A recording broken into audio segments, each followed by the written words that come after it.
Oh my god. Hello on today's edition of me inhaling food before I show up. Hello everybody, good morning, good afternoon, good evening, whatever time it is for you. Hello. Hello, my babies. Hello everybody.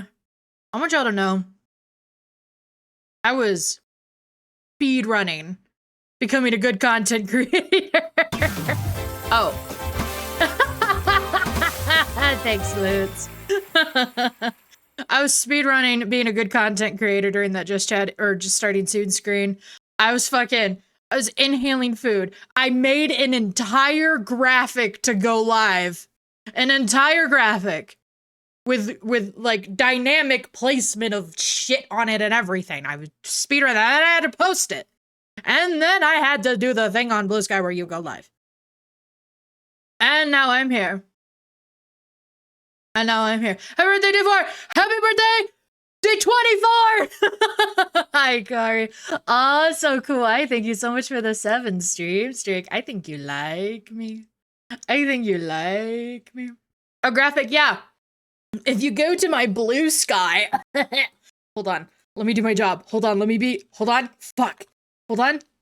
Yeah! You go to my Blue Sky. You can see my graphic. Fuck. Oh. I wanted to make an alternative one to post on Twitter, but that was going to take too long. So, because as we know, I don't post my model or anything on Twitter anymore. Sorry. Had to fight the demons. But I'm here, and I'm a pro streamer. You pet me! Yeah! Anyway. Well, why not? Because of Twitter's new implementation of being able to alter any image that you put on it with AI. I'm not doing that. I'm not doing that. I don't fuck with that. I don't fuck with that at all. So I don't post any art or pictures of my model on there. With the song Me Too, bitch. But how else will our AI overlords emulate AzariahVT? Yeah. And then yeah, I just sit and suffer every day, which is why I haven't been active on Twitter in 10,000 years, because fuck you, you know? Hey guys, I want you all to know I made like a comedically beautiful coffee today. Like it was, like that was textbook gorgeous iced coffee today. I'm so excited. No, thank you. Yeah, there's nothing I can do about the stuff that was already on there for the last 3 years, but proof? Well, it's all mixed together now. But, hi Ghastly, I love you! But when so I have one of those white girl, it's all glass, cup things that I put my iced coffee in. Like the straw is glass, the lid is glass, like the whole thing is glass, right? And so my ice, and then I have my stunning double espresso shot. Pour that over the ice. It's gorgeous. It's stunning. And then my foamed cold milk creamer syrup, etc. And I pour that over, and then it all started to mix together. Stunning. It was fucking gorgeous. And this is like the best iced coffee I've ever made in my life, too. I'm built distinctly, what can I tell you? Oh, fuck me, dude. So I'm God's gift to being a barista, clearly. You've inspired me to get cute cafe drink stuff too. Hold on. Okay. I cannot tell you how fun it is, because we all know that I already like I like making coffee. I like making fun beverages and everything. Having cute stuff. You pet me. Hi, Chew. Having cute stuff to make everything in, cute cups, cute espresso cups, etc. That all does a lot for me, because making my coffee is like ritualistic, I swear to God. So have everything be cute and fun is so great. Like my little espresso cups that were on my throne that y'all got. Goddamn. Fuck, I can't type. Okay. I fucking love it. I love it. 1, 2 eyes.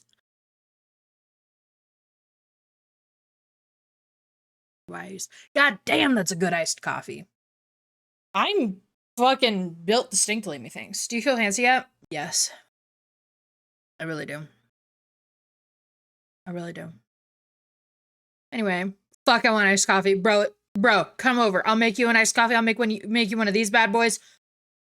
1-9. What was I going to say? I don't know what I was gonna say. I have so much energy right now, and I know that it'll crash because I went from having 0 energy to a bazillion energy, and I know that that's gonna crash, and it's gonna be devastating for everybody here. Hope you guys are ready. I want my tax return to sexy, so I get that fancy maker. Oh yeah, because I'm still better than you. I'm so sorry. I'm so sorry. I'm not actually. I was just reminded that you're a man. Ooh, y'all know how I feel about those. Be insufferable. It's my favorite thing ever. High energy as is always a delight. In the meanwhile, now I'm glad you think so. I'm glad you think so. I have so many things I want to talk about, and I don't know where to begin. So my frames for my gallery wall came in yesterday, and I get to put up my gallery wall this weekend. I'm so fucking excited, dude. I've been waiting for the gallery wall for so fucking long, bro. I'm so excited. It's gonna look so good. I'm gonna be so dark academia witch core, and it's just gonna be so sexy. I'm gonna get so many ladies.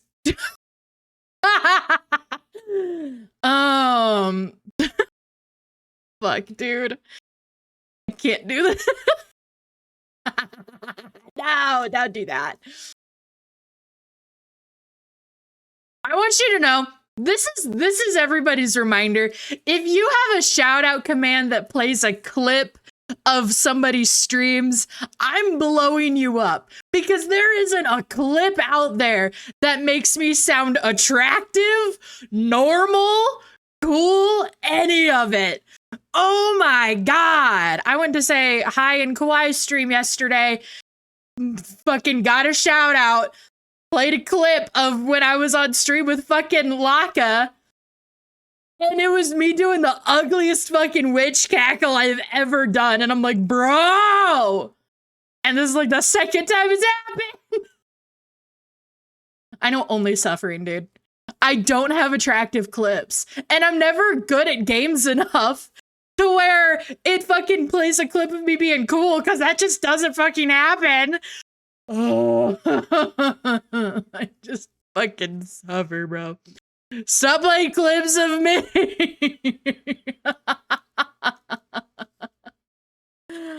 Oh my God. Bro, who has attractive clips? So many people! So many people have attractive clips, or they're clips of them being cool, and I'm like... And like, I could fix that by just being more attractive. But I don't think that's possible. No, exactly. Exactly. This would require me be cool and me be attractive, and neither of those things are possible because I just scream into the mic. And fucking cackle is awful. So even with that laugh, because you want me so bad. Be so fucking for real. I know only suffering, dude. I just, holy shit, dude. And it's always been this way. Ever since I debuted, there has never been clips that people play of me that are cool or attractive, and I'm like,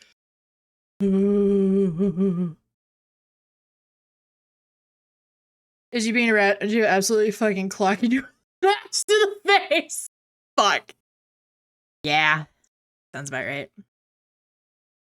That sounds about right.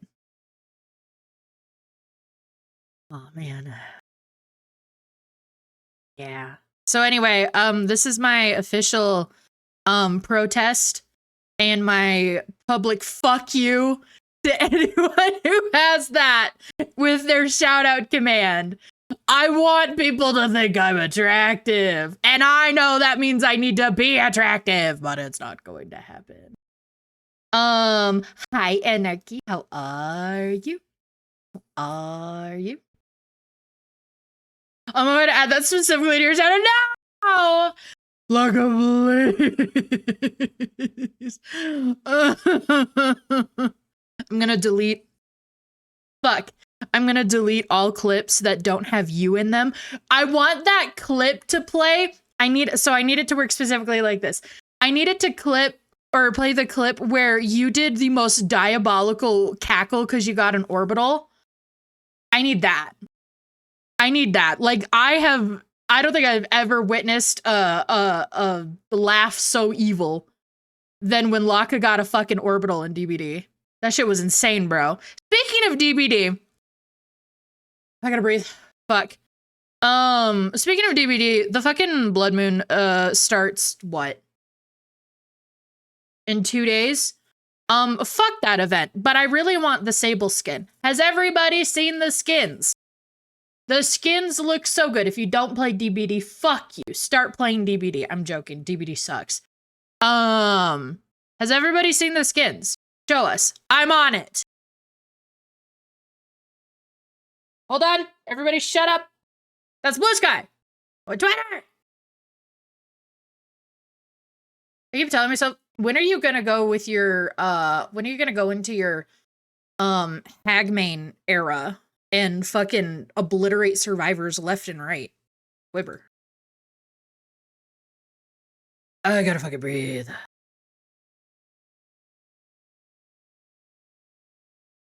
The new Trickster skin. Bro, right? It's so good. And I perked up so fast. You're so cute. Let's see. Okay. Dead by Daylight. Blood Moon. There we go. Took me a minute.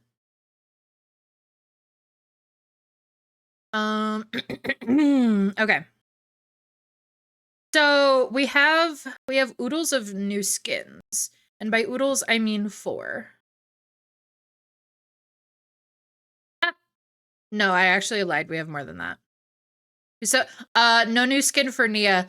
So we have a new skin for the Deathslinger, Jake, Sable, Arella, Blight, and Spirit. Nia Maze keep suffering. It's true. It's true. I got that Trickster skin. So that's so fucking real, though. I really want it, but I also don't play Trickster because I'm bad. Ooh, Spirit. Yeah. I shall show. I shall show. I shall show.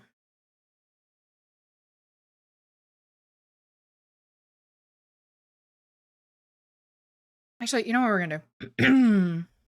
I'm going to switch screens. I'm gonna pull up my browser. I never do this. But I'm gonna pull up my browser so I can just scroll through them so I don't have to save each individual fucking picture to my computer.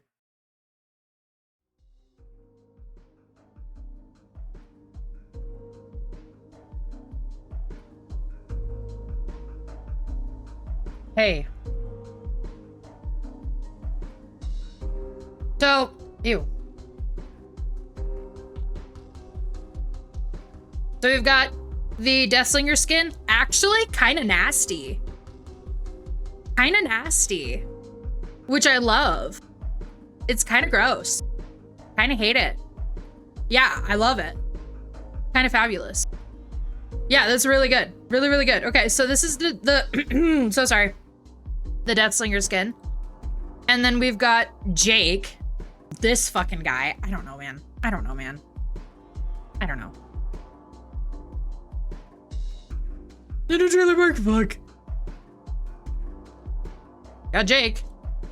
Look at this guy, I guess. And then look at her.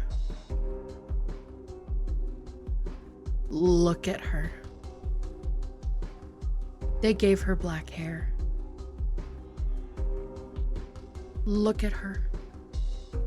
Look at her.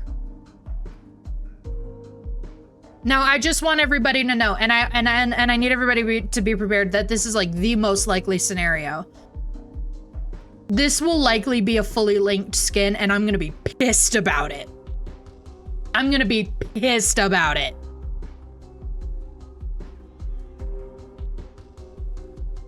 It's so going to be. The Blood Moon skins are always fully linked. And I can feel in my soul, because there's no way to separate this outfit. But it's gonna piss me off because I want to mix and match.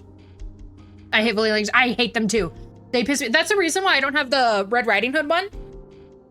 Because it's fully linked. What the fuck am I gonna do with that? Just run around, be a little Red Riding Hood? No!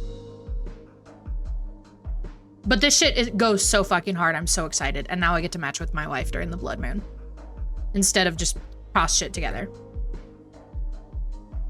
And then look at this Orella skin. Oh my God. This shit is so good. I'm so fucking excited about this skin. This shit is so pretty. She looks so good.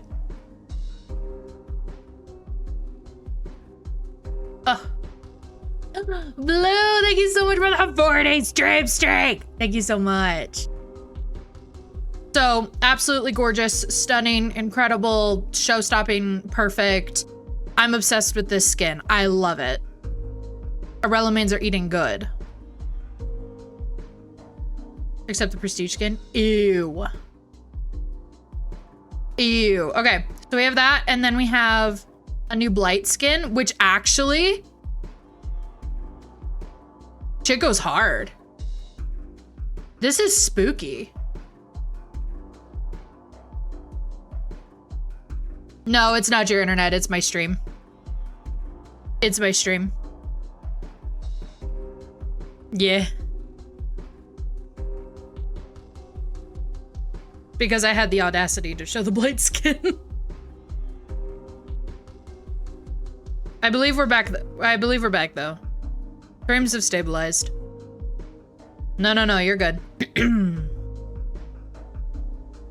No, it's just my internet, as always. Look at my scuff emote! Ugh, look at it, it's perfect.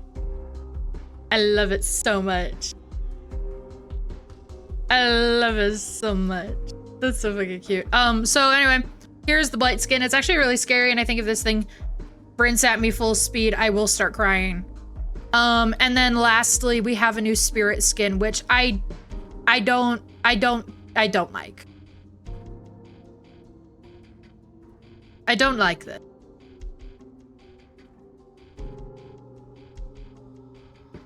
Not working for me. I don't like it. Hair's choice. Yeah. I always expect her to have funky, crazy hair. Because it's Spirit.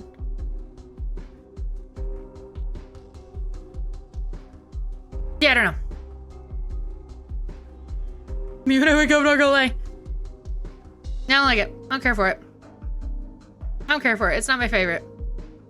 It's not my favorite. Anyway, those are the Blood Moon skins that will be coming out with the Blood Moon event. I just want everybody to be prepared that I will be buying the Sable one. I don't care.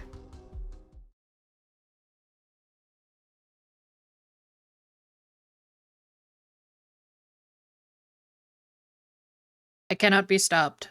I will have it. So there you go. I don't fucking like the Blood Moon event. I just start giggling. Yeah. That's how I feel with the fucking the Attack on Titan skin for Spirit. That shit looks so funny. That shit looks so funny. I can't. I can't fucking do it with that skin, bro. I can't do it.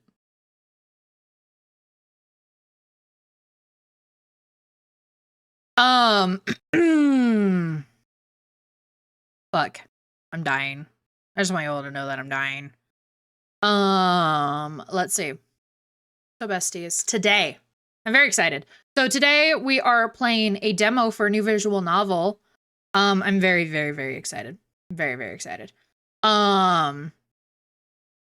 So we are going to be playing the demo for Burn the Midnight Oil, which, if you have heard me or Aki talk about it, we're very excited for this visual novel. We are very, very excited. The art style is so pretty.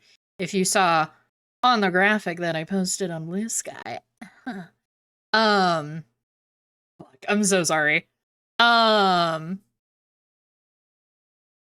art style is fucking gorgeous, and I'm so fucking excited. It's gonna be fucking delicious. So we're doing that today, which I'm really excited that we've started to slowly implement visual novels back into my streams, because there was a good period of time where we did not do visual novels. And I have missed them. I love visual novels. They make me very happy. They make me very happy, and they are how I begin my content. So it makes me happy to return to visual novels. Makes me very, very happy. So we're doing that today. I'm very excited. It's gonna be so fun. I'm so, so excited. Can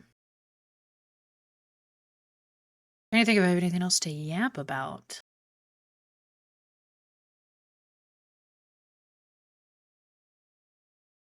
When did you download the game? What, the demo? Yesterday. Why?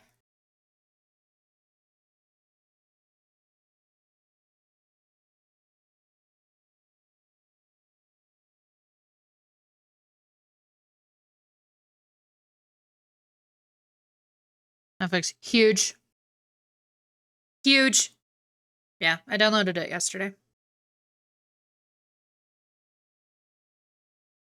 Yeah, I'm so excited. So we're gonna do that today. Like I had said yesterday, I don't remember if there is voice acting in it. I don't think that there is. So you guys either get yummy voice actors or you get me talking. So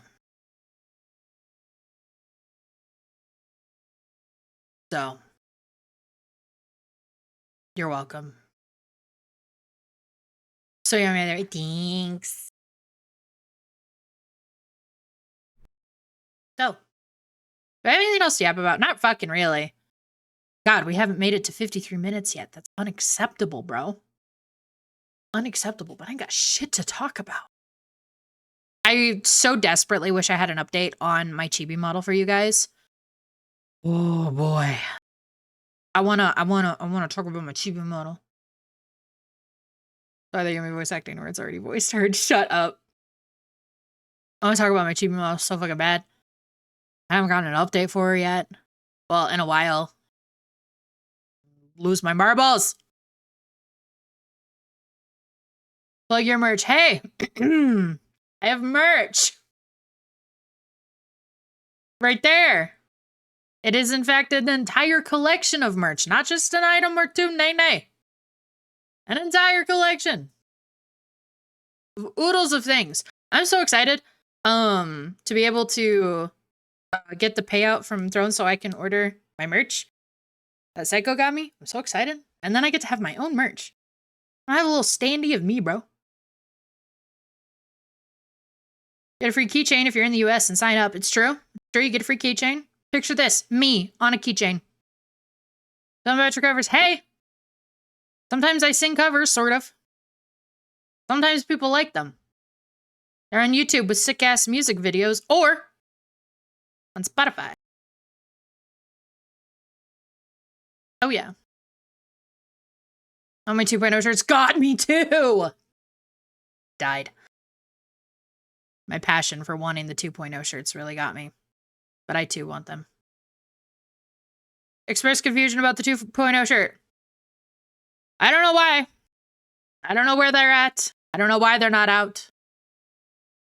One day, we'll get our 2.0 shirts, and it'll be really cool. They're on Pandora. It's true, I am on Pandora. I am, in fact, on Pandora. I'm on Pandora. I'm on Apple Music. I'm on YouTube Music. I'm on...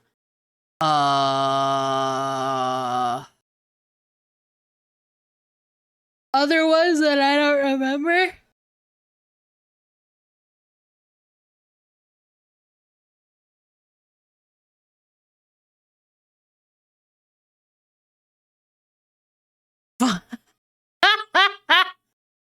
I also have a code with Advanced GG. So if you get things from Advanced and you want to use my code, you'll a little extra 10% off. Very sexy, helps me out. Because one day, if I have enough orders from Advanced, we would be able to get me on a cup too. And I could partner with them as opposed to being affiliated, which would be really cool. Remind everyone that Azaria has a muscle mommy build. And if they help pay for art, they can get more of that. Oh, fuck. Hi, Unlucky. I'm good. How are you, honey? Sure, I do have a muscle mommy build. Should I put on my armor so everybody can be reminded that I have a muscle mommy build?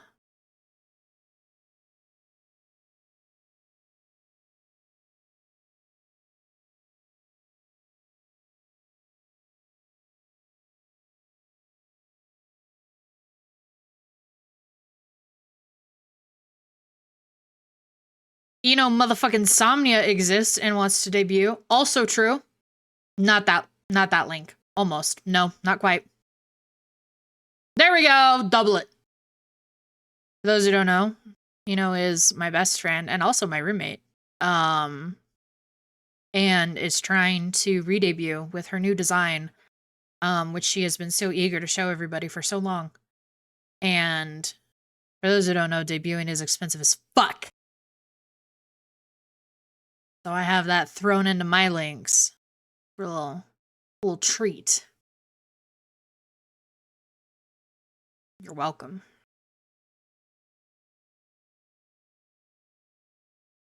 Thank you, Shiva. I really appreciate you. I hope you have an amazing day. Thank you for the lurk.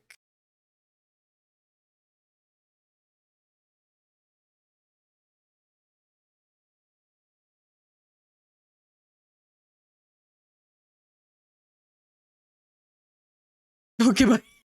Look. Oh, that's such a cute emote. I love that. That is so cute.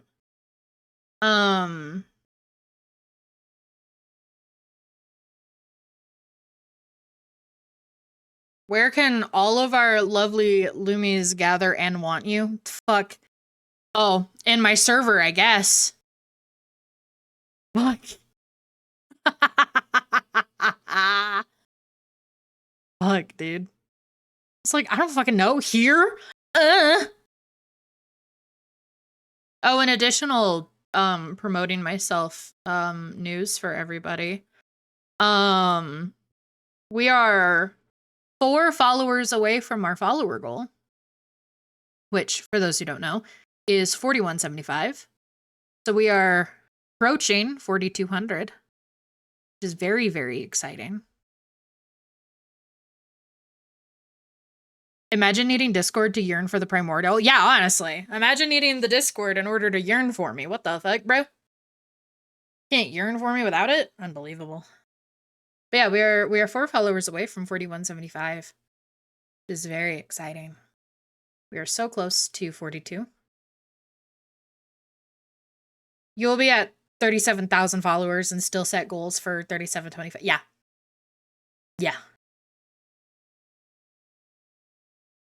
If we ever get to a day where we hit goals quickly, I may change that a little bit, but I don't know. It takes so long to hit goals like that. I like being able to have them be smaller, so then we get to celebrate and see confetti and yippee whenever we hit our goal. I don't know. That makes me happy. That makes me happy. I like it. I like being able to celebrate. I know I'm just an ass. Trust me, I know. Fuck you.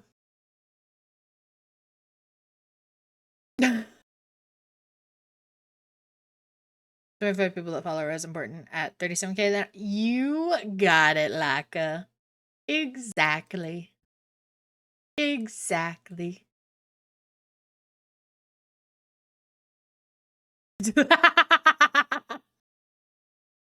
Back, you fiend. I fucking love the fucking the bell emote. That shit's so fucking cute, bro. That's literally me. That's literally what I look like. Faffy. Okay. Who's ready to get into this demo? Who's ready to get into this demo?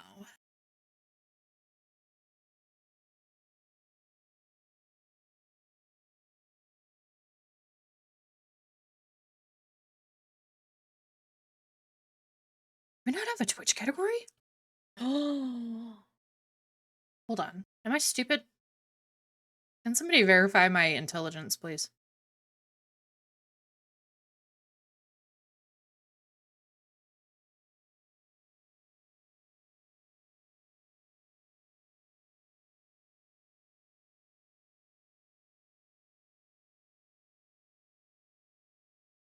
Oh, we don't. We do not have a category. That means I get to use the games and demos category, which I've never used before. Nice.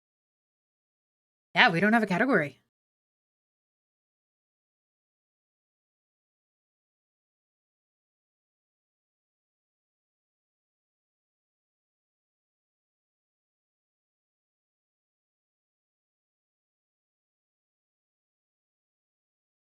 So I guess we'll use games and demos. And then we will do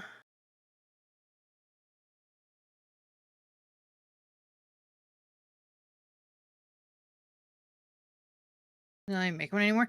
Oh.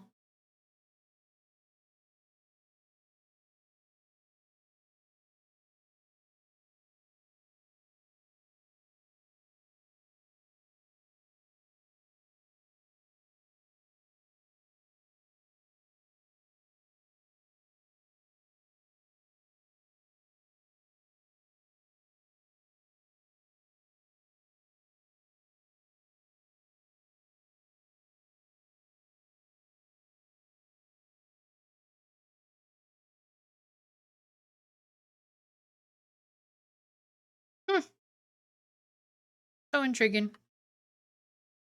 So we'll put it in games and demos, and then I'll make a tag for it. We'll do that. We'll do that.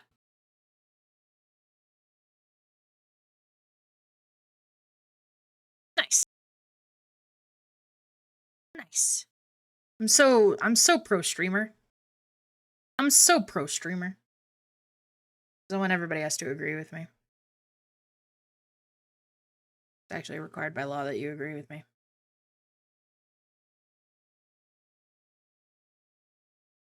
Excellent, thank you. Okay, let's switch over.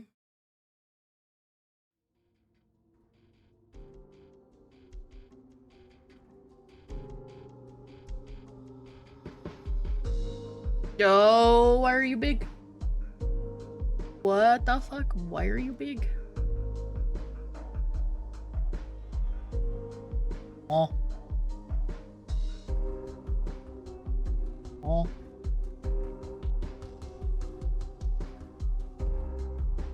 Oh.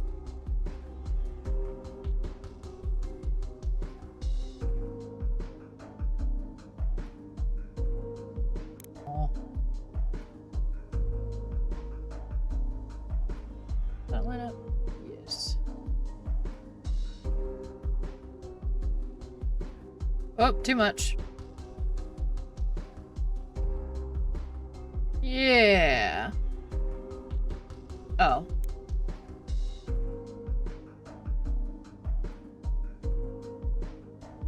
There we go. Hi, sweetheart. Welcome, man. Okay.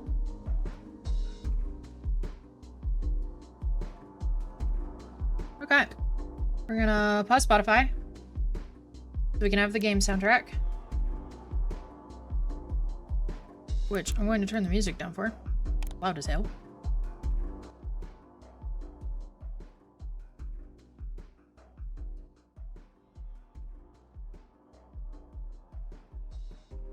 Yeah. Okay. So we have, first of all, look at this. Absolutely gorgeous. Stunning and incredible. Let me get a little smaller. There we go. Stunning. Amazing. So we have content warnings for your viewing pleasure. So, content warnings in the demo include but are not limited to horror, blood and violence, strong language, suggestive content, alcohol and drug references, substance abuse, references to past emotional abusive relationships, and references to implied suicidal thoughts. So, there you go. There's your content warnings. I also saw something in the settings for flashing lights, so there's likely flashing lights as well. Do we need a pin for the last two? We can, hold on. I'm actually gonna be super sexy and professional. And I'm gonna make a...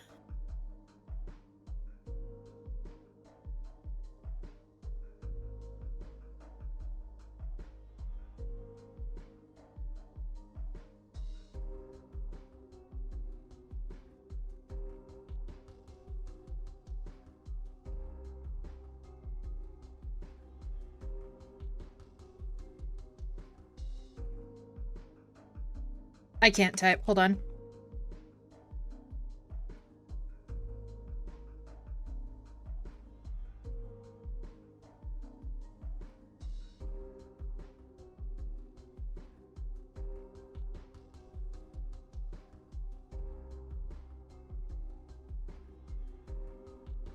The suggestive content is actually me.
Shut up. So this is only the demo. So this is not the full game. So it is totally fair if you want to avoid all of the content related to the game. I'm not sure how long this demo is. I don't believe it's intended to be very long. So in theory, there is a lot of content that we will not have. But that is entirely up to you.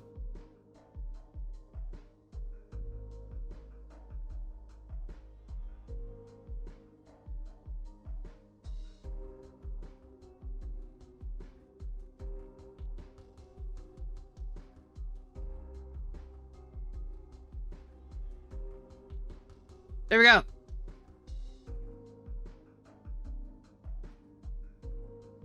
It's been a while since we've needed to do a content warning pin. Alright. So, you have your content warnings. You all are aware of what's happening. Huge. Okay. Everybody's so fucking hot in this game. Holy shit. Okay. Oh, let's get into it.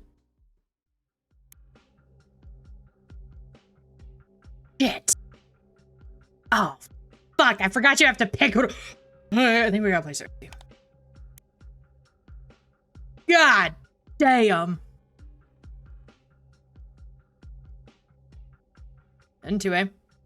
Cersei, date of birth unknown, type vampire, occupation private investigator. What about said flashing lights? Fuck!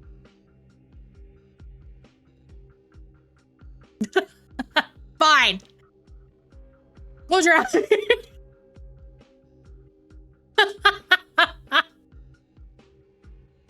Oh my god. Personal history: for 2 decades, Cersei stalked the streets of North Haven as a private investigator. Accompanied by her sidekick, Edgar, she mostly deals with trivial jobs like catching cheating spouses, finding missing pets, and slaying vampires. Trivial. Easy. In recent years, Cersei's lost her passion for detective work. The city isn't done with her just yet.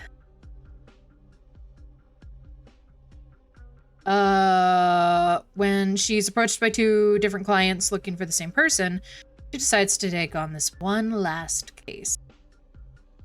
Okay, well then somebody, if everybody wants to nitpick my message, you can rewrite it and then I will pin it.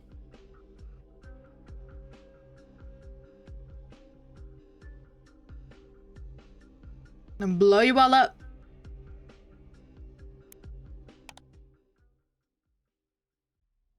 Somewhere.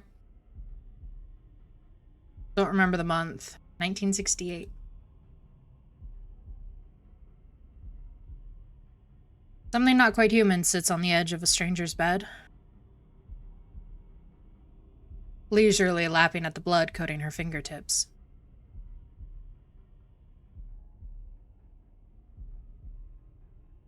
Savoring her leftovers. She turns her head to stare at tonight's meal. A handsome man, currently lost inside his dreams. She wants to be certain she's not imagining the steady rise and fall of his chest. The last thing she needs is a trail of bodies leading them to her. But even the imprints of her teeth on his fair skin have already faded. When he wakes up tomorrow, his memories of the entire night, her too, will be gone.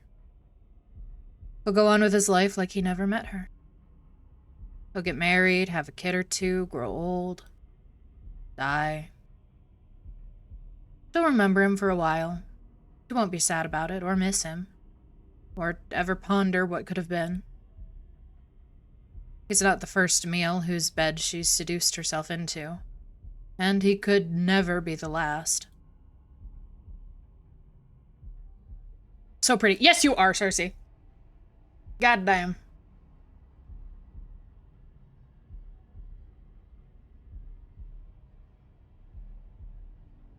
Her eyes trace the stranger's features one last time, searching in vain for a different face. His face. Ooh. Or your humanity was stolen from you. Do you have been anything like this man? Have you always worn your penchant for destruction with unbridled pride? Me too, my guy. When the stranger stirs in his sleep, she accepts that she won't find whatever she's looking for here. The art is so pretty. Holy shit, dude. The time has come to part ways. Sweet dreams, Arthur.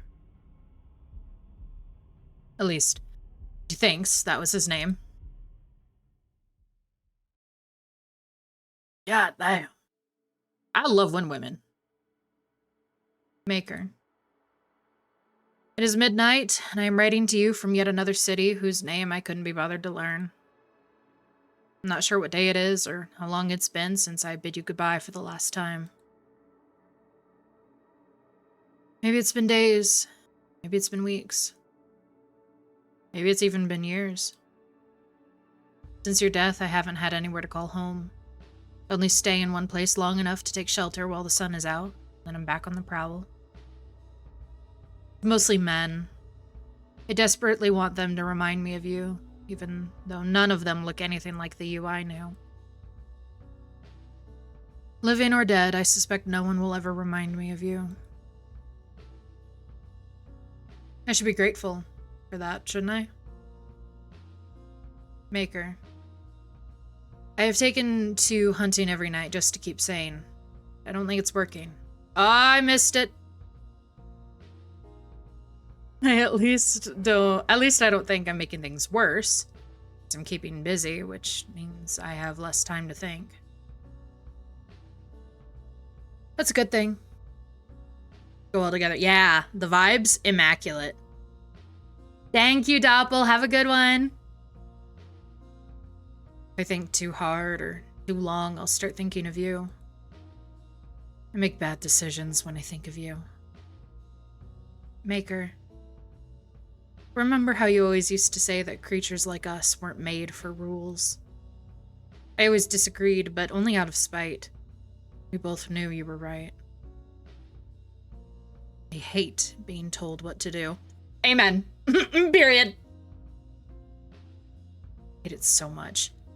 Fuck everything up for myself just to do the opposite. Period.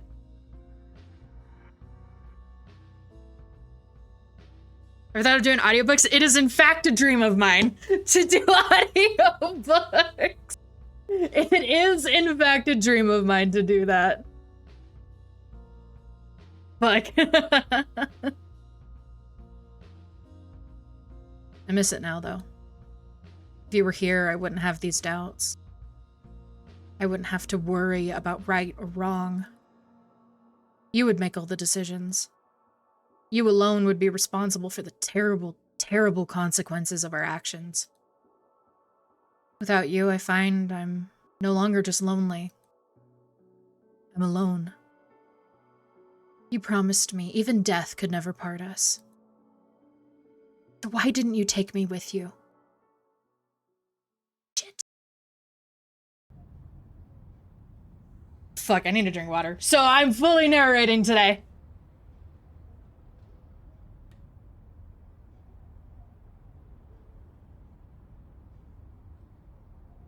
She slinks away from the crowd, seeking shelter in the shadows of the nearest alleyway.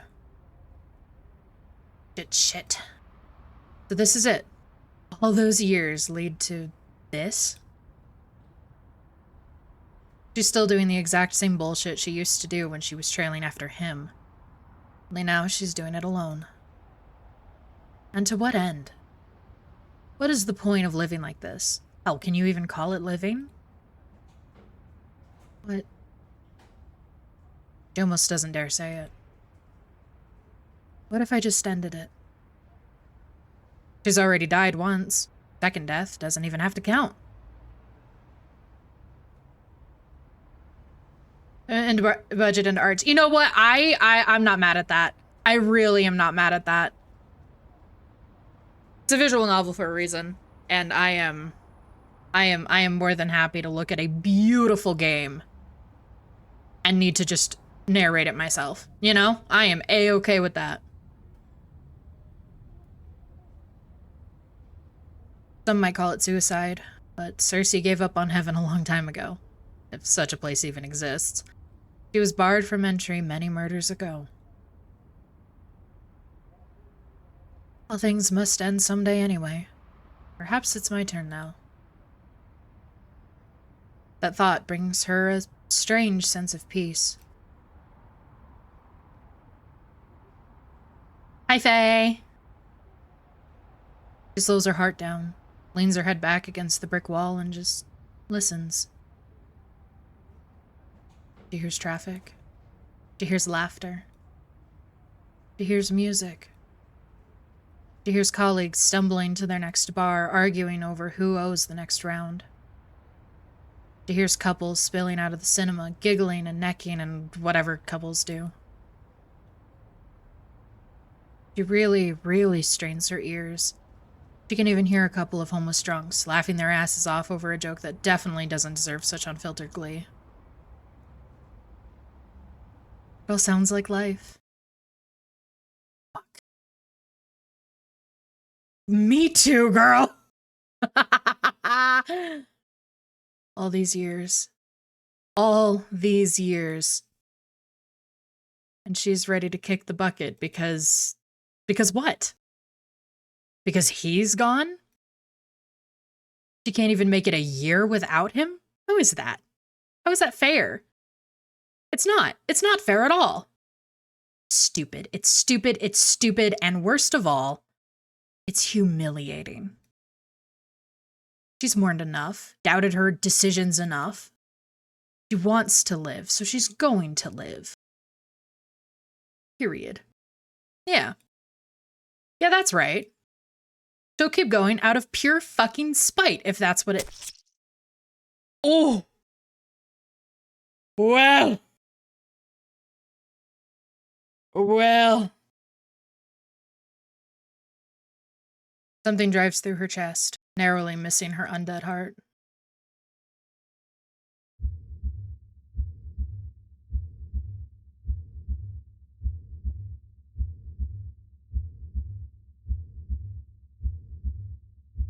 There's a heartbeat. Beating so violently, it has to hurt. It takes her longer than it should to remember that it can't be hers. Hey.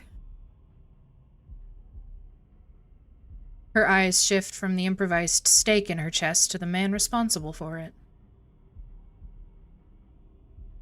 Perhaps he's more of a boy than a man. He can't be a lot older than she was when she was changed. Not that any of that matters now. Stake to the heart. How medieval of you. The man, boy, doesn't respond. He's busy watching in horror as she rips the stake out of her chest. She doesn't flinch at the pain. It's there, like an incessant little bug. But it doesn't really hurt. Never does anymore. If I may offer you some advice for the next time you try to murder one of us, don't bother with the classics. Crosses, garlic, and all that nonsense. None of it works. Except the sun. But she's not stupid, so she's omitting that part. Don't be afraid. She takes a step forward. He's trembling now, but still not a word. Sassiness is amazing.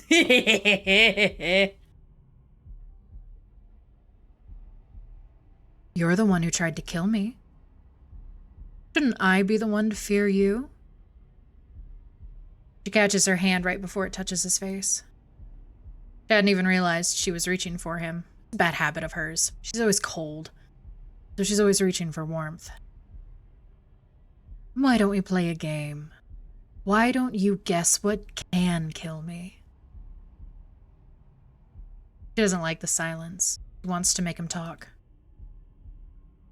If you get it right, I'll even reward you. Generous, no? More silence. This isn't some trick. I find you vaguely entertaining, so I intend to let you keep your life either way. Still silent. She stomps her foot, frustration seeping through. You're not going to talk to me at all? He's not even meeting her eyes anymore. She follows his gaze downwards. Ugh, men. Amen! Interesting choice of priorities. Checking out my boobs at a time like this. What? No! That's vile. I would never do that. He speaks! Well, now I'm offended. What's wrong with my boobs? Nothing! I think. I mean, I wouldn't know because I wasn't looking at your chest area. I'm not that kind of man. Then what kind of man are you? He ignores the question. I was looking at that. He gestures wildly to the hole in her chest. Fair. Oh. Or rather, where the hole used to be less than a minute ago. It's already healed, like it was never there. Another reason luck isn't on your side tonight. I just fed. What? I just fed, so I heal faster. The blank, stupid look on his face is oddly endearing. Do you know nothing about our biology? Idiot. What did you say to me? I called you an idiot. Would you like me to repeat that? He whips out the knife she already knew he was hiding in the pocket of his coat. Don't patronize me. He points the blade at her. Or call me an idiot. If you behave like an idiot, I'm going to call you an idiot. Simply smarten up if it bothers you. I love her. Talk your shit, girl. I love it. Do you think I care what you think of me, you leech? Evidently. You're not particularly good at hiding your thoughts. Why are you dragging this out? I'll never beg a vampire for my life if that's what you're waiting for. So just kill me and be done with this already.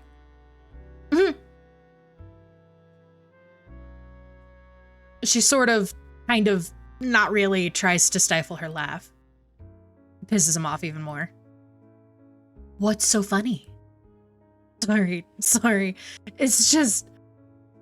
Oh, he's British! I'm not doing a British accent. Your accent. I only realized it now, but it's so... British. Welcome to North Haven, England, where quite literally everyone talks like this. So that's where we are. She looks around, taking in her surroundings for the first time. She's not sure how she got here. But it doesn't matter anymore, does it? She's here now. You're not from here. What gave it away? Your accent. Are you American? When it's convenient.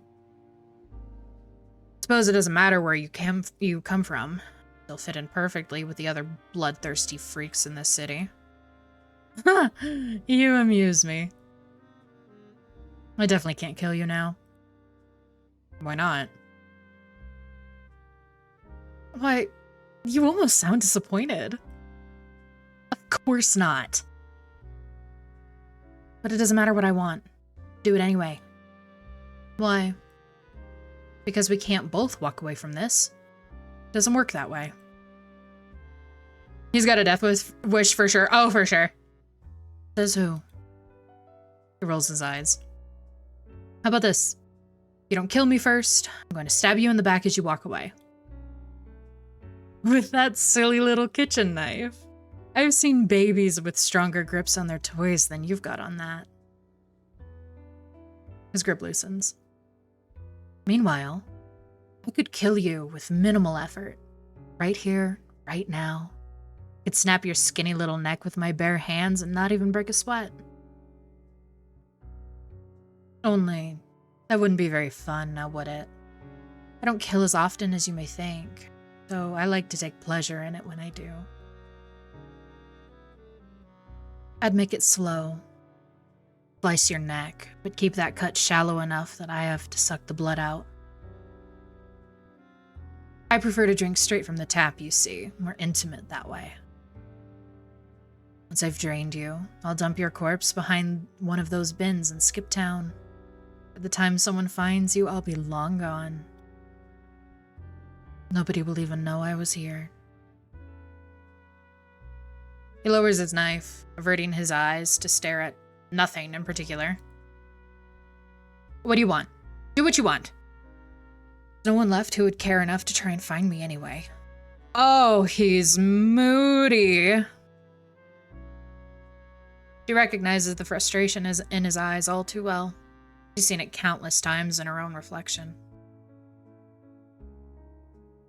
Monsters took someone from him, just like a monster once took from her. Well, no one will have to. As I keep saying, I'm not going to kill you. He hurries to object, but she lifts a finger. That's enough to shut him up. I bet it is. And you can't kill me. You're bold. I will give you that. But I don't think you could even kill the weakest of us. You're not strong enough. And that's not an insult or a slight against your ego or an attempt at undermining you.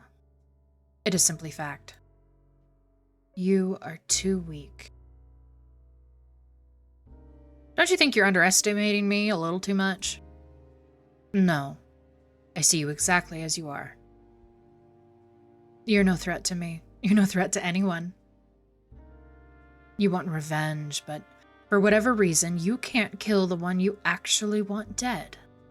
So you poured all your resentment into the first vampire you could find. Me, apparently. Maybe you thought I'd be an easy kill. Maybe you really thought you could do it. But if I had to guess, I think you knew you would fail. I think you wanted to die. I imagine you've changed your mind by now, staring death in the face. You're no longer so tough. Still, your pride prevails. So even if anything I just said happened to be the truth, you'd never admit to it. Would you? He drops the knife on the ground, and Cersei knows she's got him. He's not weak because he feels fear, or because he still looks at her like she's a person deserving of empathy, or worse, sympathy. He's weak because he was born that way. Cersei was much stronger when she met the one who made her. Her maker had spent an eternity mastering the art of pretending to be something he'd never be again.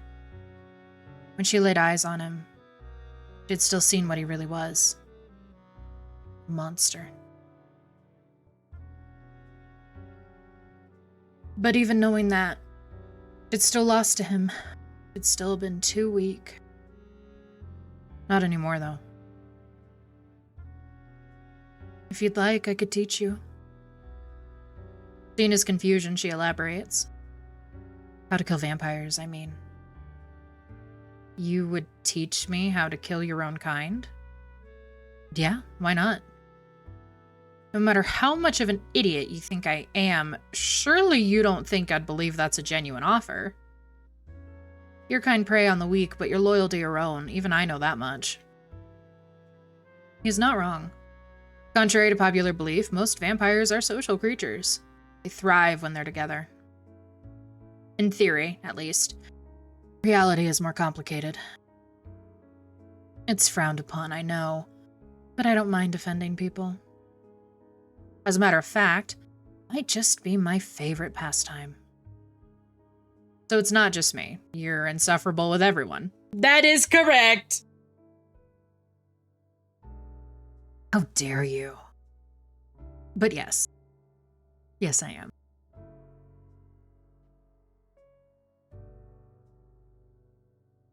She offers her hand with a smile far too dangerous for anyone sensible to trust.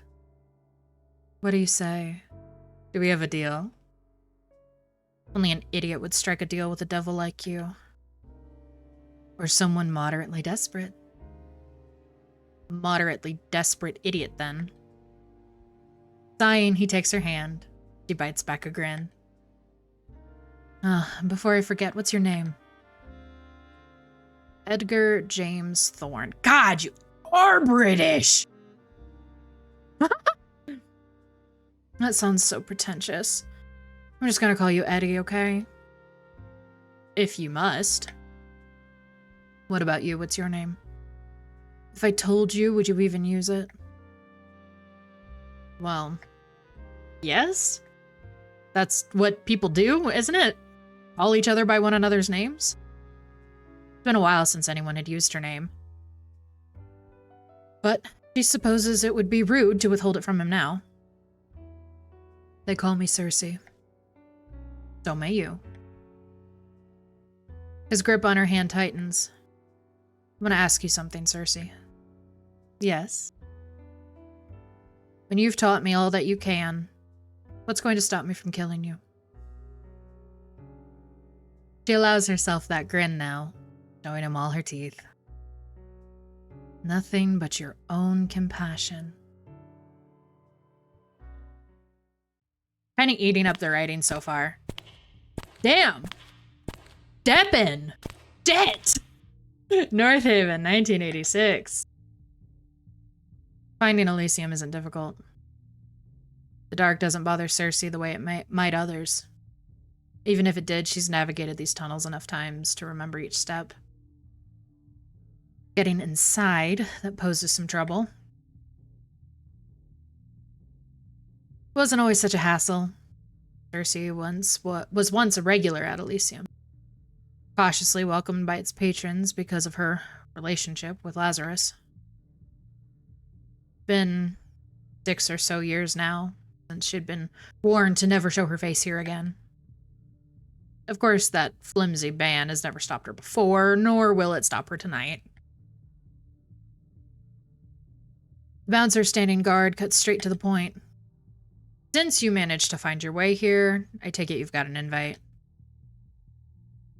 Not a question. Lazarus paid a pretty penny for the spells that ensure only those with an invitation will ever reach Elysium.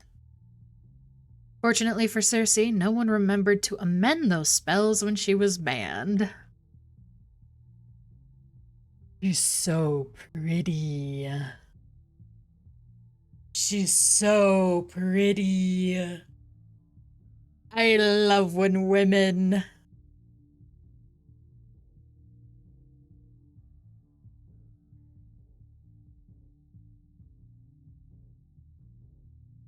drink so much water when I do visual novels. Holy fuck, bro.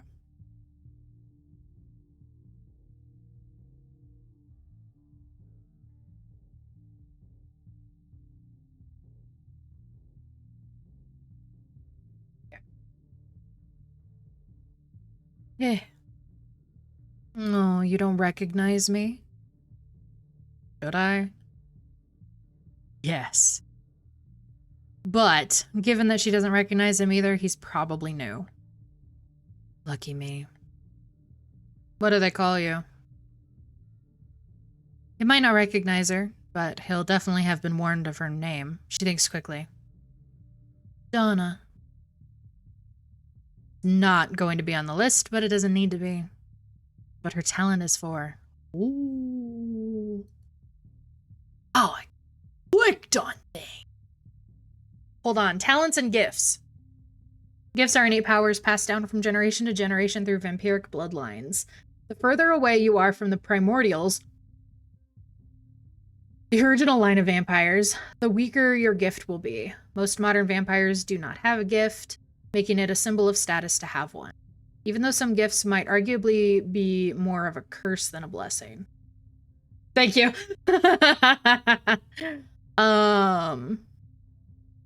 Talents are abilities nearly any vampire can learn, but only if the ability is taught to them by another vampire. Different clans have hoarded different talents over several generations. They're very defensive of the ones they've collected, determined to protect their secrets from other clans and classless vampires. Holy shit, vampire names.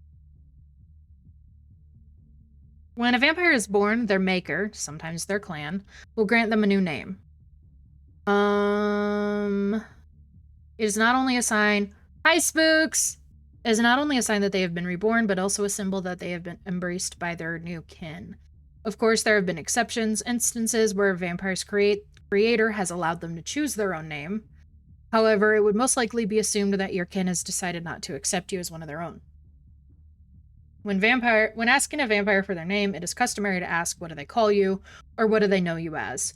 This tradition isn't followed as closely by non-vampires or vampires outside the clans, but in certain circles, it is a significant faux pas to not do it this way. Maker.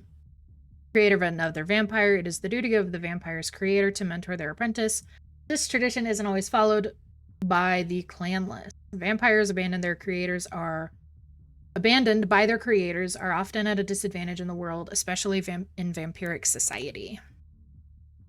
Lazarus. The founder of Elysium. Lazarus is a gifted vampire, but the specifics of his powers are an open secret few dare to mention to his face. Despite his penchant for dramatics and his reputation as a hedonistic drunkard, Lazarus is still deeply beloved by his patrons, who teasingly refer to him as their prince. Lazarus also happens to be the only boyfriend Cersei's ever had. When their tumultuous relationship ended some years ago, Lazarus didn't take it very well and indefinitely banned Cersei from Elysium. Dramatic. Rumor has it the two have been acquainted since long before they ever stepped foot in North Haven. Monikers, Prince of Elysium, Laz, asshole, dickhead, etc., etc. Fuck, dude. Oh. Elysium. Founded by the vampire Lazarus back in the 70s, Elysium is an underground music club as well as the only sanctuary in all of North Haven. Lazarus created Elysium to provide the local vampires with a steady supply of clean, fresh blood. Local authorities generally allow Elysium to deal with any conflict internally as long as their business continues to keep vampire-related crime off the streets. Various spells and other magic tricks are used to keep Elysium's exact location a secret from anyone who hasn't received an invitation. Other local supernaturals know the club is somewhere underground and little else. I like that. Okay.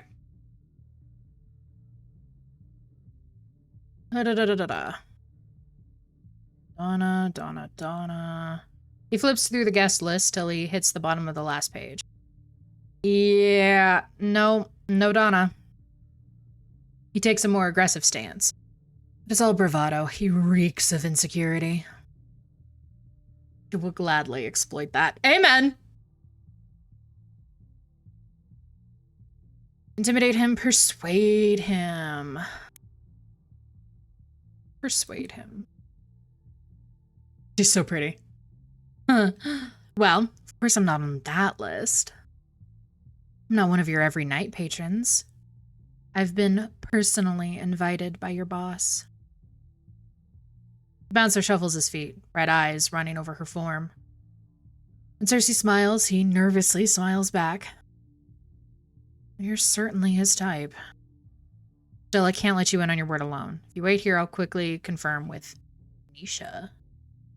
Elysium's manager as well as Lazarus's right-hand woman. She may only be human, but her street smarts have earned her the reluctant respect of Elysium's patrons. The right price, she sometimes sells information, but nothing that would ever jeopardize the future of Elysium. Some of Elysium's patrons like to speculate that Nisha and Lazarus are secretly lovers, but anyone who actually knows them would know that that is no more than hogwash. Nisha is like a sister to Lazarus. They bicker often, but he trusts her more than he trusts himself. Cersei rests a hand on his bare forearm, leaning forward with a dangerous grin. You should trust me. I have no reason to lie to you. Right? Right. That was easy. Compulsion isn't mind control. You can't force people to entirely transgress their own nature. Compulsion. A vampiric ability that allows one to induce others to follow their will. Depending on the vampire's strength and the strength of or weakness of the target's willpower, the vampire could theoretically convince the target to act or think any way they want. The effect is temporary, but consistent long-term exposure to compulsion may cause permanent personality or behavioral changes. Out of all the vampiric talents, compulsion might just be the most powerful, as well as one of the most easily abused. Clans carefully hoard the ability, only allowing their eldest members to learn and practice it. In the hands of the most practiced vampires, compulsion might be one of the closest powers to mind control. However, this kind of prowess demands a natural inclination, as well as decades, if not centuries, of study. Simply sways people in certain directions. Different methods, seduction, intimidation, persuasion, work on different people. The weaker their will, the further she can push them. With enough practice and the right target, you could convince someone to do almost anything. Now, may I come in? What? Oh yeah, of course you can. He shakes his head, still in a daze, and steps aside. Sorry about that. Get this sorted out with Nisha so you're on the list next time. How sweet of you. And just like that, she's in.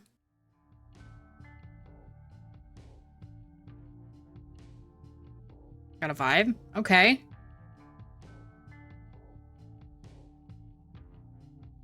I gotta adjust. Fuck me, bro.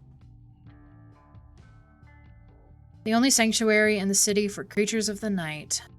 Since the 70s, Elysium's been in... Oh my god. Every time I play a visual novel, and I know you guys have heard me say this, every time I play a visual novel, I am convinced I have actually never learned the English language. I am so deeply convinced that I have never spoken before. I've never read before. This is actually my first day on the planet. And I'm so fucking serious. Every time I play a visual novel, they toss in some words that I'm like, where did you get that? What is that? And then there are just words that are in visual novels that I can't fucking pronounce, and I stay suffering. Dude, I know.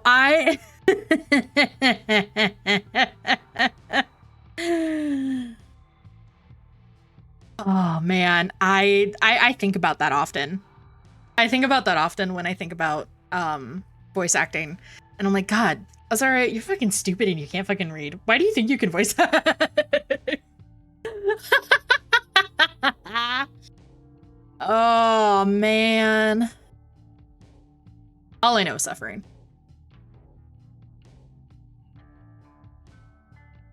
I don't know how to pronounce this word. It looks like it would be pronounced Bacurian, but I feel in my soul that that's not correct, so we're gonna gloss over that and we're going to continue reading beyond that word.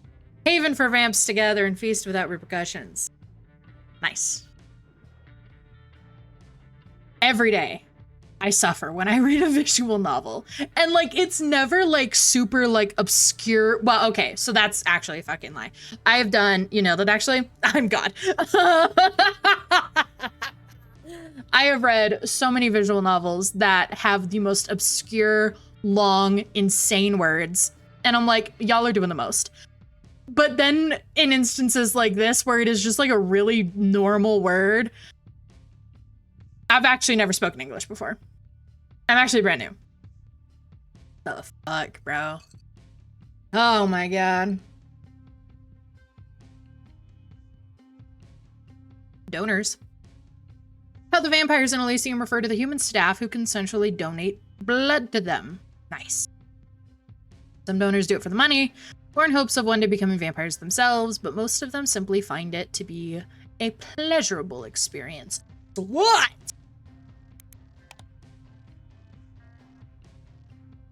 Ooh, that's what they call the humans selling their blood here. Some of them are natural masochists, taking pleasure in being fed on. That's crazy.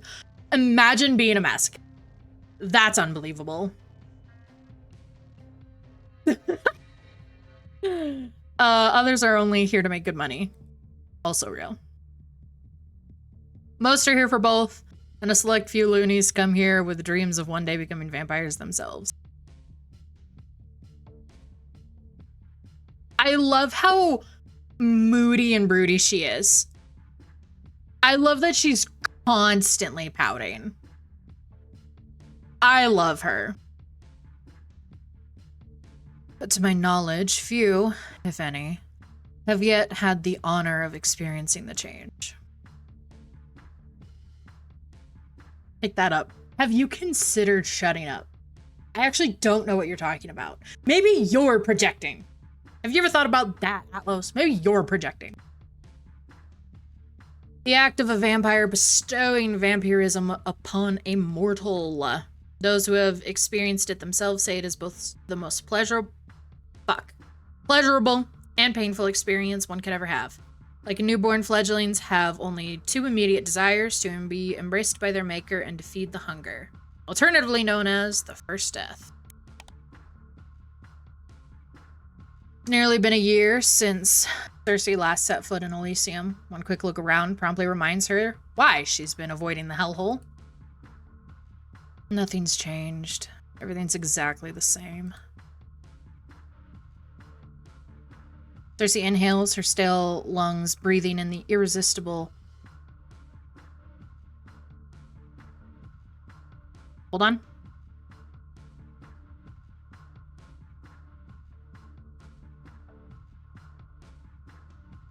I'm finding it.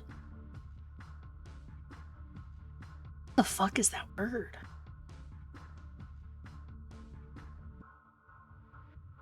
Where's Shiva when I need Shiva to tell me how to pronounce things?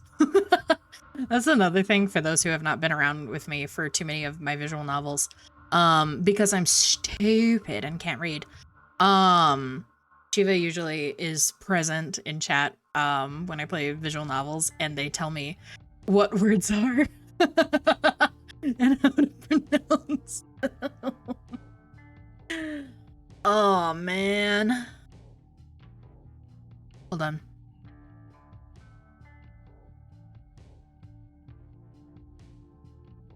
No, I know, right? Like, how is this my only language? Oh, I can't spell. I want to know how to say this word. Right. Okay, and I get that. Tell me. I get what it is. Tell me how to pronounce it. Tell me how to pronounce it. Pronunciation. Saccharin? Yes. Okay. Okay. Sweet. Huge. Amazing. Oh, God. The familiarity should comfort her. In a city that's rapidly changing. More so now than ever. Elysium's been one of her only constants. It's so damn boring. Among the 40 to 50 something vamps who permanently reside in North Haven, Cersei can count on one hand which ones aren't regulars at Elysium.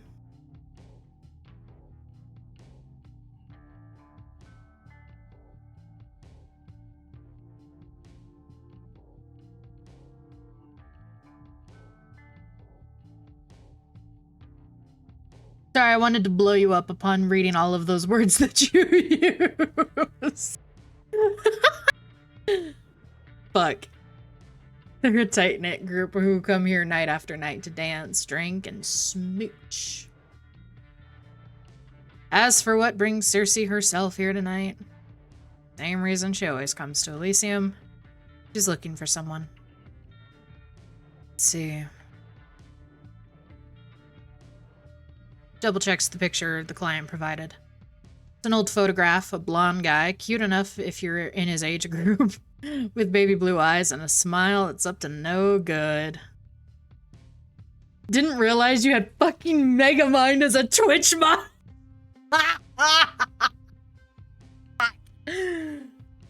Oh my god, you're so fucking right, bro. Fuck, dude. How do you feel about that, Alice? How does it feel to be Megamind? Wait, Spooks, does that mean... Can you be the fish?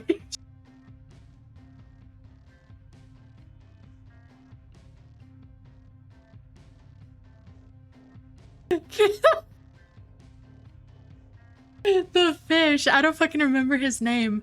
But Megamind's fucking fish dude friend. I don't remember his name. He is in the tank and he can talk.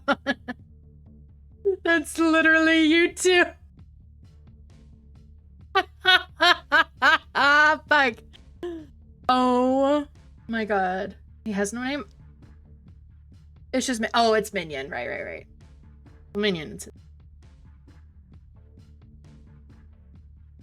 Like, can I get art of you guys as Megamind and Minion?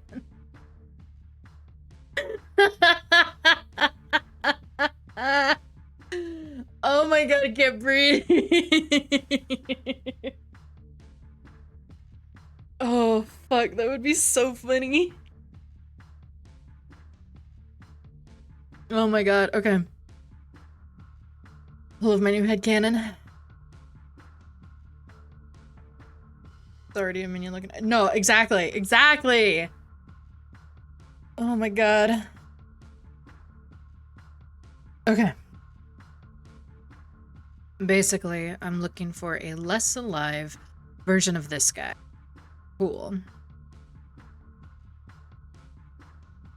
She scans the dance floor for a mop of blonde curls, but there's no one. Either our intel was off or he's not here yet, or like most of us, he's taken on a different look in his new life. It's annoying they don't have a more recent picture, but this is what the client offered, and Edgar couldn't find anything more recent.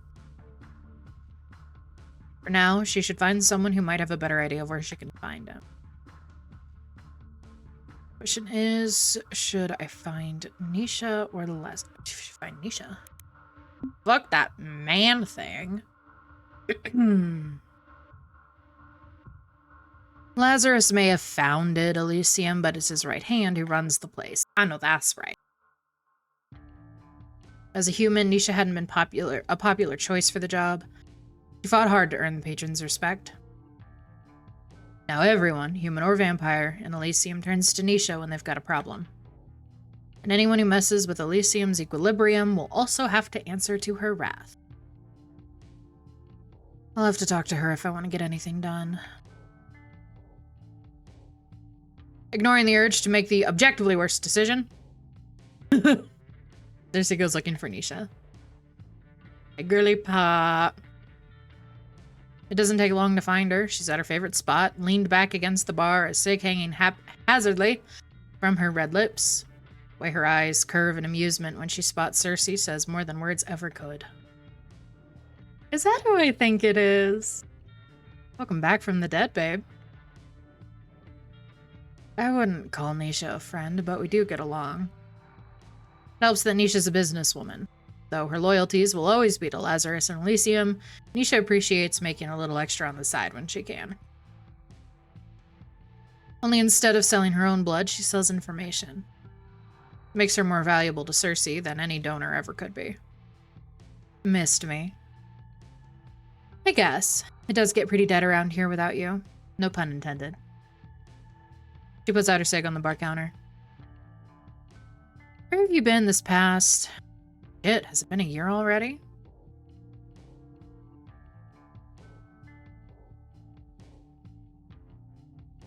Probably already knows.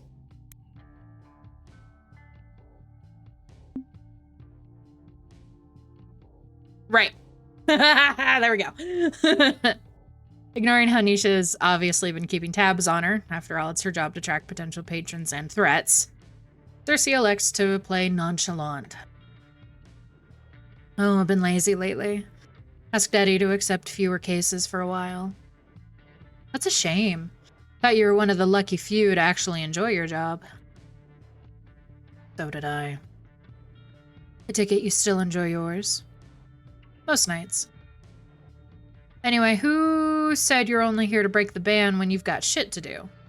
Could just show up here for fun. A couple of years ago, Cersei might have agreed with her. Now messing with Lazarus and his ridiculous ban isn't as fun as it used to be. Maybe because I've been doing it for 6 years straight. Honestly, the bigger surprise is that I didn't get bored of it sooner. Should you really be encouraging me to break the rules? Probably not, but who's gonna tell? Nisha tips her head towards the bar. How about a drink before you share what brings you here? My treat. I'm good. You're turning down a free drink? I'm not thirsty. Nisha smiles like she doesn't believe her, and she would be right to. Right not to. The thirst is never fully satiated. Fortunately, Nisha's a lot more respectful of boundaries than Cersei's ever been, so she knows not to push it. You don't mind if I make myself one, do you? Be my guest. Nisha slips behind the counter, playfully hip-checking the bartender on service to make more space for her. The bartender shakes their head at her with a smile. Nisha, trying to steal my job again? Work harder and I won't be able to. Who's this? Hello, sweetheart. Welcome in. It's good to see you. How are you? All right. Jude, meet Cersei. Cersei, this is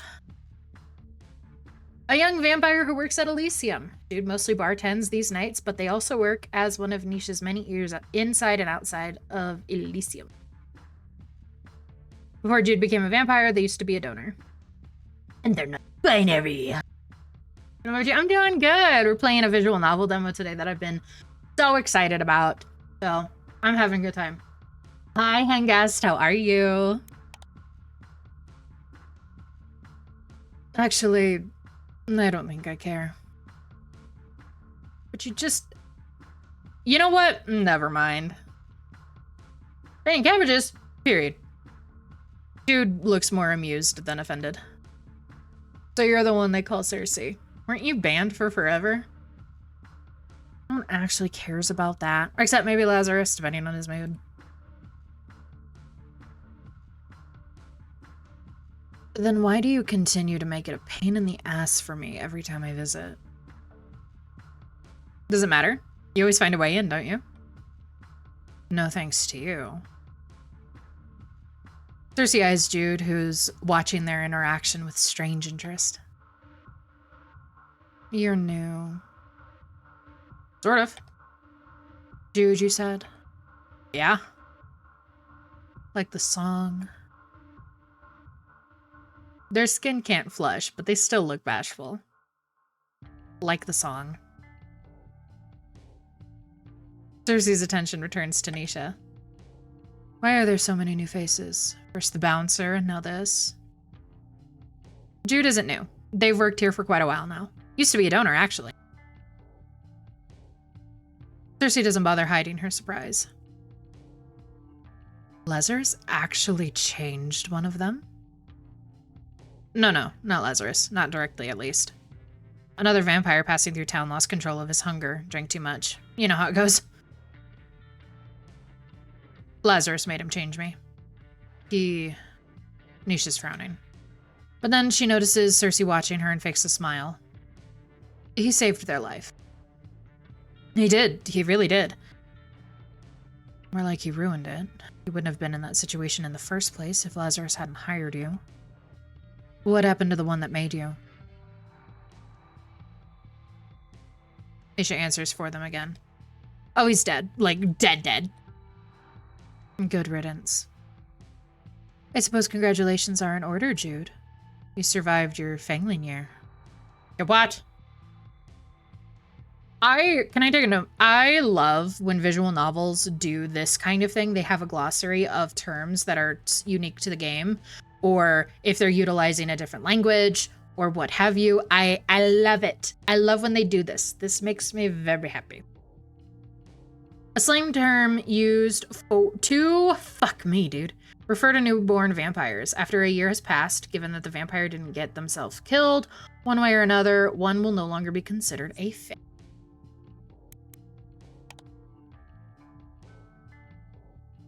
It was an interesting experience. Your first year after the change is never easy. Under the right guidance, it's manageable. Jude may not have had their maker by their side, but the Elysium vamps still look out for each other, as long as it's convenient. It's nice to meet you at last. Lazarus talks about you so much, I've always felt like I already knew you. Oh yeah? What's he been saying? Nothing nice.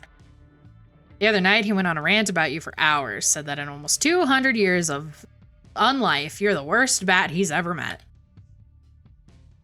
Lazarus needs to practice his insults if that's the best he's got. I'm disappointed. Oh, he said far worse. Just didn't think it polite to repeat. That's just how he expresses his affection. He's a sentimental soul. There's one I played years and years ago that would highlight those phrases, and you could put your mouse But to pop up the definition. Yeah. That's become a lot more normal in visual novels over the last few years or so, and it makes me very happy because, like, bro, like I was saying earlier, I've actually never spoken before, nor have I ever read anything before, apparently. So it is exceptionally pleasant when a game treats me like I'm fucking stupid. I appreciate it.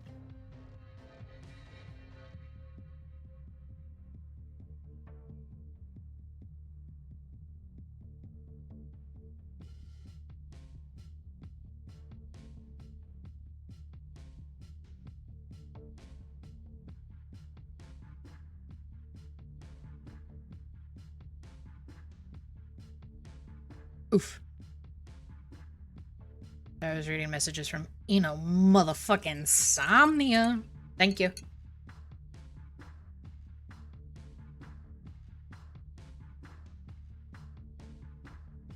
Trying to also drink my coffee, but then down water immediately so I don't sound like I'm choking every time I read.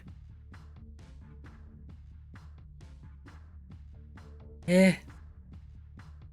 Okay. Oh, I think that's enough shit stirring for one night, Jude. Back to work. Yes, ma'am. Jude spares Cersei one last glance and a brief smile. And then it's only her and Nisha again. Nice kid. They're older than you in mortal years.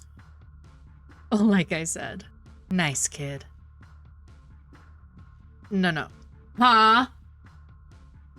Atlas, if you say some slutty shit to me, I'll beat your ass. Nisha's eyes never leave the drink she's mixing, but Cersei still feels watched.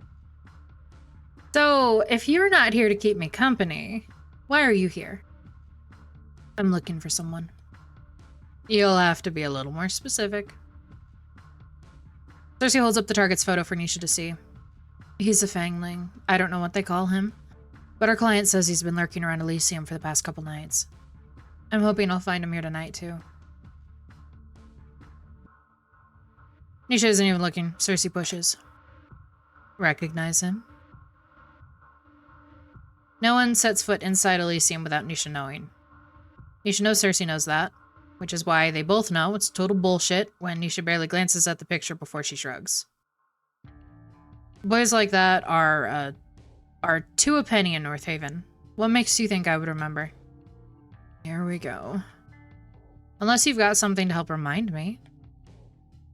You only get greedier and greedier. Thankfully, greed is easy to work with. She slides a few pounds over the counter. Nisha's quick to tuck it away inside her pocket. Suddenly, she's got a bounty of information to share. They call him Seth, and your intel's not wrong. He's a Fangling and a fairly fresh one, too. Maybe a couple weeks dead, give or take. Seth.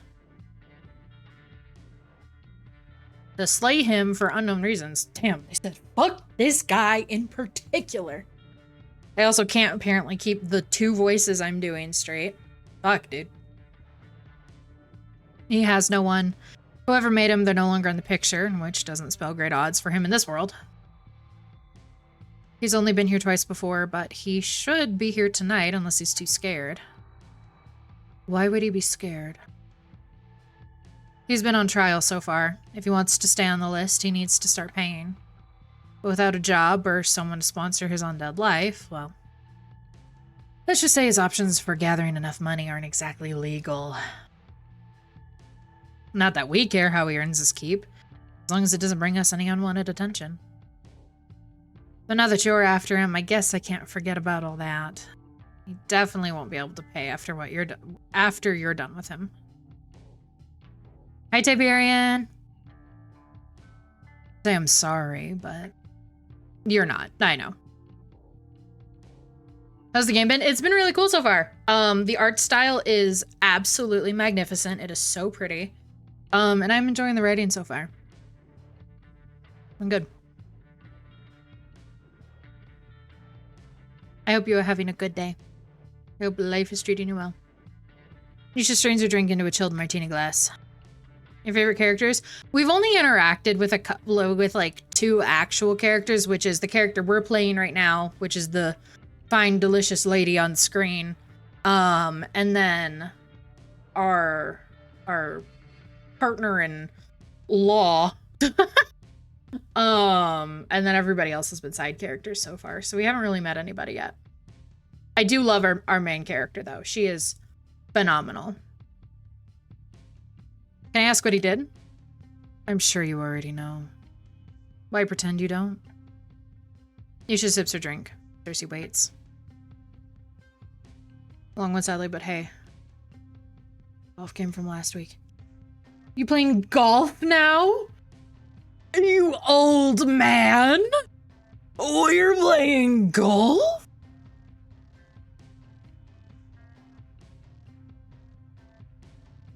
Are you okay? Are you playing like actual golf or are you playing like a game?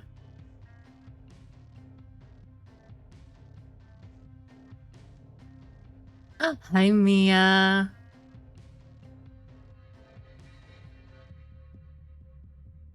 Actual golf on the courses. I can't defend you. You're fucking ancient. Oh my god.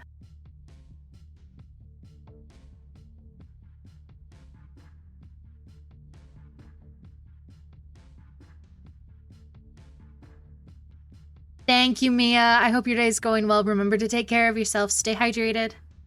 No set of gloves and a driver. Stop. Okay, but can I say golf gloves are slutty as hell?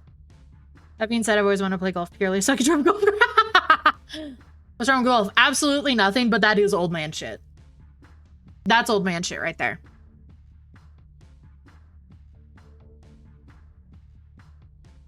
God.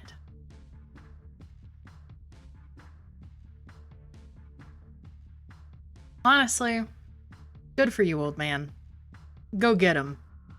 You with the fucking 60-year-old dudes. Laughing like he has money. Yeah. The rich laugh. Absolutely.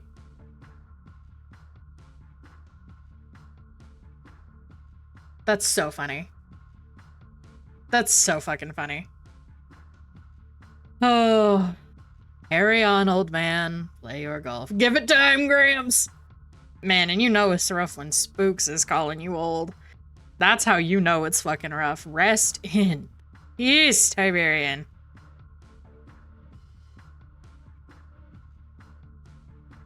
Crazy work. If I let you do this, I don't need your permission.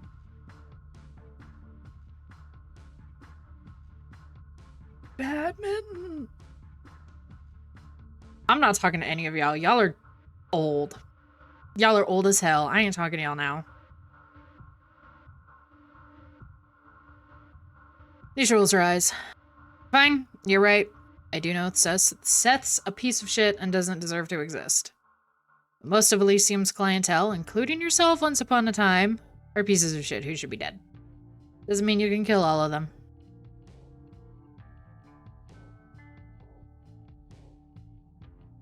You can't handle and drive down the center of the court for a touchdown. I am too young for whatever the fuck you just said.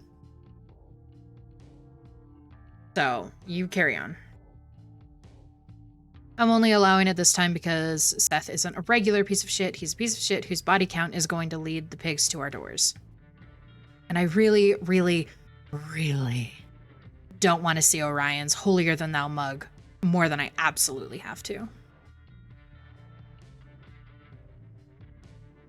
Orion Walker, an inspector in the Supernatural Crime Division, making him Dante and Raul's superior officer. I see. Despite being a vampire, Orion has a human family. Both his wife and his daughter are aware of his identity and job.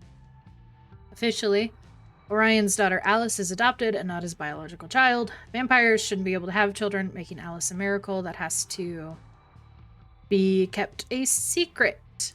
Oh! If her identity gets out, it might catch the attention of questionable people.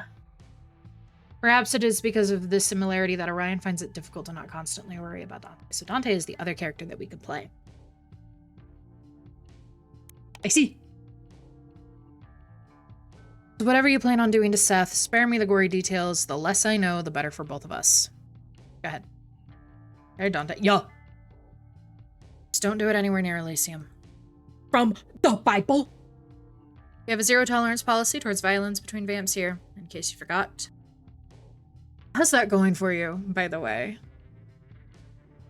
Asking, since your zero-tolerance policy towards me is hardly being enforced.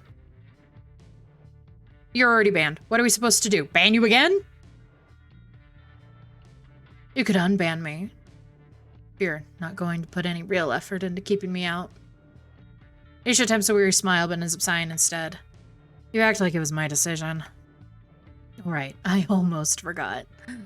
No matter how much you like to pretend otherwise, you're still Laz's little minion. Me with chat, yeah! Fuck off. You don't even like it here, babe. Every time you come, all you do is complain, complain, complain.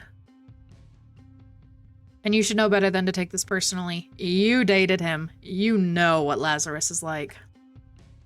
Love and hate, romance and violence, making love and fucking.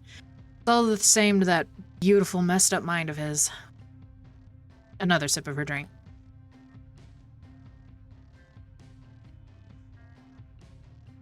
For what it's worth, he really does miss you. Meanwhile, I couldn't be happier to be rid of him. Nisha sighs again. More amused than annoyed this time. Is it because your kind has too much time on your hands that you waste so much of it? I guess you'll find out on your own, assuming things go the way you want them to. Nisha drops the grin. She wants to be one of them. She's never dared to say it out loud, or at least not to Cersei. But it's obvious to anyone who pays enough attention.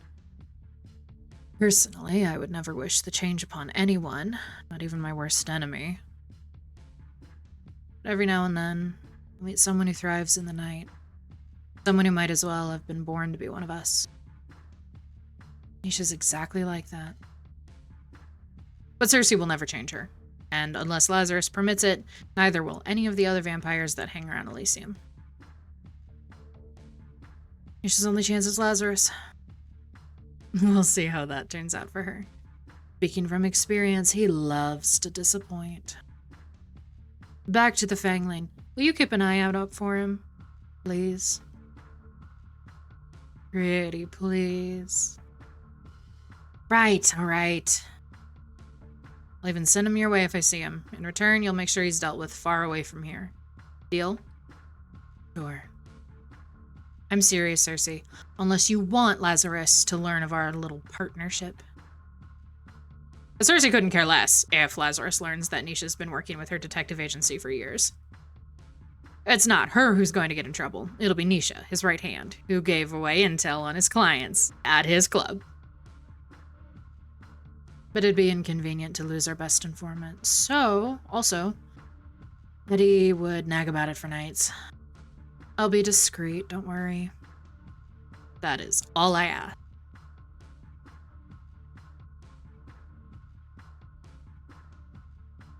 Oh, I love Cersei. She's so pretty. I love when women. Not much time passes before one of Elysium's goons notifies Cersei of the Fangling's arrival. Looks like Nisha's fulfilled her end of the bargain. Now it's Cersei's turn. Moments later, Cersei finds Seth loitering near the stage. She was right to assume that he's changed since the photograph. He's at least a few years older, though still young enough to have just graduated university. Coincidence, I also love women. Shaved off the baby fat and grown a mediocre mustache. A cheeky smile he shoots her way is identical to the one in the picture. For a split second, Cersei hesitates. He still looks so young, so full of life, even in death. And then she remembers what he's done. Her fucking scowl. Stunning. She remembers the women he's heard. Oh, rip him limb from limb. Shove needles underneath his nails. Slowly. one by one. And then remove his nails slowly, one by one. She remembers he deserves this. Hey. He's grinning from ear to ear, a little too brightly for someone who's supposed to be dead. She closes in. Well, hello there. What do they call you? Doesn't matter. You're welcome to call me whatever you want. Really? Typical of a Fengling. Death is a slave to his own impulses. Perhaps he's merely deferring to her as an older vampire, where he simply can't help his excitement at a woman showing interest in him at first. Either way, she smiles, deciding there's no point in wasting time. Seduction has always come easiest for her. You should come somewhere with me. Somewhere more private. Seth lunges at the opportunity without reservation. I bet he does. Sure, when? I can go anytime. Now, where to? She hides her disgust behind a well-timed giggle. Come with me. She slips a hand into his and guides the overly eager vamp through the crowd. The bouncer who almost didn't let her in earlier still guards the entrance. He doesn't say anything when he sees them, simply watching as they disappear down the dark tunnel. When they get out of the tunnel, Cersei leads Seth through the streets with confidence, knowing exactly where to bring him. Where I met Eddie for the first time, 20 years ago.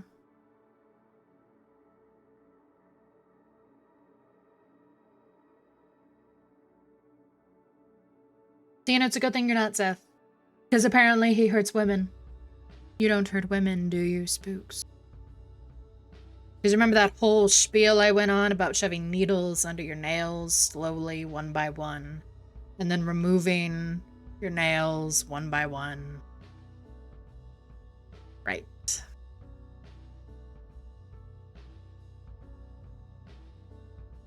I spared his life that night, but have ended many lives there since to make up for it.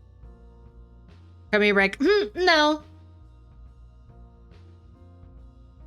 Death doesn't shut up once. I've never been with a vamp before. Is it better than sex with humans? Shouldn't we get some blood first? He enjoys the sound of his own voice too much. Not even once does he question her silence.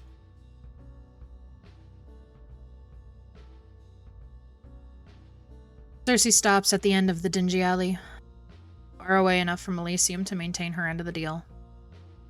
Seth looks around with a frown. You want to do this here? Wouldn't a nice girl like you prefer a hotel? Not a girl. Seth's jaw drops stupidly. You mean... I was referring to my age. Oh, yeah, of course not. I'm sure you're experienced. Anyway, I'd invite you back to mine, but I don't have a place yet. Rolled into North Haven the other night. Still getting my shit sorted out. She ignores him, letting him laugh nervously to himself while she looks around, checking there's no junkies or creeps hiding around the corner. Seems it's just the two of us here. Back to being excited. Oh, you dirty girl. You got a kink for doing it outside, yeah? Ew. Ew. Picked a great spot then. No way anyone will find us here. As long as we're on the same page. Look at her. What a woman. Oh!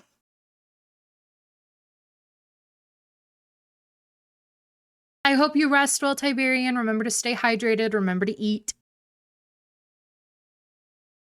She lunges for him, grabbing him by the throat and shoving him up against the wall. Yeah. He doesn't need air to survive, but he's forgotten that in his panic. He gasps desperately, clawing at the hand wrapped tight around his neck. Cersei stares into his eyes the entire time.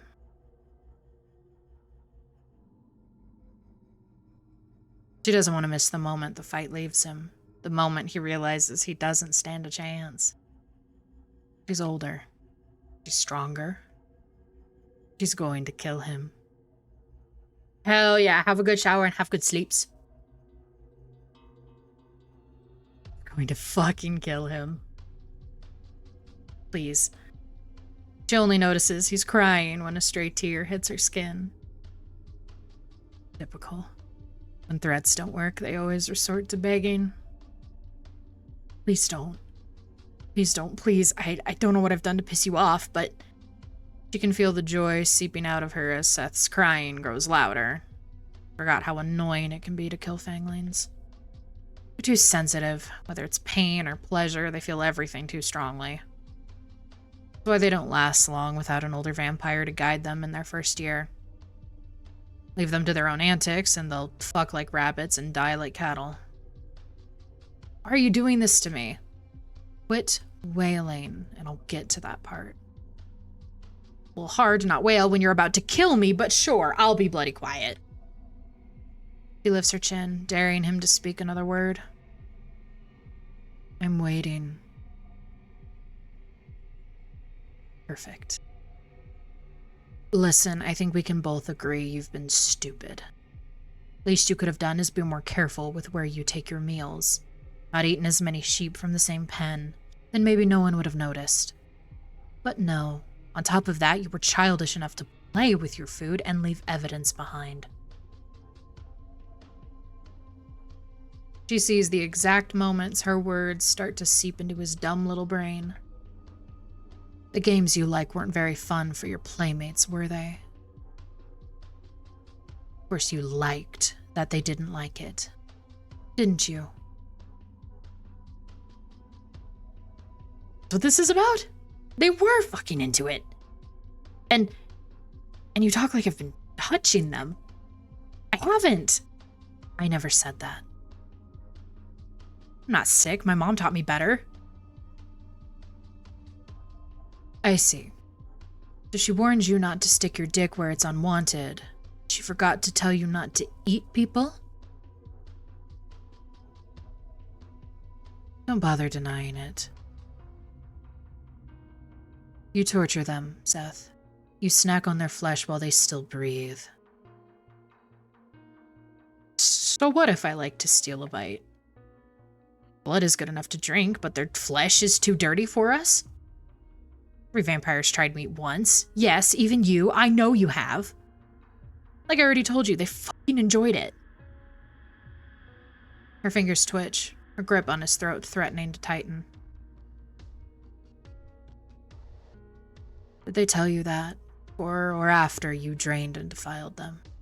I'd ask them personally, but last I checked, the dead don't talk. Well, with the exception of us. Why does that even matter? Aren't we the same? Aren't we? Then you should know it isn't fair to judge me. We're fucking vampires, apex predators, top of the food chain. Who cares what happens to the cattle? God, can you get any more cliche?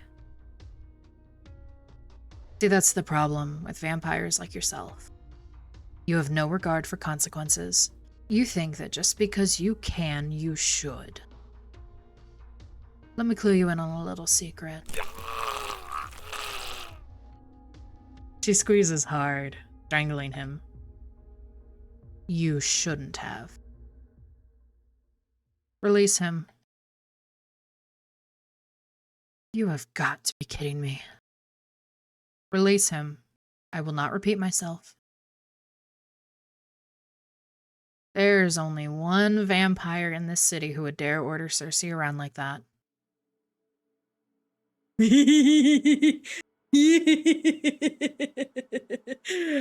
Oh, I've been waiting for him.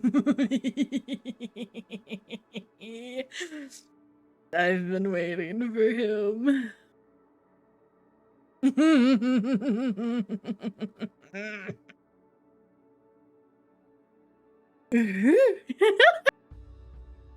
Abraxas. Captain of the SSF's North Haven branch.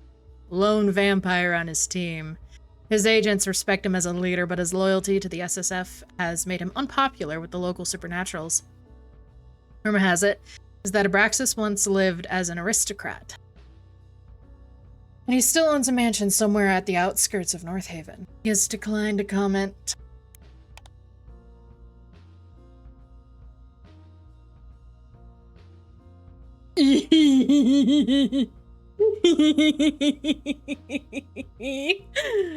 Oh, you can see the vein in his hand. Oh, yummy. Fuck, dude. Oh, goddamn. That's crazy. I love the art in this game. That's great. That's really great. This is really pretty. This is really pretty. I'm glad you enjoy my fuck-ass laugh, Kawaii. This is your final warning, Miss Cersei. I strongly recommend you heed it. I heard you the first time, Abraxas, but I'm not one of your lapdogs. You should ask nicely if you want me to do something for you. Give us triple platinum. I love that you're all freaks because I don't understand how you guys find my laugh attractive, and yet here we are. As if playing nice with you has ever done any good. Done anyone any good. How would you know? You've never tried. Trying to distract me, but your efforts are in vain. Tonight, I have even less patience for your antics than usual. Aw, man. Seth is under the protection of the Supernatural Secrecy Force. You harm as much as a hair on his head. You'll be in defiance of North Haven's supernatural law. Me. We're your freaks. Yeah, you are. Purely out of childish spite, she considers plucking a hair from Seth's head just to prove a point. It'll go back in seconds, after all. I think you should. Release him. Let me handle him. It's not as if this would be my first crime. I've broken at least 2 laws just tonight. This is a serious matter. Serious. I cannot say much. Just know that Seth is our only witness to an important investigation. I am? He is. Oh! In her surprise, Cersei drops Seth on his behind. Seth scrambles to his feet, running to hide behind Abraxas' imposing frame. It is quite imposing. Fuck. Hard to tell, but beneath that thick jacket, Abraxas is hiding almost 6 feet and 5 inches of lean muscle.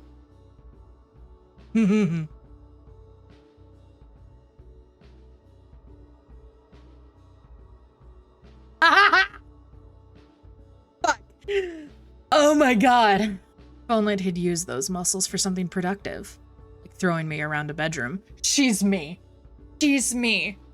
Of course I know her. She's me.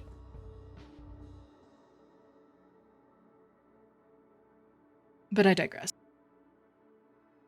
Normally, no self-respecting vampire would run to an SSF agent for help, but Seth either doesn't know that, or... Yeah, no. He definitely has no respect for himself. Follow me. One of my agents is waiting for us around the corner. Hey, where do you think you're going? I'm not done with you. Raxus answers without pause. I am. Stop. We must stay focused, brothers. I have to put my clit away, sorry. I'm not. I fail to see how that's my problem. Y'all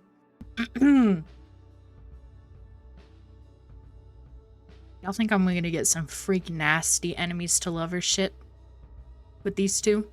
Thoughts? Opinions? Raxus couldn't look more bored if he tried. It's infuriating how he always carries himself with perfect poise. Even as his shoulders hang heavy with guilt he thinks no one can see. Thank you for not putting up too much of a fight this time, Miss Cersei. I appreciate it when you are willing to collaborate. Unlike the rest of his good-for-nothing squad, Abraxas has never, not even once, flinched in the face of her wrath. There's always a time for firsts. Collaborate? You want me to show you how I collaborate?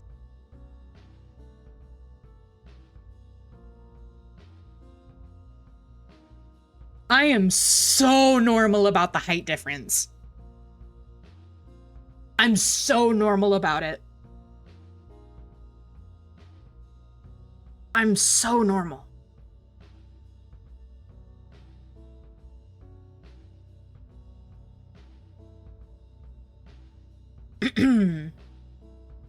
Storms up to him, even in heels. She has to glare up. Dad, I don't think she's very normal. That's so normal. The height difference has never intimidated her. No.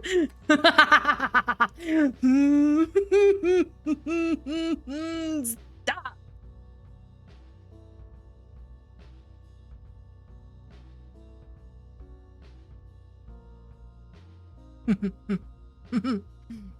Oh. I'm so normal. I'm so normal. Oh boy. Oh boy. Can't wait for that one to show up next. I will blow you up. I never show up anymore. Just to avoid that. Permanent lurking. This is unnecessary. I could hear you perfectly fine where you stood. Promise. Oh, heard. You know what I mean? I understand. Heard. Go fuck yourself. Not even a flinch. Very mature. I need him so bad. Jesus Christ. I need him on such a biblical, diabolical level. My clothes have disintegrated from my body. I just want everybody to know that. They have disintegrated. I see. Style. You are more than welcome to waste my time any other night, Miss Cersei. It's not this one. How would you like me to waste your time, Abraxas? Do tell me.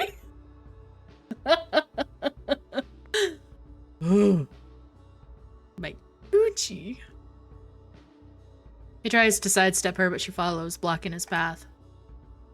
Don't pretend you're above this. You love arguing with me. I'm gonna lose my marbles.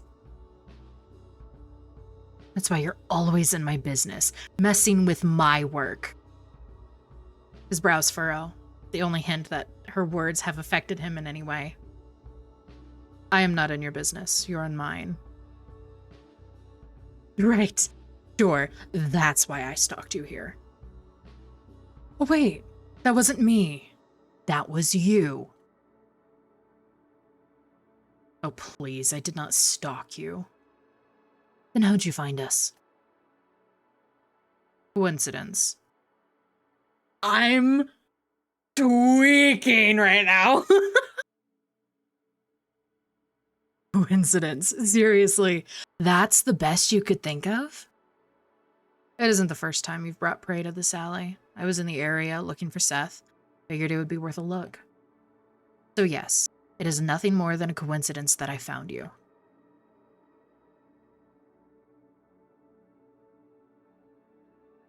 Jesus Christ.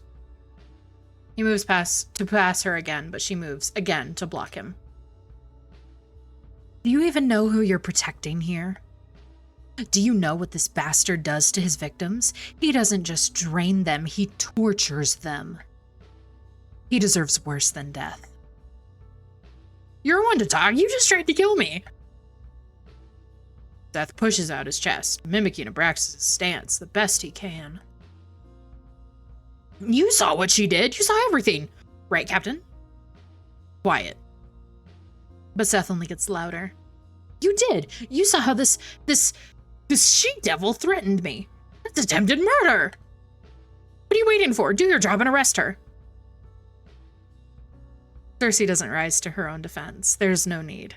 because she sees Abraxas's response coming from a mile off. On what grounds? What? I just told you, she tried to murder me. That isn't something the SSF is concerned with. We cannot get involved every time there is a minor squabble between two supernaturals. But... shut it.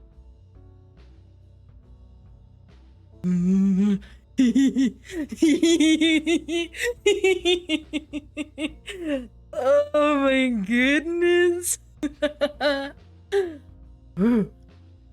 They trade a peeved glance at the unintentional coordination. This is everything I could possibly want. After a stony stare, Abraxas is first to break the tense silence. You have no authority here, Miss Cersei. Now go your way, and I'll go mine.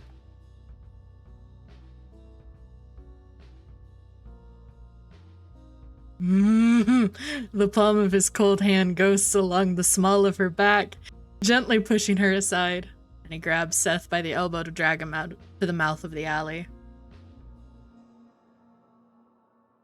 If a man this big and this fine and this my enemy put his hand on my back to move me, my clothes would fall off immediately. Everything, panties and all, it's all gone.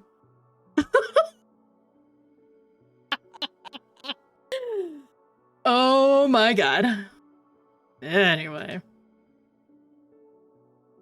Cersei follows right at their heels. What happens to him after you get what you need? We'll follow protocol and release him. But he's a criminal. Because he's predictable like that, Abraxas just offers her the usual spiel. The SSF is a counter-terrorism and intelligence agency. We investigate and neutralize supernatural threats for the greater good of society. We have neither the time nor a reason to chase down all the addicts, muggers, and vandals who haunt these streets. But even if I wanted to do something, we have no case against him. I cannot abuse the law by detaining him without proof of a crime. My word is your proof. Have I ever lied to you before? Many times. But I'm not lying this time. Abraxas pauses, turning to look at her.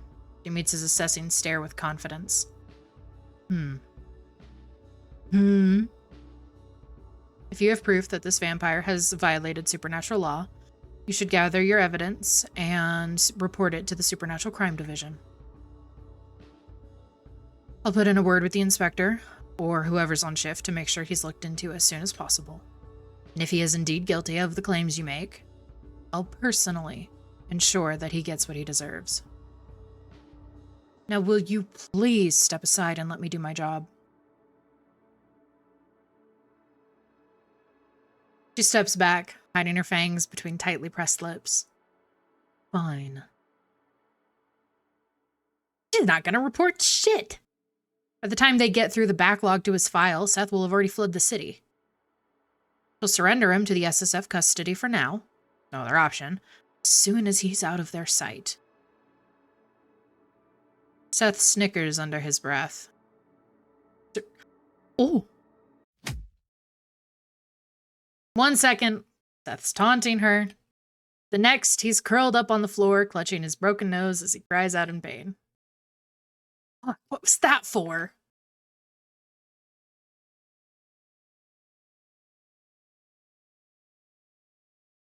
It happened so fast, she almost misses the look of uncharacteristic rage on Abraxas' face.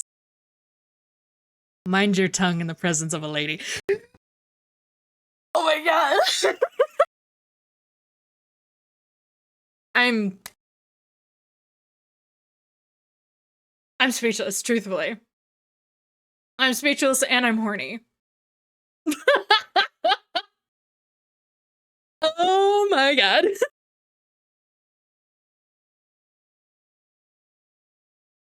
I want you all to know that's one of my favorite tropes of enemies to lovers.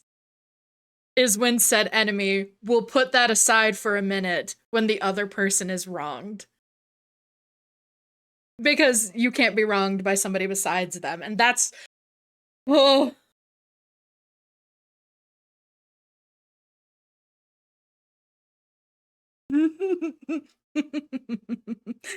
Ooh. Ooh. Stop. This is great. Oh my goodness gracious. What a time to be alive, everybody.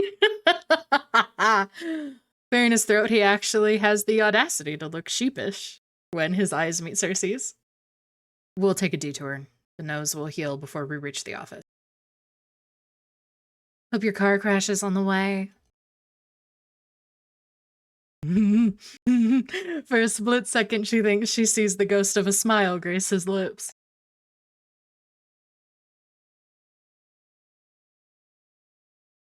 I'm losing my marbles, guy. Oh my god. Okay. Great, now I'm hallucinating.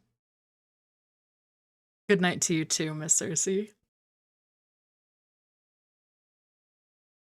Harvard needs to be right. Harvard needs to be right. This visual novel is so yummy. Oh my god. Hello, Harvard needs to be right. Oh my god. Okay, I'm fine. How are you, Harvard needs to be right? That line delivery was peak. Which one? I've been listening for a bit. Have you been listening to all this yumminess? Harvard needs to be right.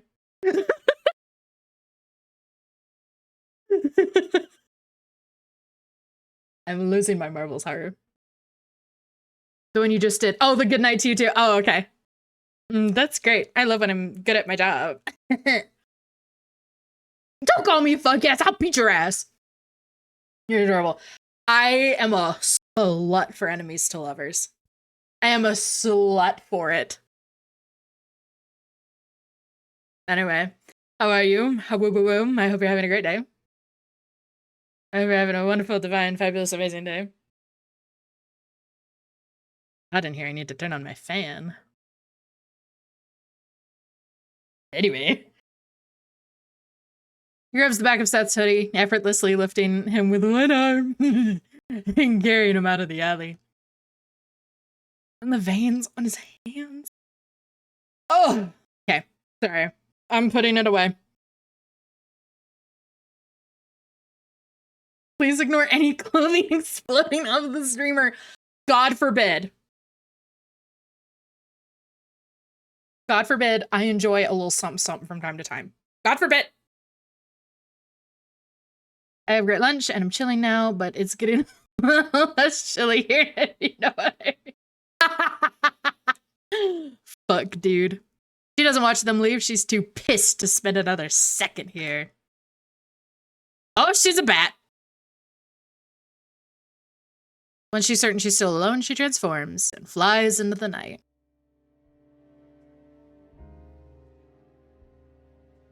Hi, Evan. Cersei flies through an open window of her flat. Miss Cersei. Cersei, Miss Cersei. Oh, she's mad. Have I missed? You have missed one of the biggest meltdowns I've had about a character in a hot minute. Like, just a few minutes ago. I was weaking, dude.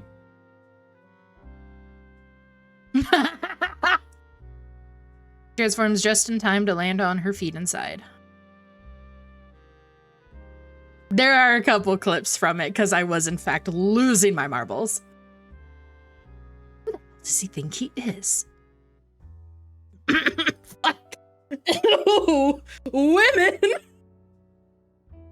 Have I ever told you guys I love women?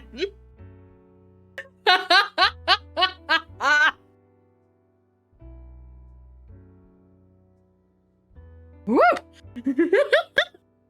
That was crazy. Okay. Okay. She stalks around the tiny space, tearing off her clothes while cursing Abraxas in every language known to mankind. She's never known anyone more frustrating. She pulls to a stop in front of a mirror so she can adjust her underclothes and check her makeup. But her reflection makes her pause. Sometimes I wish the myths were true and vampires didn't have reflections. When she sees herself in the mirror, can never resist picking her appearance apart. The red lips painted that color so her mouth would match her eyes.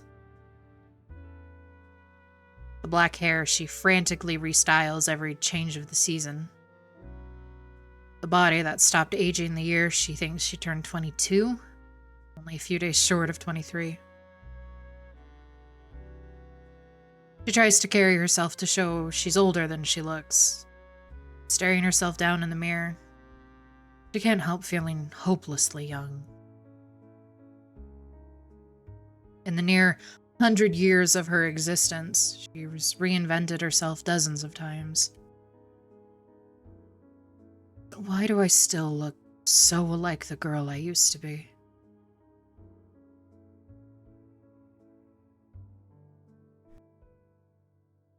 I wish I could forget her. Every time I see myself, there she is. At least she's beautiful. Small mercy. Too old to mope around like this. Cersei picks her clothes back up, slipping them back on. I like that we took our clothes off because we were angry. And then now that we've mellowed out, we've put our clothes back on. That's so me! It's embarrassing, really, letting Abraxas shake her confidence like this. Wow. She smirks. Back again, I see. Oh, hello! Welcome in. She quiets her steps, sneaking around as she searches for the little intruder. Come out wherever you are. She catches the culprit under a haphazardly discarded bra. Her neighbor's cat. How did you manage to escape your owner this time, She pssts at Ellie, luring her from her hiding spot. She's not sure the sounds actually make a difference. The cat just seems to really like her. Why else would you sneak in here all the time, She picks the cat up, cradling her in her arms and pressing a kiss to her head. Poor Mrs. Harris has to be worried sick about you. Wait here. I'll have Eddie take you home. I'll take that as a yes, ma'am. Good kitty. So cute. Downstairs, she finds Edgar hunched over his desk, nose buried in mountains of paperwork. Oh, he's so much older now. I'm so horny.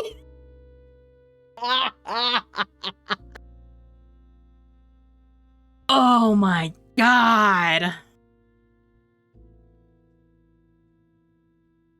What a time to be alive. Truly.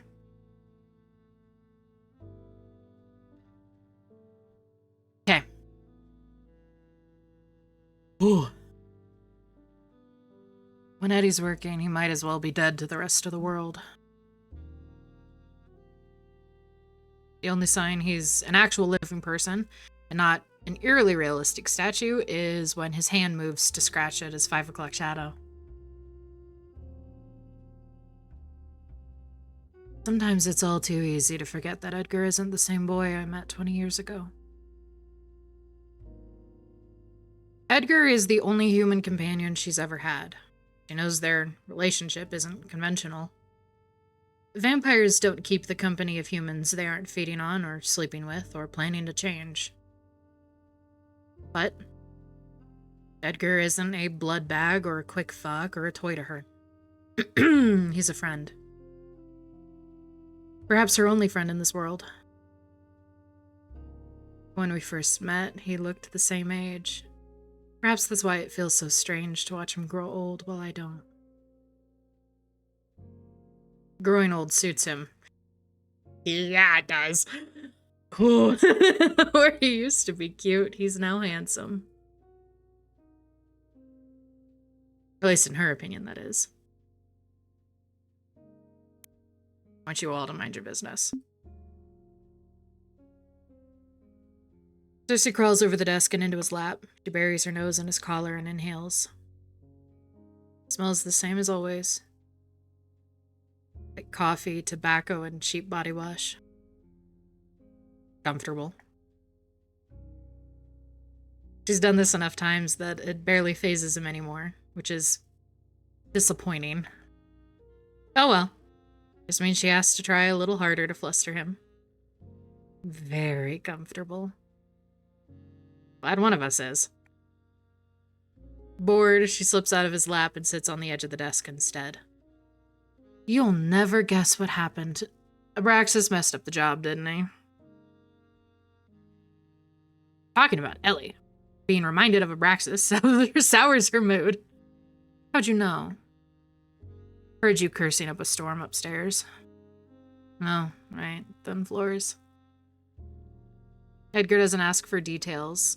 Well aware Cersei will supply them regardless.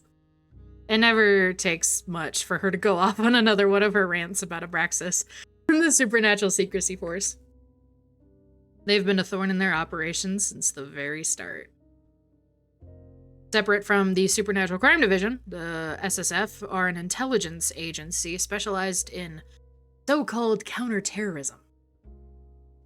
Bluntly speaking, they've been ordered to do whatever it takes to ensure that the existence of supernaturals remains a secret from the larger world. Hi, Justin!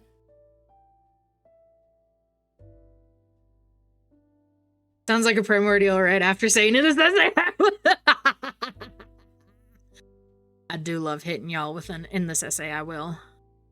How we doing? I've been horny. Let me fucking tell you. The character design in this is god tier. And there's enemies to lovers. Good horny? As opposed to a bad horny? They spy and manipulate the narrative behind the scenes, only stepping forward when an incident grows big enough that it threatens exposure. On occasion, they will even directly eliminate assumed threats. The SSF higher-ups are all mortals, but they send supernaturals like Abraxas to do the dirty field work for them. Many would insist that the SSF are a necessary evil, but everyone still thinks supernaturals who join up are sellouts. Innocence or guilt matters little to the SSF. Their job is, quite literally, to brush things under the rug. Usually at the expense of non-humans. Cities that have experienced a rise of vampires don't let the SSF anywhere near if they can help it. Refers to historical events in which a single or several vampire clans have set up a stronghold in a region. Aside from wizards, these strongholds tend to shun the presence of other non-humans. In the past decade, Paris has been Europe's largest vampire stronghold. On the other hand, the British vampire population, once prosperous, has been on the decline for generations. But in places like North Haven, it's hard to get all the different non-humans to agree on anything other than not wanting humans to discover us. I'm not surprised they intervened again, but I am surprised they haven't shut Thorn investigations down yet, given our egregious list of violations. Private investigation agency founded by Cersei and Edgar. They accept jobs from humans and supernatural alike. Occasionally, they even take on contracts to slay vampires. I don't like Abraxas any more than you do, but I've got to give it to him. His patience with you has been impressive. Careful. That almost sounded like a compliment. But Edgar's not wrong. Cersei should be a major liability in the SSF's books. She's bent or outright broken their rules plenty of times, yet Abraxas doesn't report half of the stuff she gets up to. Because of that, he now seems to believe she owes him some kind of favor. As if I ever asked for his help. You know what? Maybe he fancies you. My colossal ego is inclined to agree. I don't think that's it. Besides, he's married. But his wife passed away ages ago. And yet, even after all this time, he still hasn't taken off his wedding ring. It's so sad. About 15 years ago, when they'd spoken face to face for the first time, had been one of the first things she noticed about him. At the time, she'd been disappointed, assuming his wife was still alive. She's done a lot of awful things without guilt, but sleeping with married men was something she liked to avoid. In hindsight, she recognizes she dodged a bullet, even if only barely. Long time, I suppose. Edgar scratches his nose bridge, giving away how nervous he is. It never fails to amuse her how easy he is to read. Well, that's quite sad, isn't it? But he must have loved her very much. Must be painful, missing someone that long. I guess. Cersei knows far too well what it means, what it feels like to mourn someone you'll never hold again. It doesn't have to mean that you loved them. But Edgar wouldn't be thinking about her experience in this moment. He must be thinking about his sister. On to more fun matters. Remember what day it is? Everything going on tonight, she'd nearly forgotten herself, so she can't say she blames him when Edgar pulls a face that says he definitely doesn't remember. Of course I remember. February 19th. 21st. First of all, it's March. Yeah, it is. Is it really? Never tell when it's raining all year round anyway. Fine, I'll tell you. Our anniversary. Our what? It's been 20 years since the first night we met. Oh. Is that something to celebrate? I don't know about you, but I'm surprised we made it this long. That we can agree on. Wasn't one of us supposed to kill the other by now? He says it lightly, but he's half serious. One of them should be dead by now. Edgar lights a cig, barely hiding a grin when he shoves it between his lips. Cersei smirks back at him. This kind of banter has long been part of their daily routine. She provokes him, he retorts with some snark, they laugh or roll their eyes, then rinse and repeat.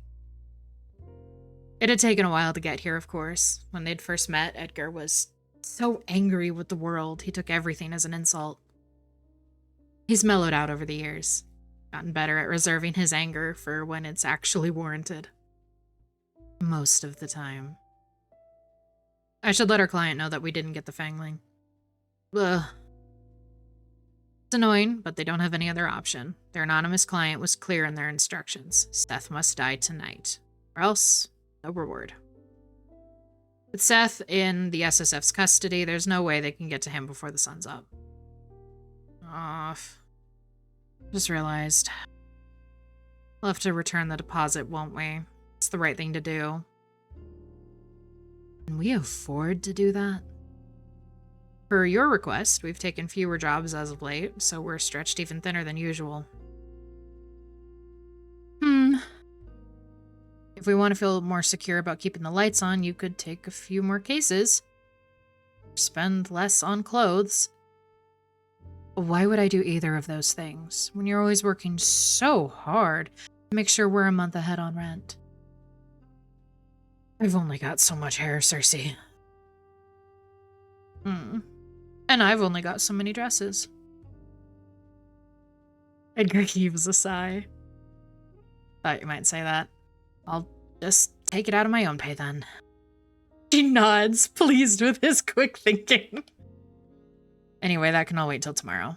Go to the Golden Cat and celebrate our 20th. Oh my god. Oh, cute. A pub frequented by supernaturals, its name is based on the original owner's cat. Both Cersei and Dante frequent the Golden Cat after work.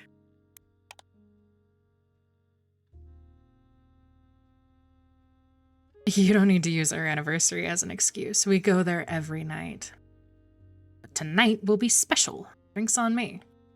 Well, technically it's our rapidly depleting business funds that we'll be paying, but the sentiment stands. You sure know how to spoil a bat. So that's a yes. Yes, yes. Alright, just let me fetch my coat.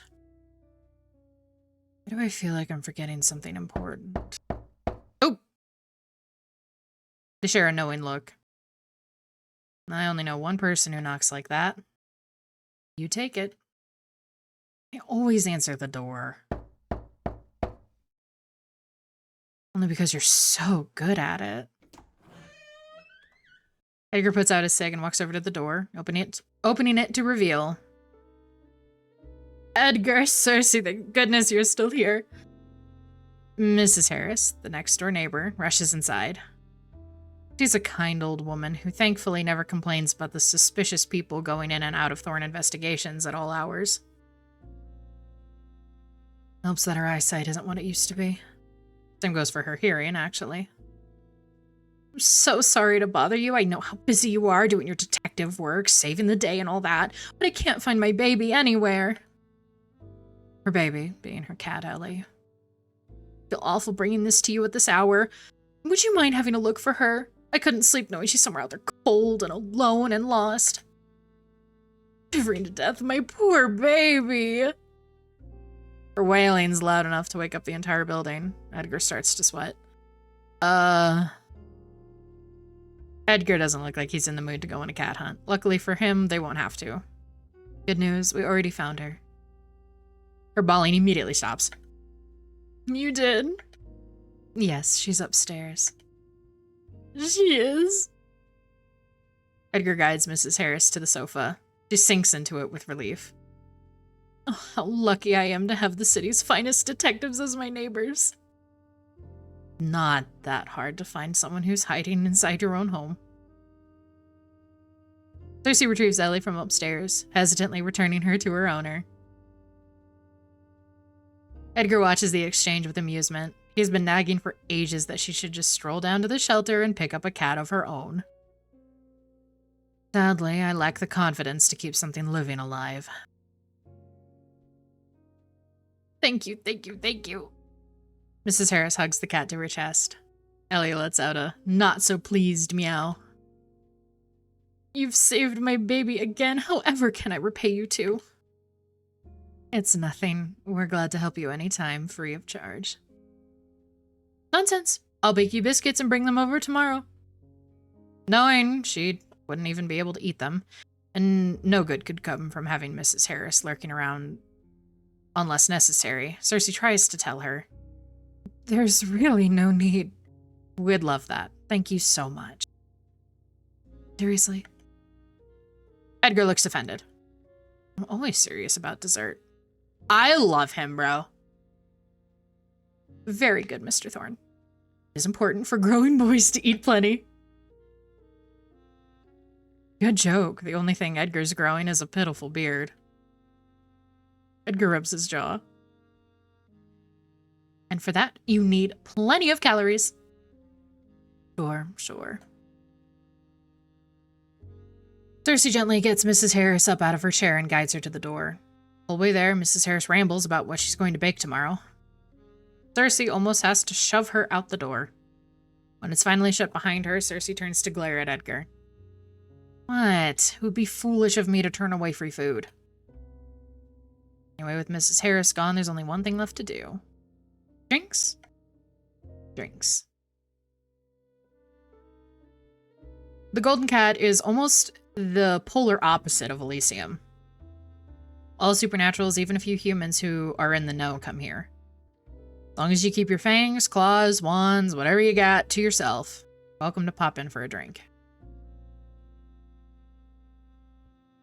And him in the coat. Ugh. I love me a well-dressed man. Entering the pub, Cersei's eyes immediately hone in on one guest in particular.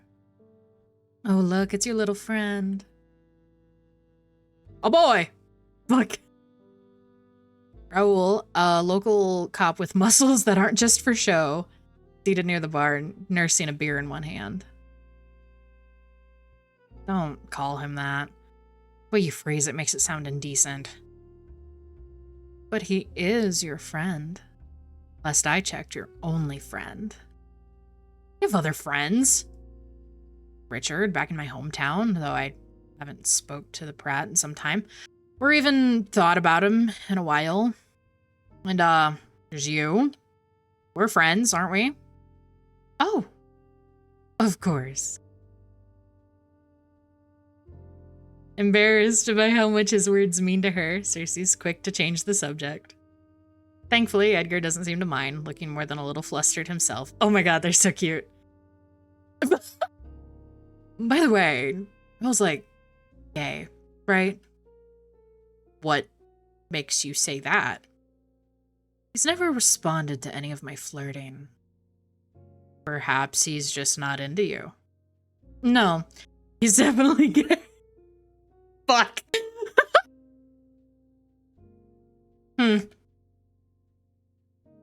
She only flirts with Raoul to mess with Edgar, but it still surprises her Edgar hasn't noticed his friend's not into women. Hi, Spooks, welcome back. Is he really so oblivious, or is Raoul just that private?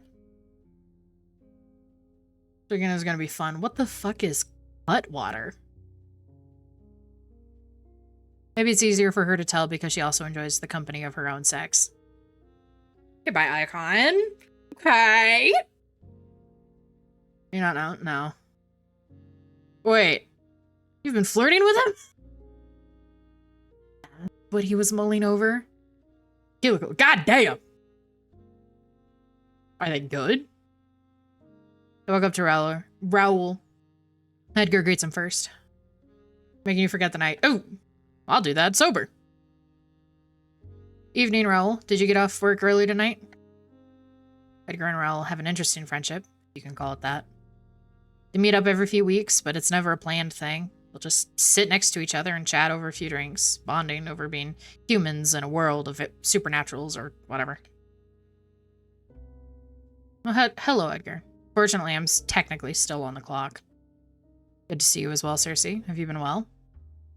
Raoul nods to Cersei, acknowledging her too. He's smiling, but she can't tell if it's out of politeness or if he's genuinely happy to see them. Sure. But what about you? Are you here on official business? Anything we should look out for? Well, takes a look around. Where's your pup, by the way? Rare to see you without him. We fucking Shiva. Shiva, there's so many hot people. Shiva, there's some giant of a man and enemies to lovers and it's so Sparkle, hello honey.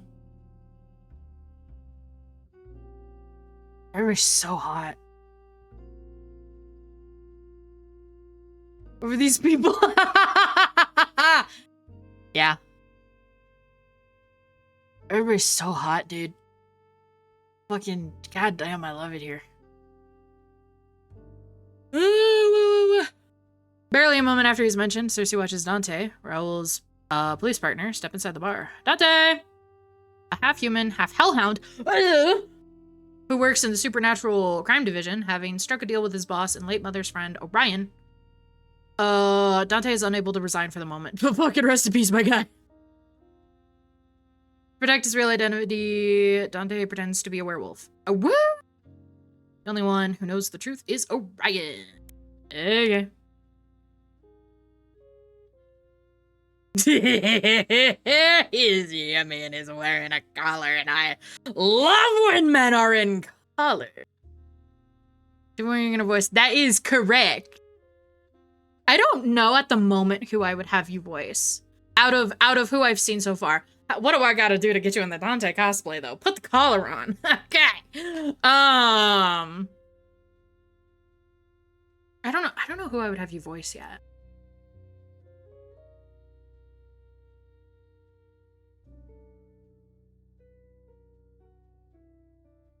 It's never. God forbid you're desired. God forbid you're wanted. Shiva, shut up.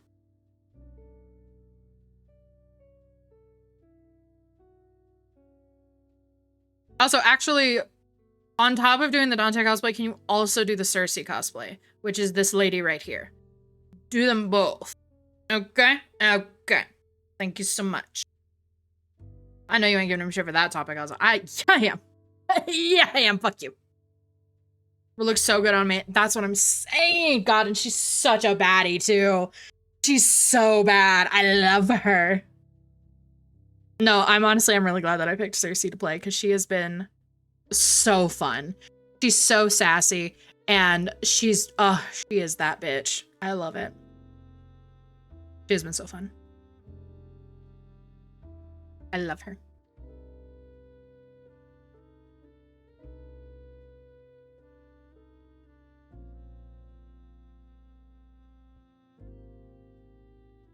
Okay. Speak of the devil. Or werewolf, I guess, if we're being technical. Dante looks a little out of sorts, hair sticking up even more than usual.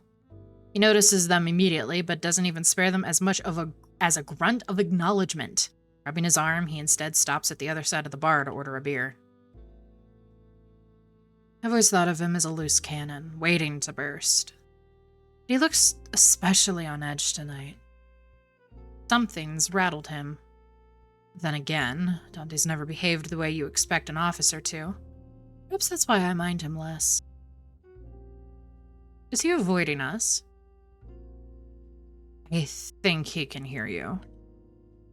Yes, that was the point. She raises her voice. Perfect timing, Dante. We were just talking about you. What? No, we weren't. You do realize that when you say it like that, you only sound more suspicious. Cersei! Raoul rests his chin on his palm, watching the scene with a little too much amusement for her liking. For some reason, Dante seriously freaks Edgar out. Now, this shouldn't be so surprising because Edgar's been easily scared as long as Cersei's known him. However, he's especially intimidated by Dante. Shiva, put it on! Put on the crop top, please! Shiva! I have made my demands. Put it on! God damn.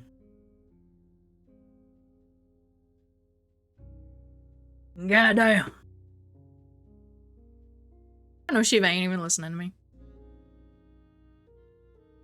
God damn. Awooga. Yeah, Shiva. Hey. Yeah. Damn. Woo. Let's see. To his defense, Dante does look like he'd punch your lights out if you look at him the wrong way on the wrong pay. Shiva, I know you're listening. I know damn well I did not fix my TDS so it actually works. I know damn well. I heard it. Y'all didn't. It worked though? Oh shit, it did? You heard it? That's crazy. That never happens. But you'd have to be pretty stupid to try something on Eddie while I'm around. In the meantime, Dante has picked up his beer and walked over. He offers a nonchalant wave with his free hand, which is probably as good as a greeting as they'll get from him. Did you forget to brush your hair this morning, or did you run into trouble on your way here? If anyone's picking on you, you can always let me know. I don't like animal abuse. I just ran into Abraxas. Seen him recently? Being reminded of Abraxas's existence again sets a frown on her face. Not really. You guys can't see my mouse. I was gesturing at his grin. Hello. When Dante smirks, Cersei knows he's gotten exactly what he wanted by bringing up Abraxas. I heard he and his agents were snooping around that museum that exploded, interviewing potential witnesses. Museum. Explosion. Could that be related to why Abraxas needed Seth? Guess I'll be wandering around the city till that's sorted, keeping an eye on things. You haven't run into him yet. I'm sure he will. A lot. His smugness shifts into curiosity, and I want to punch him in the face, but also sit on his dick. Heard anything about that, though? Thank you for updating in the middle of me watching stream. You're so welcome. Not sure what you're asking me for. I haven't got a clue what they're up to. Speaking from experience, it's best if it stays that way. Actually, why do you even care? Aren't the SSF and the police supposed to stay out of each other's business as much as they can? For all 0.1 seconds, I thought that was an actual line in the game. I mean, Cersei, while Abraxas was on screen, did mention how it was a shame that Abraxas did not use his giant muscles to toss her around a bedroom instead of whatever the fuck he does. So, I wouldn't put it past her.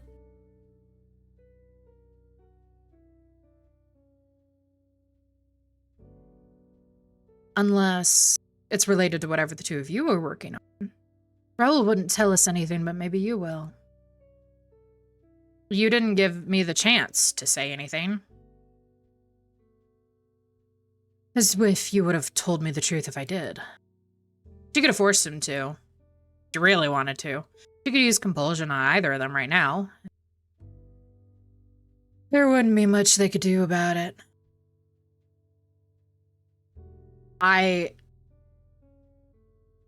Obviously we haven't, okay, shut up.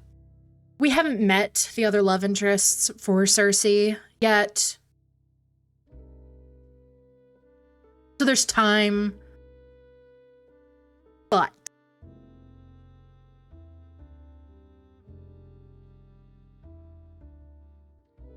so, you know, anyway.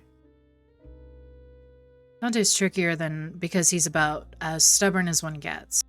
But Raoul's only human. She wouldn't know.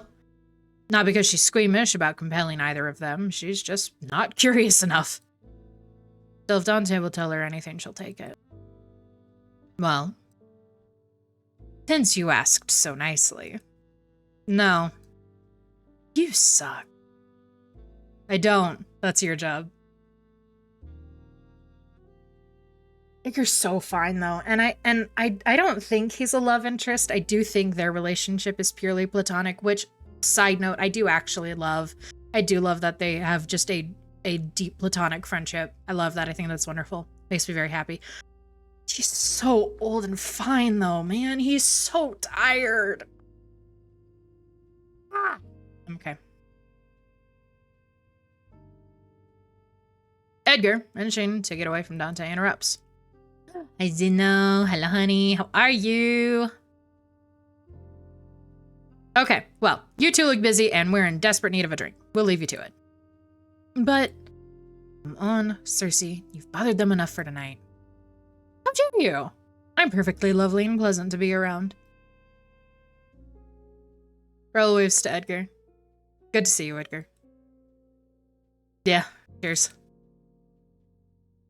Edgar takes her arm and she begrudgingly lets him pull her to another corner of the bar. They nab their usual seats close to the bartender. When they drink a lot. So, good to have easy access. You pet me!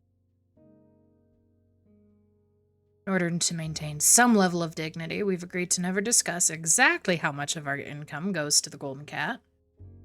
Welcome back! The bartender is swift.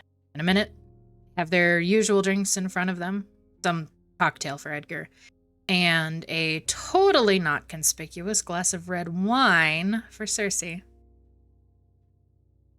Leave a lick! So when are we going to address the elephant in the room? Edgar sips his cocktail, raising a single brow at Cersei's question. I'm talking about your addiction to sugar. Should be criminal to even call that a drink. About 1% alcohol and 109% sugar. Anybody sugar package? Not quite sure those numbers add up. Besides, what right do you have to judge anyone's choice of drink when you order the same thing every night? Why waste money on alcohol when it just spoils the taste of what I really want? I thought alcohol enhanced the taste of blood. Actually, I can't believe I've never asked you that before. She knows exactly why he hasn't asked. With each year that passes, Edgar grows more determined to avoid acknowledging what she really is. It depends on the vamp, but nothing will ever beat drinking it fresh from the tap. And have you started doing that again? She doesn't miss the regret in his eyes before he averts them. Still, she can't help the irritation she feels at what he's insinuating. Not since I ended things with Lazarus, you know that. Right. But you think that's a lie. I didn't say that. Even if I were doing it, not like that Fangling I met tonight. I have self-control. I'm fully capable of making my own decisions. I don't drink from people who don't want me to, and I certainly don't drain people, so you can stop looking at me like I bit your pasty ass. Edgar's face falls in his hands, but his trembling shoulders do little to conceal his laughter. Not funny. I'm annoyed with you. I know. I'm sorry. Sorry I'm annoyed. Sorry you said it in the first place. Both? He's grinning now, too. Then why the laughter? Why'd you have to call me pasty? You know I've been trying really hard to build a tan. You should give up on that. You're only adding to that constellation of freckles on your face. Thought you liked my freckles. I said that? I must have been lying, since I'm apparently lying about everything these days. He grimaces. Seems he thought she was going to let that one get swept under the rug. I'm sorry, Cersei. I didn't mean to accuse you. I know you're not like that. I know you wouldn't. Just hard to forget the shit I've seen. The things I know you're capable of if it weren't held back by your own morals. It always comes back to this, huh? Edgar only likes the Cersei who stands up against her own kind and looks out for the weak. Not Cersei who lures strangers into her bed and sucks their blood. I don't know how to tell him I'm both. So I don't. Nothing's holding me back. You make it sound like I'm forced to do this, but I choose to. Not an easy choice. Been like that Fangley. She's been worse. It was fun. She doesn't want to know how Edgar will look at her if she confesses that to him. I understand. Except he doesn't. Therein lies the problem. Edgar clears his throat and puts a smile on that trembles at the corners. We're here to celebrate. We should talk about happier things, shouldn't we? Courtesy of decades of practice, the smile she puts on herself is a lot more convincing. Right. Like your girly choice of drink. We're still on that? Hey, aside from the increased risk of diabetes, I find it cute that you have a sweet tooth. At 42 years old, he's 42. Being described as cute is no longer very flattering, but... Wait a second. He presses a finger to his lips, then motions to the radio playing on the counter. The news is on. Local authorities have stated a gas leak has caused the explosion at Beaumont Museum last night. Beaumont Museum. That's where Dante said the SSF were digging around, right? The museum's doors will remain closed to the public till repairs on the private wing are complete. Blah, blah, blah. Among other news, the body of 23-year-old Jane Stewart was found last night. Earlier this month, Miss Stewart was reported missing. My God. Has human news always been this boring? Always the same thing. Someone was robbed, someone was murdered, someone was kidnapped. At least there's an explosion involved this time, but what's the aftermath? The next day, there's something else. Not anything worse, but nothing better either. I don't have to listen to the news to know how terrible the world can be. Step outside. Ever been? Edgar and Cersei look up at the bartender. What, to Beaumont Museum? It's owned by one of the greatest wizards of art. There's wizards! I still can't get over that. Wizards! Edges! A subspecies of humans born with the ability to use their life force as magic. Their substantial life force grants them double, sometimes even triple, the life expectancy of normal humans. They are immune to most human diseases. Although it varies from one wizard to another, no wizard has an unlimited life force. When a wizard has exerted their supply, they must take time to rest and recover. I'm losing my ability to read. Otherwise, they may experience magic sickness. Fuck. Magic sickness is curable in the early stages, but if the wizard continues to ignore the warning signs, they risk never being able to use magic again. In the absolute worst cases, it can even lead to death. Throughout history, wizards have formed several societies, ranging from smaller covens to larger communities. Well, shit.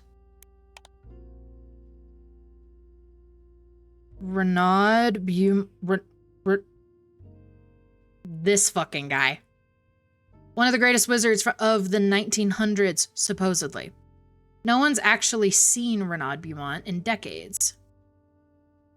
Rumors say that he left all of his research and businesses in the hands of his successor, Simone Beaumont, before disappearing to live out the rest of his days in solitude.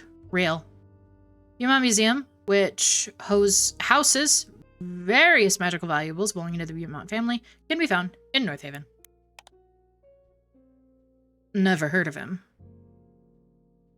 I might be Team Edgar on the friends to lovers trope, methinks. Yeah, like, so there's two sides. There is the romantic side of me who desperately wants them to finally fall in love after 20 years of being close buddies. But also there's the other side of me that genuinely loves that they are just buddies. And they work together and they live their lives together, but that's it, you know? So there's two sides there, because I do love their friendship, and I think they are so cute. But I also just love their friendship, you know? You know?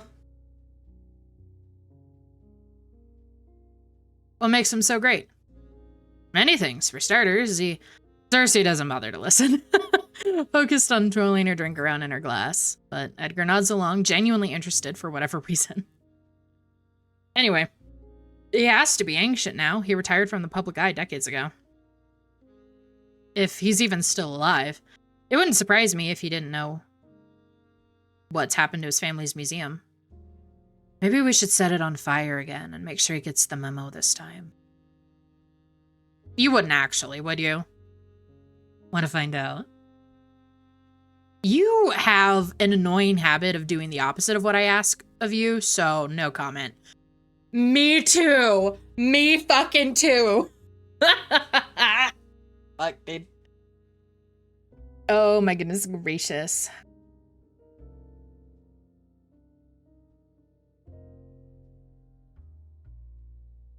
The bartender leaves to serve another customer. Edgar starts patting his pockets.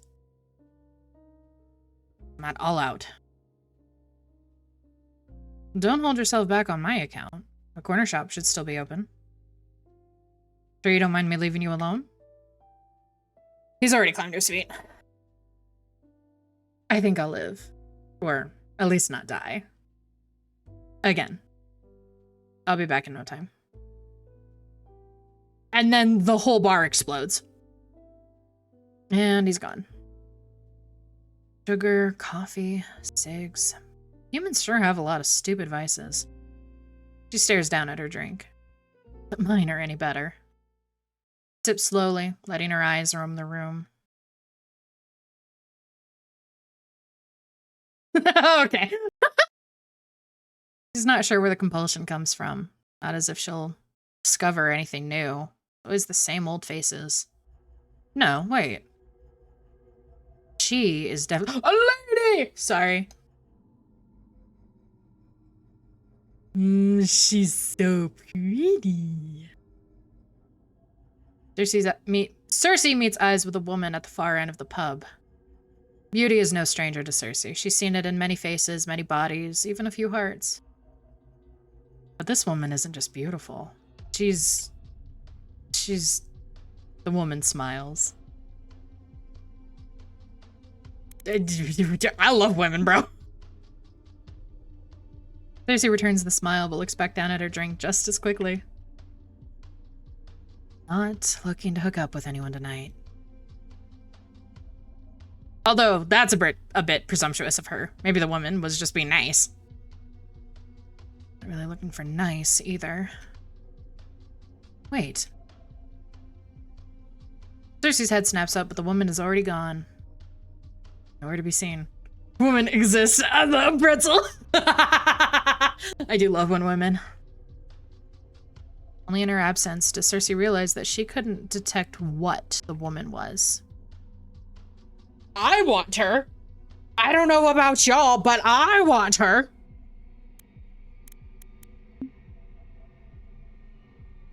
I want to speak to her. Makes no sense, but I want to see her again. I want to know her. I want her. She's so gay. Not her blood, not her body, not her heart. Cersei wants the mystery she offers. Exactly what she's been looking for. A mystery time-consuming enough to end the perpetual boredom eating away at her.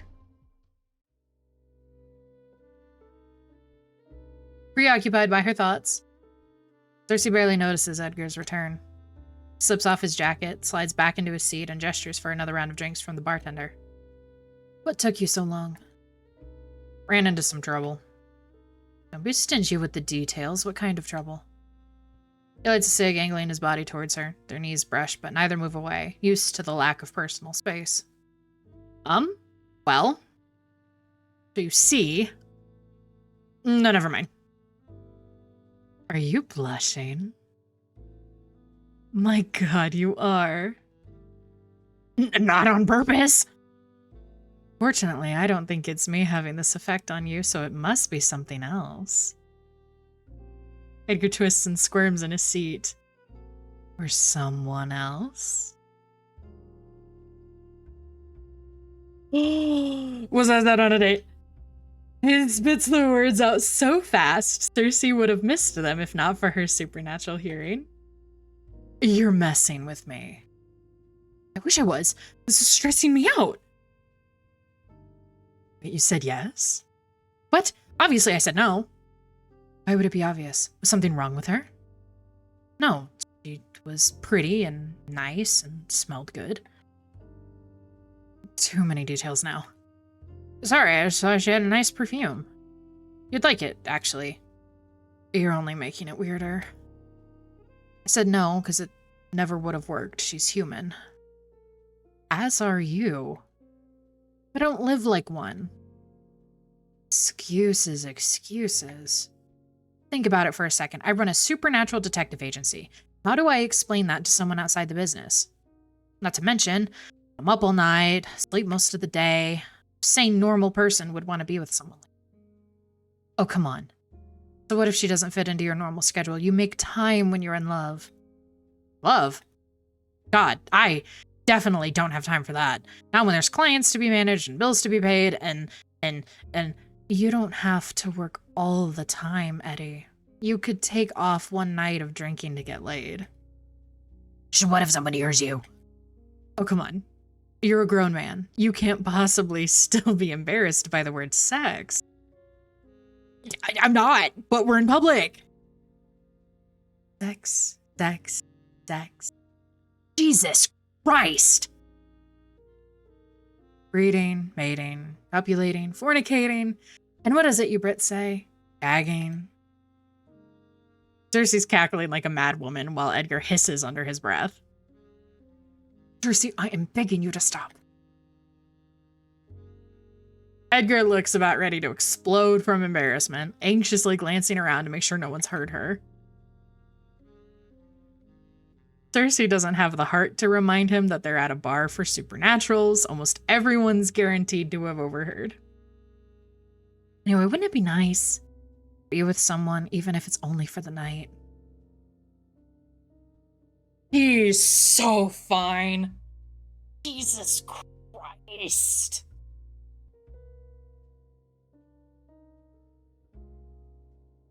I'm okay.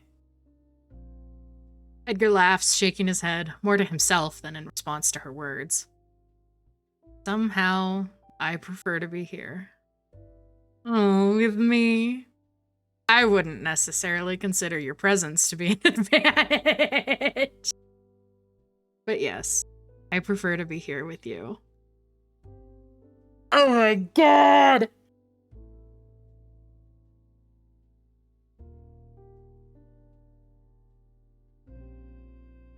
I am brought to the very dilemma I've been having with their entire relationship.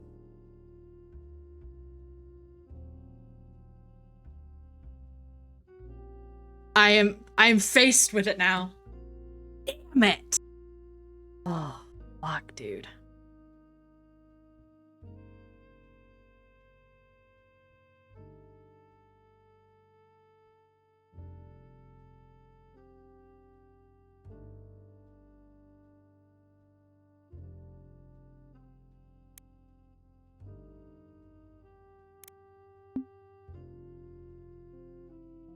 It's selfish.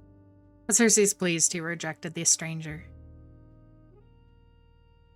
I'd be jealous if he suddenly had less time for us. Their relationship isn't romantic, so it's not like he'd be cheating on her. But she likes their routine.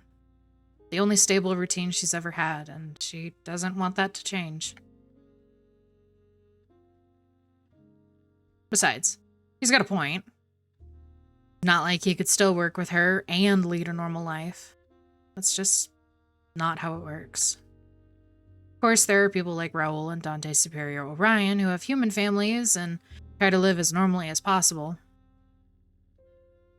But Orion's an anomaly, and with time, vampires like him learn the hard way that rejecting your nature never works in the long run. Edgar's different. He could pack his bags, move cities, and go back to living a normal life whenever he wants. As long as he remains here, though, he'll never be able to pull the wool back over his eyes.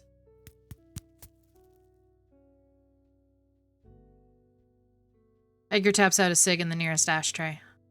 Enough about that. Did I miss anything around here? Nope.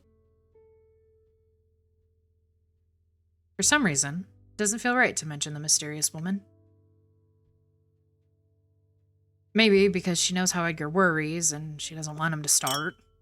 Oh my god, that was so loud. The bartender slides their new drinks toward them. They clink glasses. 20 years of this hellish profession. And 20 more. Oh, they're so cute. In the end, Edgar has one too many drinks. He leans on Cersei the entire walk back to his flat. I love the sprites up in the corners. Those are great. She stops when they reach his building. He's never invited her upstairs before, and she doubts it'll be any different tonight. Will you make it upstairs on your own? Why wouldn't I? He pushes off of her and stumbles up the stairs to the entrance. He almost falls over several times, but by some miracle, he manages to reach the door without breaking any bones. See? He hiccups. I'm perfectly fine. Right. See you tomorrow night. He waves her goodbye. She waves back. Good night. She waits until he's safely inside the building. Chances are low he'll die on his way up the lift, so Cersei begins her stroll back to her own flat. She walks at a leisurely pace, like the threat of the rising sun won't be upon her any moment now. Like her slow pace might delay the inevitable day.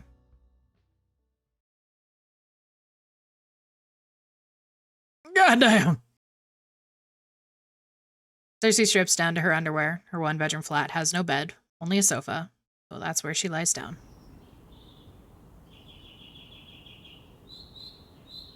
Outside, the sun slowly rises, and the world Cersei will never get to be a part of again wakes up. She stares up at the ceiling, trying not to think about the growing resentment she feels every time she has to hide away from the sun. I didn't always hate daytime. When her common sense returned after her fangling year, Cersei had found out that day offered endless opportunities for self-improvement.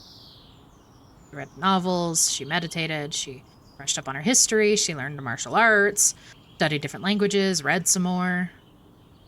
Slept with all kinds of people. Men, women, people who didn't really identify as either.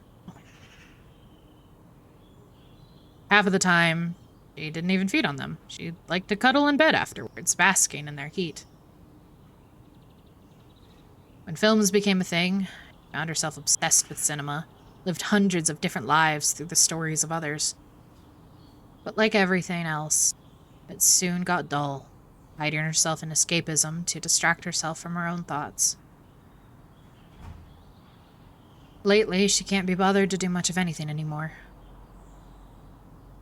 Is this all there is to eternity? An endless cycle of wanting and no longer wanting, forever falling in and out of love with what once meant the world to you?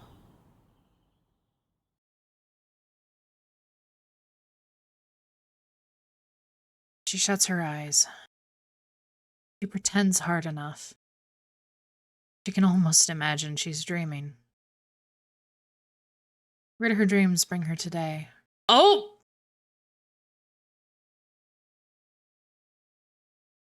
Oh no!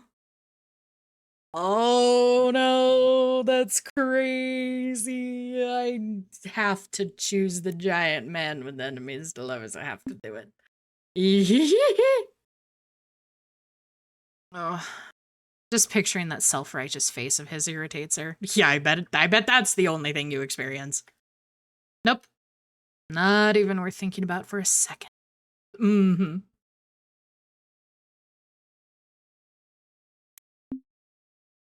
Our old man. And he's funny when he's drunk. Though most of their nights might end at the Golden Cat, Edgar rarely drinks enough to get wasted. His love of tobacco might send him to an early grave. At least alcohol poisoning won't. A small comfort. Pretty lady. Who was she? More importantly, what was she? Every person has a distinct aura. Some call it life force, some call it the soul. Whatever you'd like to call it, everyone has it. Not everyone can detect it, but Cersei's trained to ensure she never misses it. So the fact that she'd missed this one, it unsettles her. It unsettles her very much. She continues to dream.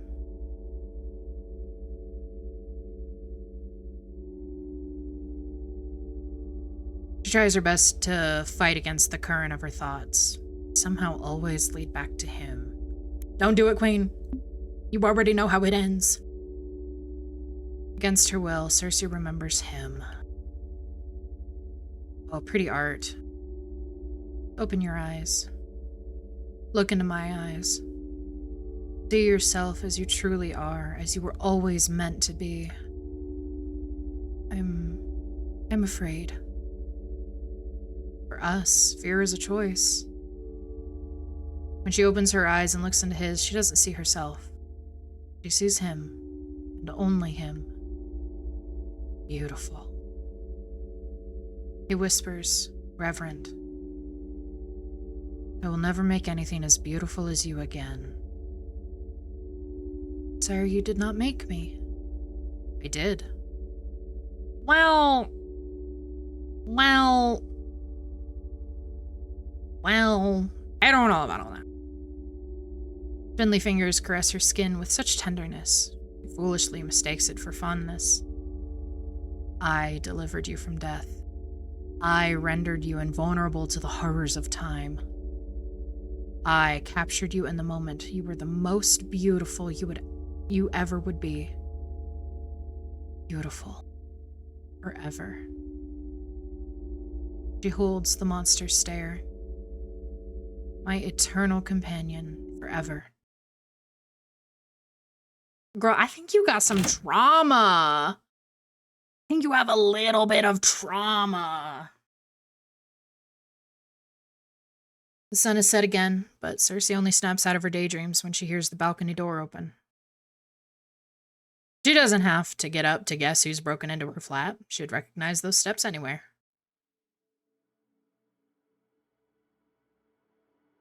Oh my god, what did I go back to?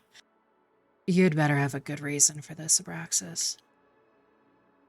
She stands up to glare at him. His eyes linger on her lack of attire for no longer than what is polite. I apologize for the impromptu visit, but it could not wait.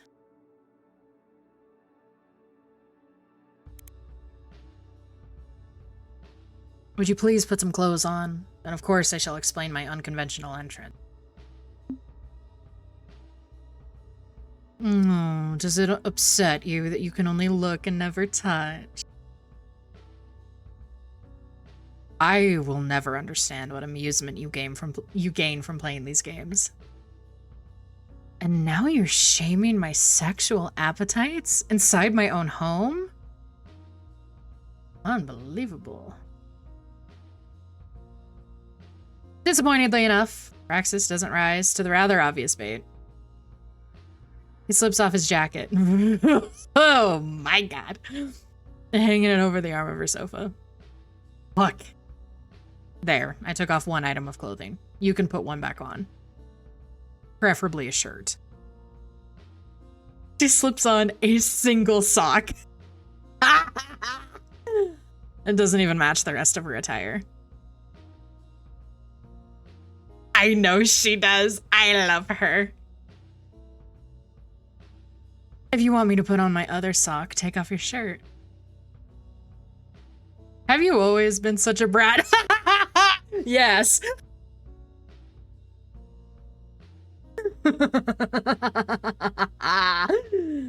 Oh no. No, hey, look at that. That's crazy. Oh, fuck. Duly noted, Atlas is Abraxas. Atlas wishes he was as massive and fucking beefy as Abraxas is. Probably. My god, have mercy on the poor soul who raised you. As a vamp, shouldn't you know better than to enter a stranger's home without invitation? We are not strangers. We're not friends either. Acquaintances. Are you seriously trying to negotiate our level of familiarity? There's the balcony he just sneaked through. I didn't mean to cause you any distress, but I had to make sure no one would know I was here. And you... oh, fuck. And you felt that creeping in through the balcony was the most discreet way to accomplish that?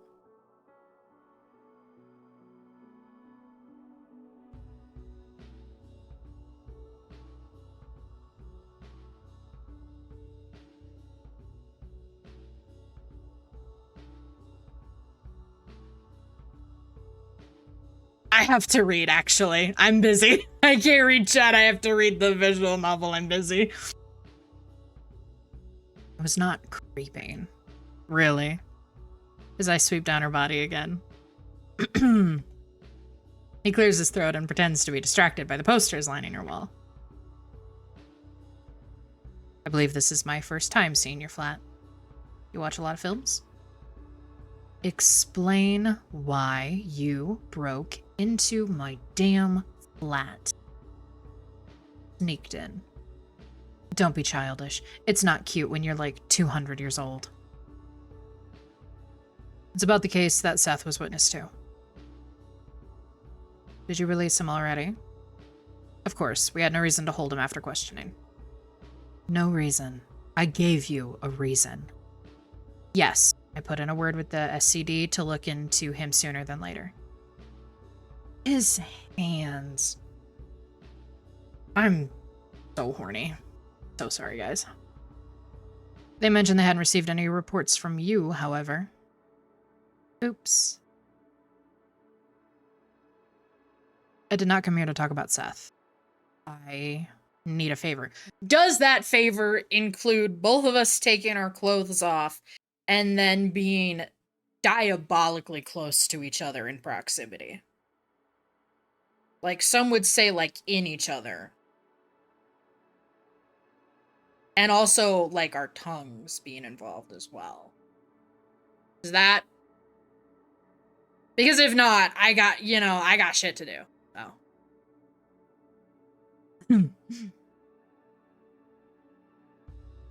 Will you do it? The request surprises her. She studies his face, waiting for the punchline. Well, will you?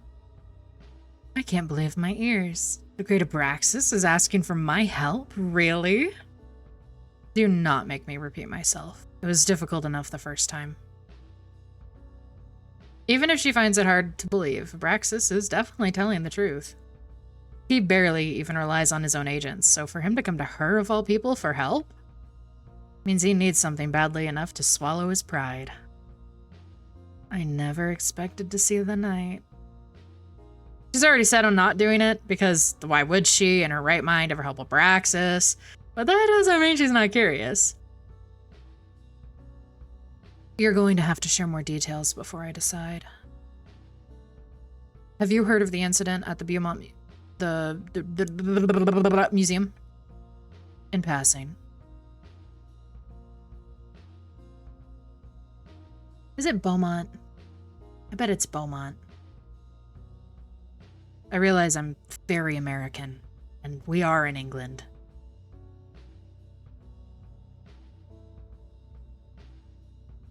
Anyway.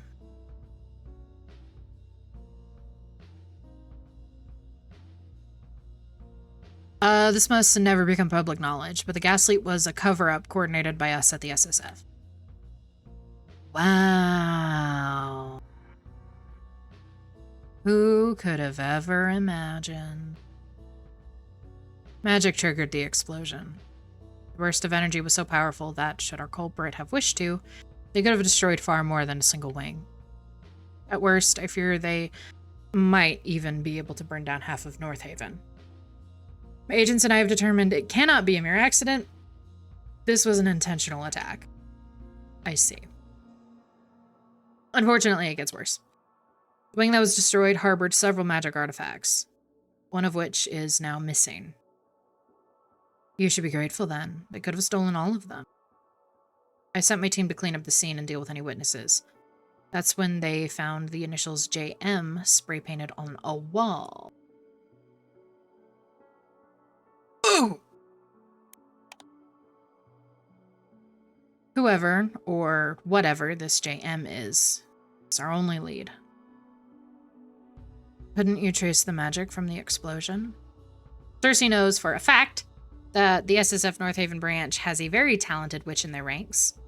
She even happens to be Abraxas' second in command. We suspect it was caused by the artifact itself, which didn't leave any residue from the user behind. Okay, but why do you want me involved? And voice act this game, right? Ugh.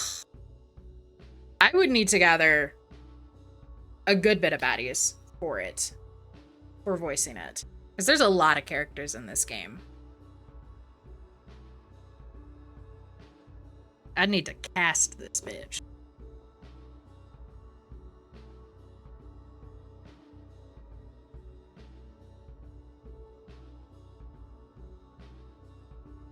The SSF regularly collaborates with the Supernatural Police, but that's it. They've never worked with Thorn investigations. And while Cersei's not opposed to a challenge, she's no witch hunter. She knows vampires, she knows werewolves, she knows demons. But messing with the wrong wizard can have deadly consequences. Common sense to not get involved in their affairs. We were going to launch a full investigation into JM when we were explicitly told by people higher up the ladder to drop the case. And I completely missed your response. I said that I would need to gather a good chunk of people to voice it if we want distinct voices for each character. There's a lot of characters in this game. They're really fun, but I would need a lot of baddies. Apparently, an outsider is being sent from elsewhere to continue the investigation. I take it that's unusual. Not necessarily. There have been cases where we've collaborated with external parties, but the key word there is collaboration. Never in all the time I have worked for the SSF, I have been locked out of a case in this manner. Oh, come on. You've lived long enough to know there's a first for everything. I know. Still, I am suspicious of their intentions. I have no real reason to be, no actual evidence to work with, but sentiment. But I can't shake the feeling that something is wrong.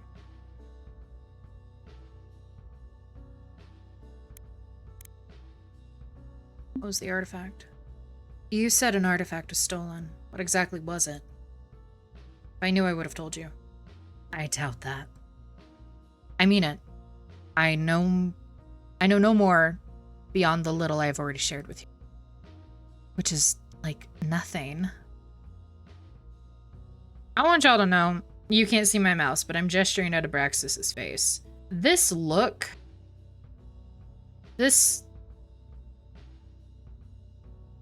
Somebody look at me like that, my clothes are off, bro. Bro.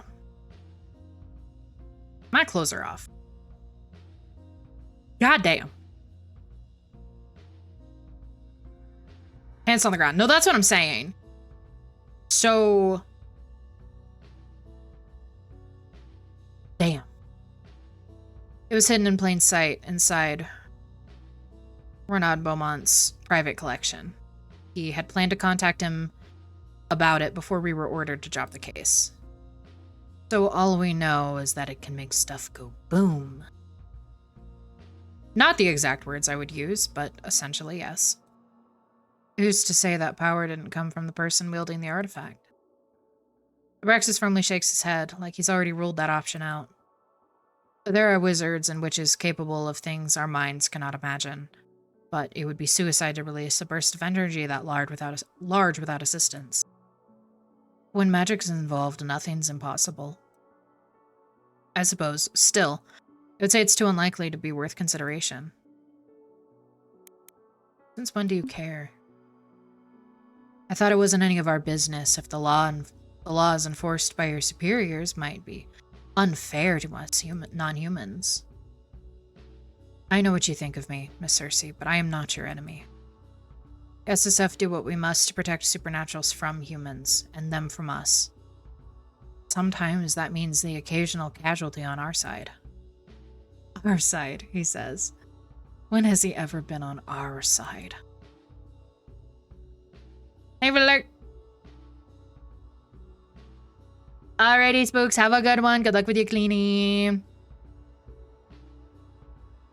Given the things you get up to in your own time, I do not think you should be judging anyone else. I'll judge whoever I want, whenever I want. I don't kill vamps out of some sense of moral superiority. I kill them because it's fun, and it pays the bills. Maybe that makes me a bit of a bitch, so what? I'm not so sanctimonious that I need to pretend my actions are morally justified. Are you really so irredeemable when you only kill the bad ones? Don't paint me as some anti-heroine. All vampires are bad. Even you. Especially me. Same goes for humans, werewolves, witches, you name it. We're all equally capable of bad and good. That's why it means something when we choose to do good. Abraxas doesn't look surprised by her speech. He may not know the full extent of what Cersei used to get up to before Northaven, but unlike Edgar, he can surely imagine. This is Cersei on her best behavior. If you ever have the misfortune of meeting her at her worst, well, good luck. Good luck, Charlie. I only target the so-called bad ones because I don't need any more trouble with the law than I already have. Also, if someone's willing to pay to see you dead, not once, but twice, you're probably an asshole anyway. Abraxas shakes his head. He gives up on adding anything to this conversation, returning to the previous subject. Technically, I am not betraying orders. Not me who's investigating this, after all, it is you. If you happen to feed some information back to me, then that is simply how it goes. Loophole of the century. Seth was the only witness. The only witness who might have seen anything of note, at least. We've interviewed all the others, and we learned nothing. Who might have? I thought you brought him in for questioning. We did, however, we were told to drop the case before we could ask him anything worthwhile. Once again, the SSF proved to be embarrassingly incapable. Not our finest work, I know. Cersei folds her arms over her chest. I'll help you under one condition. Why are you making that face? You haven't even heard what I have to say yet. Fine, state your terms. Quite simple. If you're so desperate for my help, beg for it. No. He moves to leave, but she blocks his path. Always so uptight. Let me rethink. Abraxas just stares, waiting. She takes her time, hemming and hawing, simply for the amusement of keeping him in suspense. All right, I'll do it. His glare softens, only barely, but enough for her to notice. Thank you. Don't thank me. I'm not doing it for you. This sounds like a compelling case. Far more interesting than anything I've worked on lately. Maybe this is what will fish her out of her slump. Keep her running Thorn investigations for another 20 years.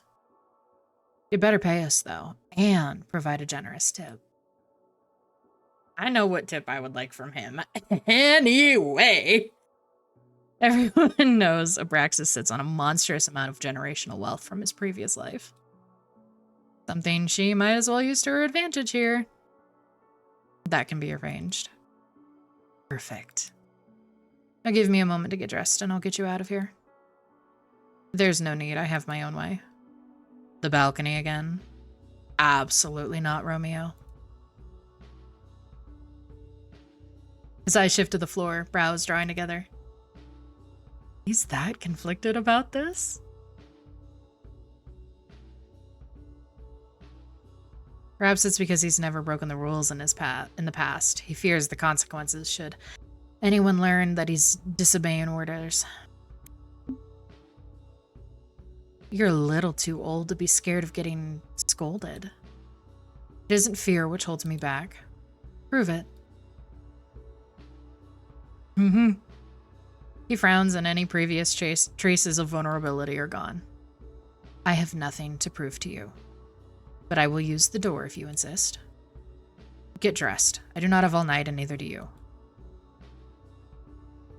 Just for the attitude, I'll make sure to take my sweet time. I love it. Cersei leads Abraxas downstairs so he can leave through the front door like a normal person. In their office, a freshly shaven Edgar has made himself comfortable behind his desk. He's mid-bite on a biscuit when they enter. Plus, all three of you on screen.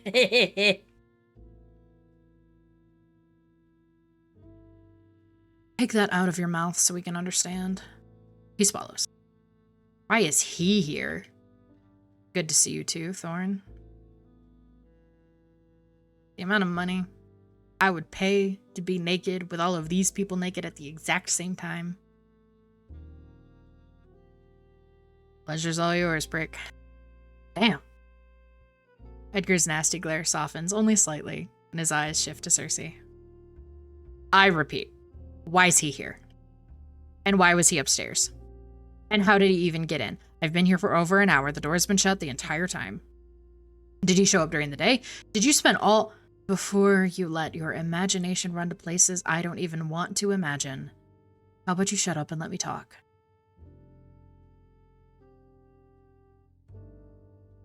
I gotta do it. I gotta do it. I have to. It's required by law. It's required by law. You're right. He did spend the day. He did what? I didn't. Abraxas looks to Edgar. I didn't. Denying it twice makes you sound totally guilty. But you know it isn't true. Why must you always make up nonsense? As if I'd believe that anyway.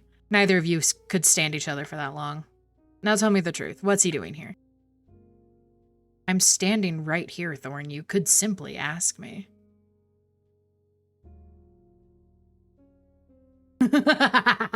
Shut up. Or I could not. Abraxas sneers. In that case, I shall leave the explaining to your boss. Edgar lifts his plate. You're gonna piss off now, right? Have a biscuit before you go, fresh from our neighbor. I can't. Oh, that's right. You can't eat. I can, but the taste is repulsive and I cannot properly digest it, meaning I would have to... Abraxas pauses. Ah. You're mocking me. Edgar stuffs a cookie in his mouth. Took you long enough. Abraxas focuses on Cersei again. Report to me as soon as you find something. You know where to find me. Yes, sir. Edgar lights a cig after Abraxas leaves. She waits for his patience to wear thin. It doesn't take long. So? He wants us to look into something. She explains everything to Edgar. Same as her, he's baffled that Abraxas would ignore a direct order from his superiors. That makes sense. I know. That's why it's interesting. The measly initials aren't much of a lead, though. JM could be a person, organization, a movement. How would we know? Only one way to find out. Let's split up and check in with our contacts around the city to see if they've heard anything. You know which side is yours. Right. Enjoy your biscuits. I'll head out first. She walks up to the window. She's moments away from transforming when Edgar calls out. Cersei. Be careful, please. Worry about yourself, old man. 20 years ago, I was a boy. Today, I'm an old man. Even another 10 years and I'll be dust and cobwebs in your eyes. It's a compliment. I like older men. He's me. It's not a compliment. You have extremely questionable taste. Don't downplay your sex appeal. Your creaky knees and back issues especially are oh so attractive. Enough! Don't you have somewhere to be? Try not to miss me too much. Cersei transforms, circling Edgar once before she flies out of the window and into the night. I love it. Thorn Investigations has established a trusted net of sources around North Haven over the past 2 decades. From small business owners to working girls to regular everyday people oblivious to the supernatural world. You never know who might have the intel you need. But tonight, none of their usuals have anything useful for Cersei. No one's heard of the initials before. For her last stop, Cersei catches Nisha away from Elysium on her smoke break. We're to see you 2 nights in a row. Don't get used to it. Wouldn't dare to. Nisha takes a long drag of her cig. She blows the smoke away from Cersei. How did it go with the Fangling last night? She really would prefer to forget the whole thing, but it seems the universe is intent on not letting her. SSF showed up. Nisha rolls her eyes, getting exactly what's happened without Cersei having to explain. Another reason Cersei appreciates her. They share a dislike of law enforcement. Although you'd be hard-pressed to find a supernatural in North Haven who doesn't dislike Abraxas. I'll let you know if Seth ever shows his mug around Elysium again. Since he couldn't pay his fee last night, he's on the shit list. I mean, technically it was out of his control, but we're not meant to know that, so. Thanks, but if he knows what's good for him, he's already left the city. Wouldn't underestimate how stupid that idiot can be. Anyway, you're obviously not here to talk about Seth. What's going on? Have you seen the initials JM anywhere before? Nisha shrugs. No, is that someone important? Another dead end. Don't even know if it's a who or a what yet, but if you hear anything... Nisha tips her imaginary hat to Cersei. You'll be the first to know, of course. Thanks. Nisha butts out her cig on the nearest wall. That's all, I should get back inside. Elysium doesn't run itself. Lazarus still leaving all the work to you. He pulls his weight. Sometimes.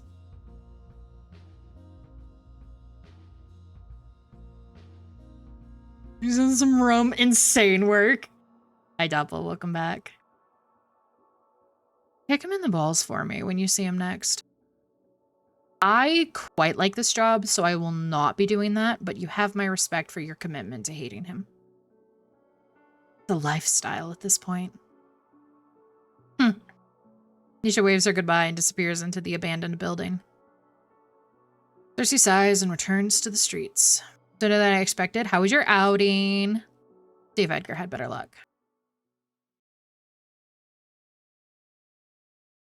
Oh, whoa, whoa, whoa. The lights are on when Cersei enters the office. Edgar must have gotten back first. If you're here already, I guess you didn't find anything worthwhile either. She stops at the doorstep. Oh, you can't be serious. 2 break-ins in one night? The pretty lady is back. Edgar's nowhere to be seen. Standing behind his desk is the mystery woman from last night. Oh my god, I love pesto! Finally, Cersei can see the woman for what she really is. A witch. A very powerful one if she's able to conceal her magic like that. There you are. They've been waiting for you. Her eyes leave the street outside to meet Cersei's gaze. They stare at each other for a long beat, neither willing to break eye contact or begin the conversation. Eventually, the woman smiles, impressed for some reason. You have a spine, a quality I respect, as long as one does not mistake it as a suitable replacement for competence, as you're doing right now. The woman laughs. You have a sense of humor as well. Good. Pretty ladies. When Cersei still doesn't move, the woman pushes away from the wall to stand up straight. She's tall, in the same way models are. It'd be a pointless, ridiculous, inappropriate thought to have in this moment. And yet... Cersei can't help but feel that there's something unnatural about how bewitching the woman before her is. Kept screaming, ah, you monster! Apologies and introductions are in order. Which would you prefer to hear first? You choose. Oh? Well, if you insist. My name is Nocturne. I am not a local, but perhaps my accent gave that away already. Amongst the many strange circumstances of this situation— oh, she's French! Somebody get locked up. Cersei barely noticed the subtle French accent. I'm sorry to ambush you like this in your own office, but you're a busy lady. Not so easy to catch you alone. Please do not worry, I truly mean you no harm. Am I expected to just believe that? Apparently so, because Nocturne continues talking like nothing's out of the ordinary. It really is a pleasure to meet you, Cersei. I have heard terrible things about you and the work you do, which means you must be good at it. Holy fuck, I'm getting— no, right? God damn, I love women. Whatever you've been told, I'm worse. Whatever you've been told about me, I'm probably worse. Perfect. That is exactly the kind of woman I'm looking to hire. Cersei narrows her eyes at the witch. You want to hire me? For what exactly? Nocturne doesn't look like she requires any help killing your typical street vamp. It's definitely not for that. The same thing everyone hires you for. I'm looking for someone. I want you to find them. Right. Unfortunately for you, I'm quite busy at the moment, so I won't be able to take your case. Goodbye. Nocturne's voice is firm, even as her perfect smile stays painted on. You're already looking for them. Who? Ah. So JM is a person. I presume so. The person they're pretending to be, the real JM, was a brilliant young witch. But who knows when it comes to this imposter? They could be anyone for all we know. How do you know it's an imposter? Why couldn't it be the real JM? Because she's dead. Nocturne's tone is so detached, Cersei can hardly believe this isn't all one big joke. She's dead. Quite dead, yes. I would know. I killed her. She's dead. And you killed her. Murdered, slew, killed, whatever word you prefer. Assuming that's even true, why would you admit that to a complete stranger? I told you. I've done my research. I know everything I need to know to determine that you are capable of this job. If I did not believe you were capable, I would not be here.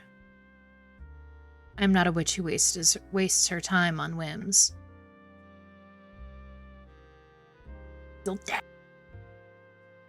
Throughout this conversation, Nocturne's smile has never fallen. Till now. You must understand. It is most important to me that this person is found. I want the best detective possible on the job, and I believe that to be you.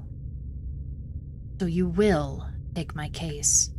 You will find the imposter and the artifact they got their thieving little hands on. You will bring them both to me. And you will not disappoint. She smiles again. Money is of no consequence to me, so you will, of course, be well compensated for your efforts. Huh. For once, Cersei is genuinely at a loss for words, but Nocturne doesn't seem to mind. I'll take your silence to mean you accept, yes?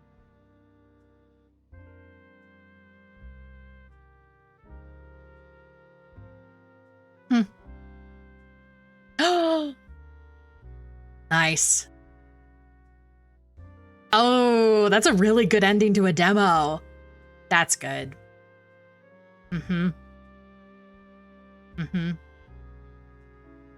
I enjoyed that a lot. That was a good one. Ah, that's so exciting. Oh, that was very enjoyable. Ooh. Oh, I'm so happy. I was really hoping I would like this. I've been blueballed. Yeah, no, that was a great cliffhanger to end on. Very nice. That was so enjoyable. Of course, the illustrations and the character design is absolutely stunning. Holy shit, bro. But I also really enjoyed the writing. I enjoyed the dialogue between the characters a lot. It felt genuine, like actual people talking to each other. Everybody had distinct personalities, behaviors. No, that was very enjoyable. That's so exciting. Hell yeah. Hell yeah. That's so exciting. This pleases me greatly. That was good. I enjoyed that a lot. And it was so fun to narrate. It was so fun to narrate. You gotta play the full game for sure when it comes out. Yeah. Yeah, no, I am very excited too, and I have every intention of it. And it is very exciting that this is as good as it was. That's so exciting. I enjoyed this so much. This was fabulous. I really like when a demo gives you just enough of the story to latch on to, so you can actually give a shit about the game going forward and the characters, but not too much to where you feel like you've played the whole game, you know? Mm-hmm. That was good shit. I enjoyed that a lot. Mm-hmm. Mm-hmm. Good stuff. Oh, let's see. So now the question is... Here, let me put my Gym Jams back on. Close the game. They estimate full release around October 2028. Whoa. Oh, that's rough. Understandable, though. That's rough, though. That... My soul hurts. Damn. No, honestly, that's the downside to these really gorgeous, fully in-depth visual novels with such tiny teams. You gotta be into it, and you gotta be waiting for a game for a long time. That was so enjoyable, though. It'll definitely be a longer VN, so like go ahead and take your time. No, exactly. Well, and that's the thing. I would much rather be invested and just need to wait several years than have it be rushed or short and then you don't get the full story. Because I think that's the thing. They're building a really good story. No, we love it. I sure fucking hope we are. Fuck, bro. It's only 2 years from now. Oh my god, that's only 2 years from now. Wow. Fuck, dude. Well, and also I think the other thing is they're also building 2 separate stories. Because you can either play as Cersei or you can play as Dante. And they have 2 different journeys. They're not like just a gender bend version of each other. They're 2 entirely different characters. And so you would have 2 different experiences playing as them, which is phenomenal, by the way. So they're essentially illustrating and writing 2 separate visual novels. You literally could stream this again. Oh, I totally could. Because I would love to play Dante's as well. Because he's also got some the wishes love interests on his side. Let me tell you. But yeah, no, I'm very excited. You're gonna wait. No, I actually would really like to play this again. So we can play Dante's side. Yeah, I don't know. That was great. That was very enjoyable. I liked that a lot.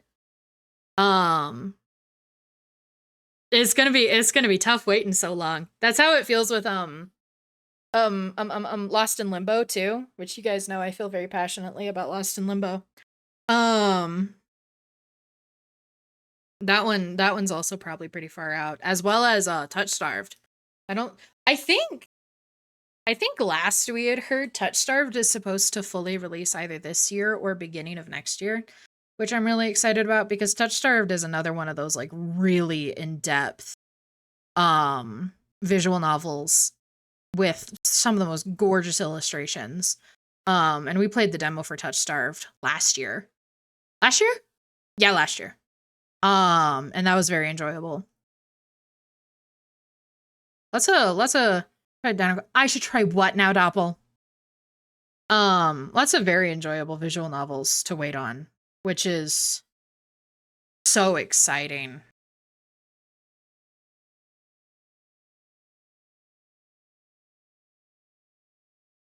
Well, yes, just because you say it again doesn't mean I understand what you're saying. What is it?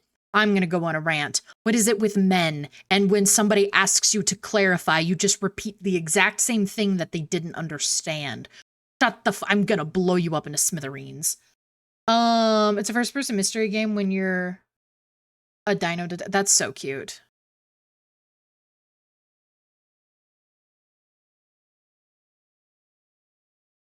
That's so cute.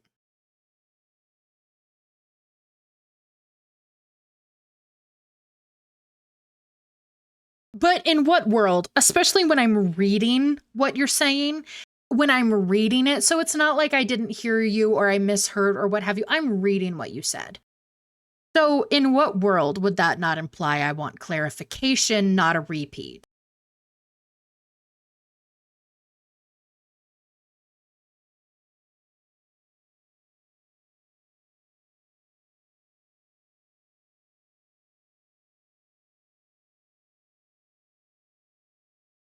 Oh, comes twice. Ooh, I love it.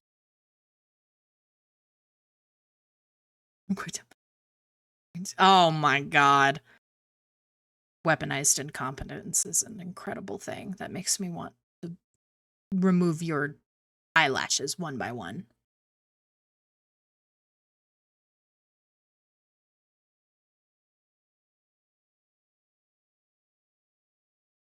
Okay, so here's the question. Do we play a wind down game for a little bit because it's only been 4 hours, or do I tell you guys, fucks you? That is the question that we are faced with. Oh, so women can be girl failures, but I can't be dumb. Correct! So glad that we're on the same page. I'm so glad. I'm with you. Men. Thank you. I see. Blue, you got me. I think wind down. The question is, what do we wind down with? We have none of our usual cozy games on the rotation this week. So I could really play whatever.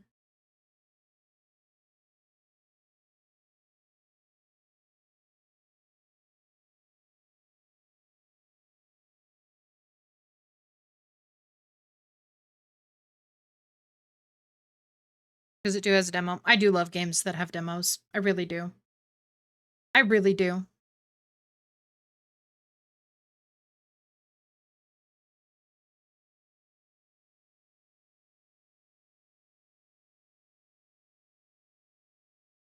Because I enjoyed it. Oh, that's so cute. I love it. Let's see. Do you guys want to poll? I can poll it.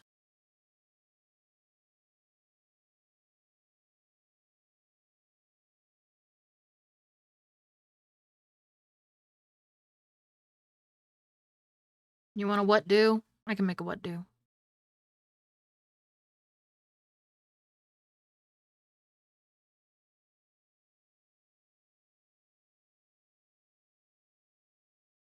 Wait. Oh, okay. No. What the fuck are you on about?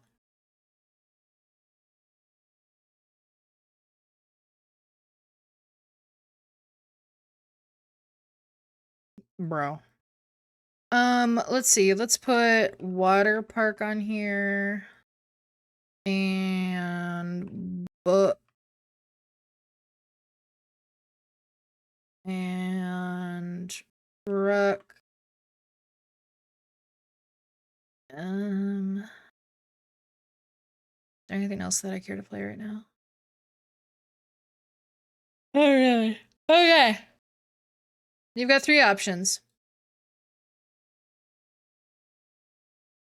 The game you hate, DBD. Fuck DBD. I don't want to play DBD. Boo womp.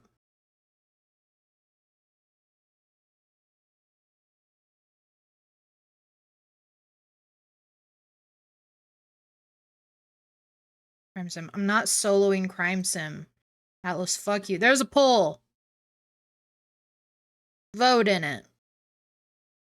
Pretty please.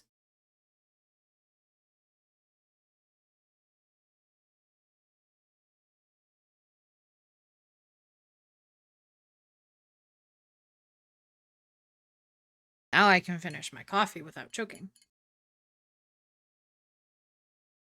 You're the only crackhead who wants crime. Blow him up.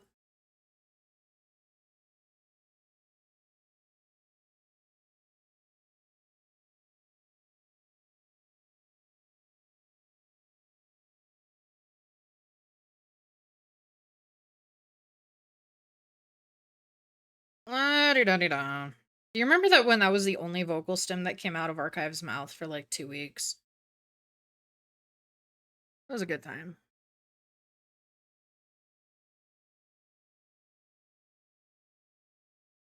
I miss the good times. Neighbors up, get package.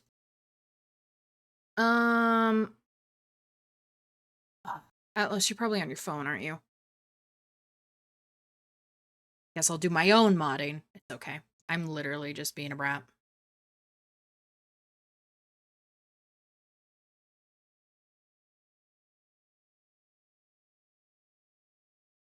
Okay.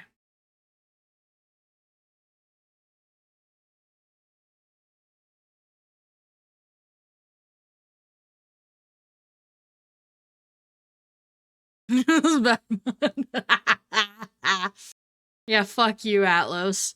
The only issue that I have with you as a mod is that you have to be on your phone because you're actively working. And you do literally everything else I need from a mod. Fuck you.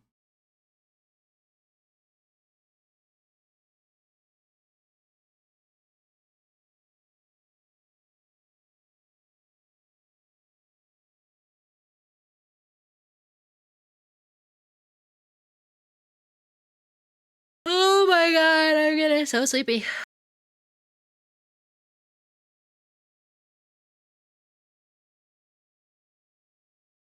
What music do I want to listen to while we bookshop? Because I don't imagine in the next 2 or 3 minutes you guys are gonna change the vote up. Consider an app. Consider it's literally 4 p.m.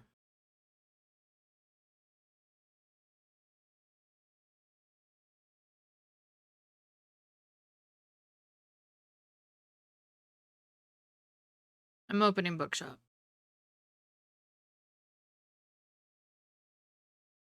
Singing the song she sent me. Yeah, I didn't have a chance to listen to it. I'll have to listen to it after stream. I'm assuming she sent you the same song.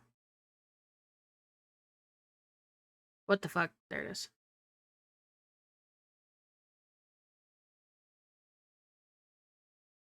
Is it? Doesn't surprise me. Sparkle has great taste in music, save for when she listens to me. The spring sale.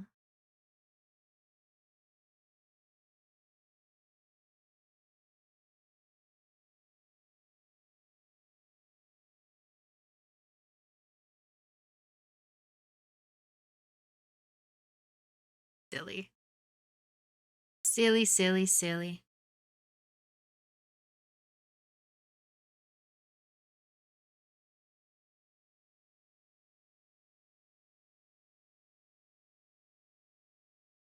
Okay.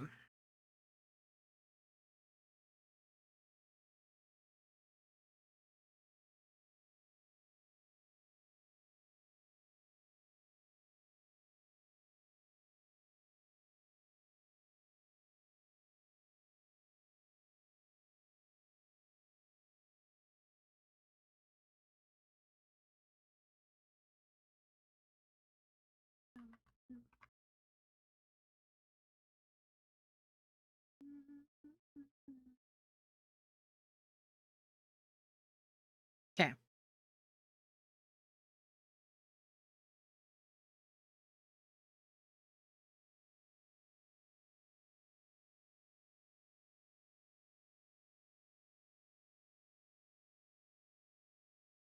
Okay.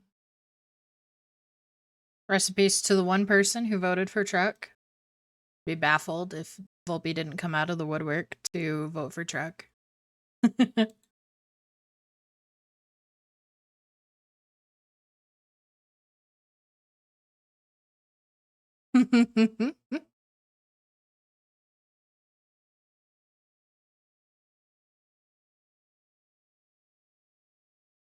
I keep meaning to adjust the size of the game on my overlay because I think I want to make it bigger. I just don't know how much bigger I want to make because I want you guys to be able to see more of the game and I feel like there's a lot of background. I don't know. I'm rambling, I think. I think I'm rambling. Okay. Book. Fuck. Light. Okay, what the fuck we got going on here? I need to order shit.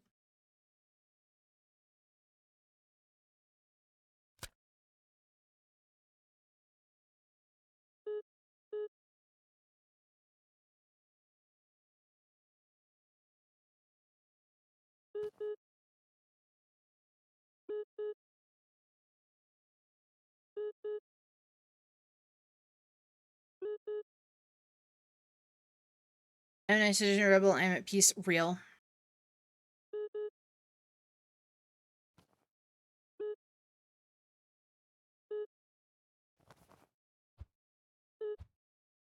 Oh shit. We got 3 of that one.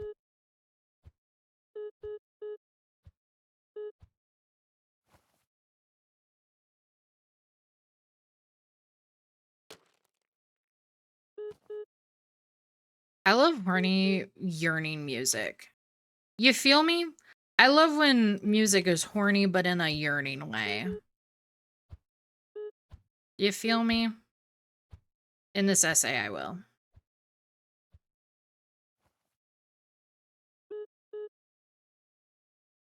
Right? Good shit, man. Why am I out of manga? How am I out of manga?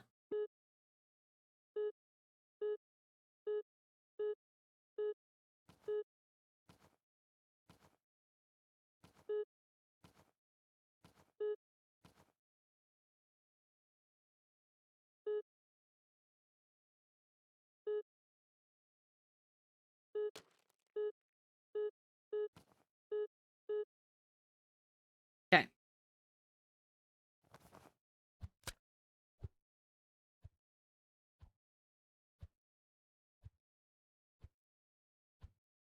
Cutting me through life. Fuck.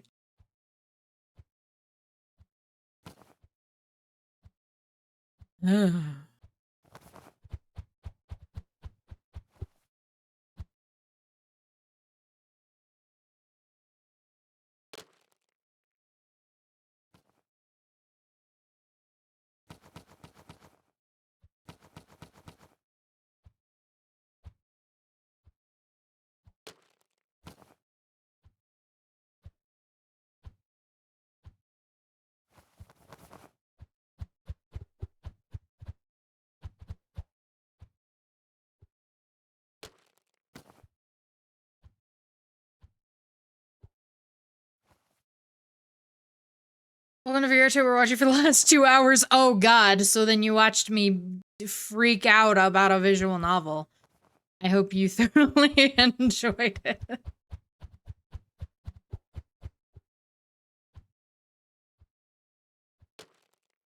And now you get cozy, quiet bookshop time. As I keep running into walls. Jesus Christ.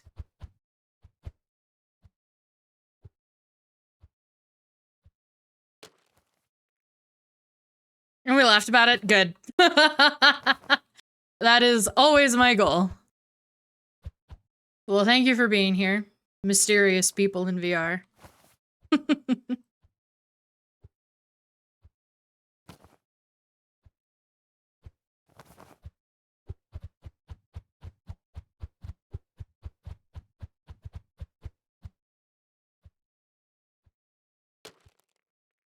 How many people we have? Do tell me how many people you have.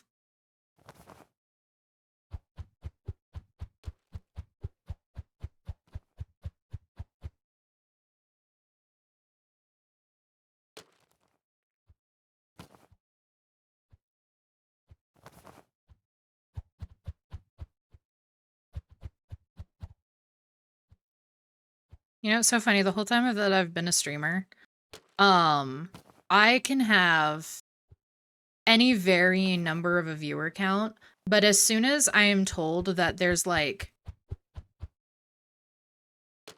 a batch, like a good gathering of folks watching me together, I lose my marbles. I don't know why, but I find that so stressful. There are 86 in the world and a good bit of them are watching you. Hello, everybody.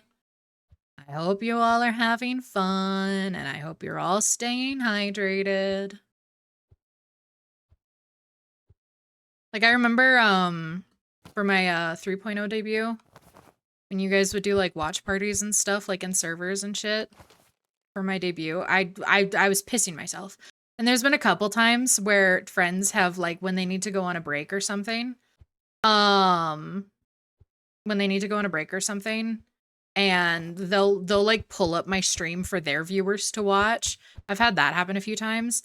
Like suddenly I'm on stage. Suddenly I'm on stage and I'm having a meltdown. Summer sleeping to your voice. You know, that is not the first time that is a thing that I experience. So that is a-okay with me. I will be sure to not yell. I was actually just about to go on a rant about Twitch viewership. That's so funny. Yeah. I was talking about it. It's been a topic of conversation a good bit lately. But springtime is always a really rough month for viewership. Like a really rough time. Nope. And so folks' numbers just tank in the beginning of spring, which always sucks, especially for people who are trying to like build their brand and everything. So it's always really frustrating, and I get that. So it's been a pretty regular topic of conversation for folks that are struggling with their numbers right now. Fuck. Fine. Everything's fine. You end most times before I sleep. I know. Which is crazy considering when you should be going to bed, bro.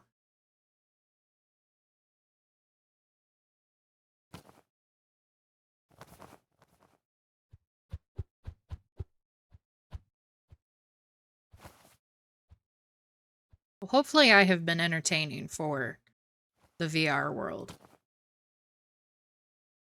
Don't think I've really had anybody from VR watch me before. Like in VR. You have me on like a TV. You got a big old screen. I'm on like a movie theater, you know? Fuck. Spring is really like that. Yeah.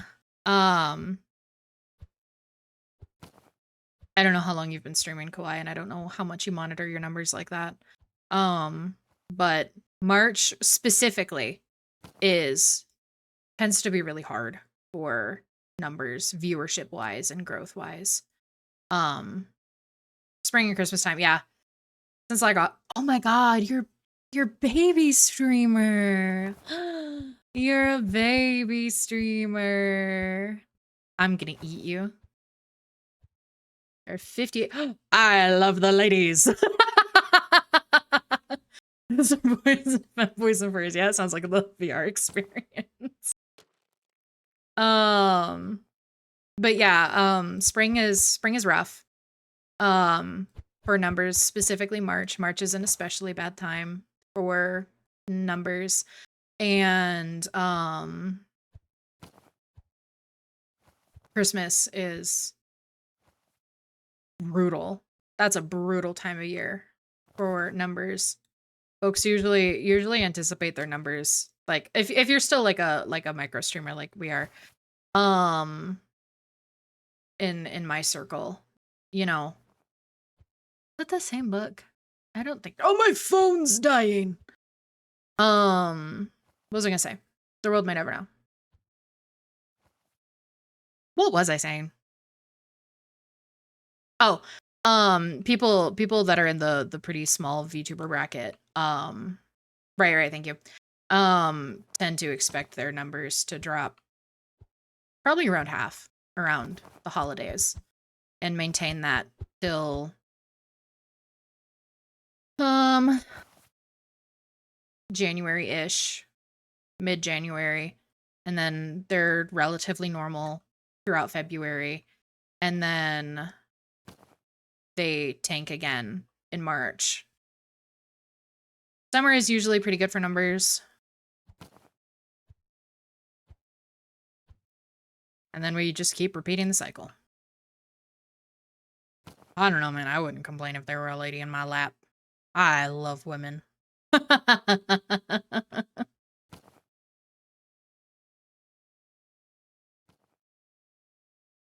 You called? Oh my god, hi. How are you, Aki? Racist. Oh my god. Hi, Volpe. Hi, I'm Lady. Hi, Annie. Yes, Volpe. Oh, hi, baby. How are you? Amazing time. Yeah, I know. It was kind of amazing. I'm home and not real. That's okay. You don't need to be real. You don't need to be real. My senses are tingling. So silly. I'm exhausted, but very awake. Oh, sweetheart. Today was a busy day. Was it a good day at least? Oh, I also need to check for... Oh, fuck. I need to restock all of this, too. I don't know how we're gonna do it. Cream puffs. Products. There we go. I think so. Well, that's good. Oh. Oh.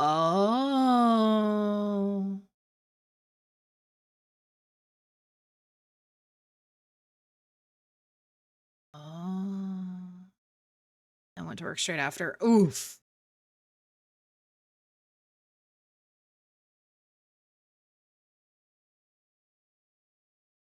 What do I have? I have the basic one up here.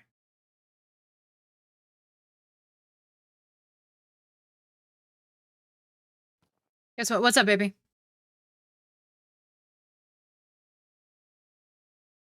I definitely want this. So I think what I'll do is I will pick up. Yeah, leave that there. And then I'll be able to move to... That is so exciting. Oh, I'm so happy for you. That is so exciting. Ah. Are you excited? Are you happy?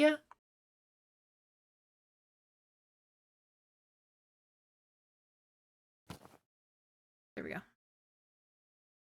I'm gonna throw a fit trying to organize these cables for my PC. That's so real.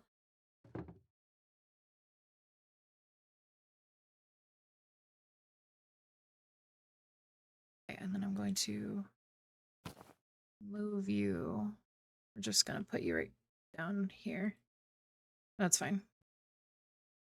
But it'll be good. Oh, that's so exciting. I'm so happy for you, sweetheart. Okay, so I want this cafe counter.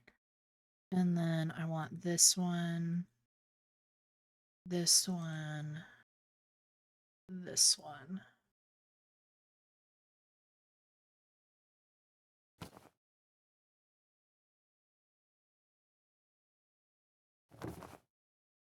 Fuck.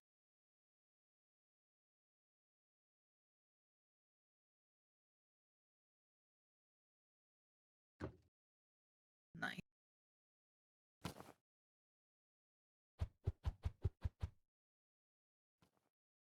You're back. No? No, you're not.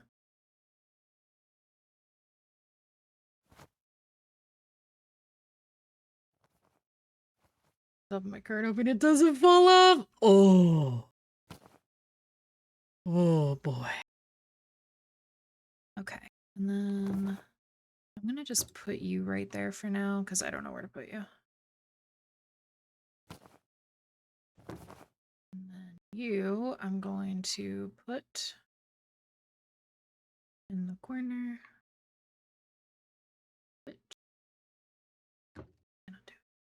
I don't want to pay 1,100. Yeah, no, I don't blame you a bit, dude.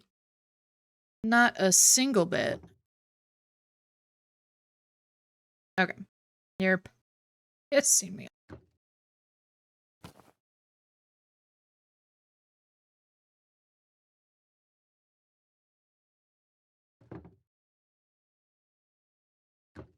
Okay.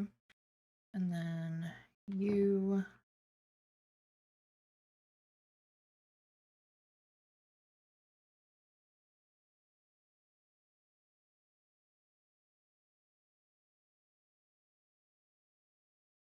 Alrighty, sweetheart. Thank you. I appreciate you. Have a good day at work. Yeah, that's it. And then, oh. First flag.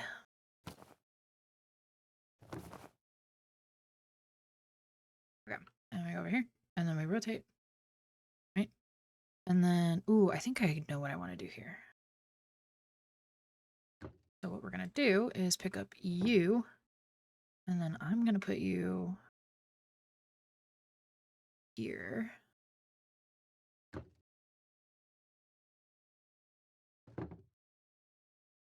If I can line you up. this. And then you. Hi, sweetheart. Welcome in. How are you? Hmm?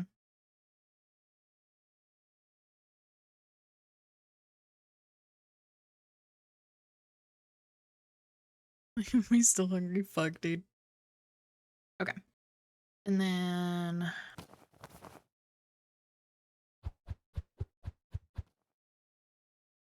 Hello from Russia. Hello, hello.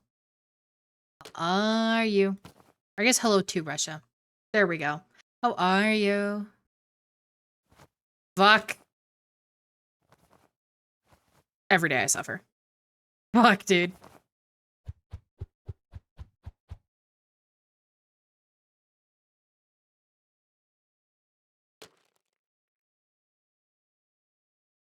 I am doing good. Little cozy bookshop time before we wrap up for the day. Okay.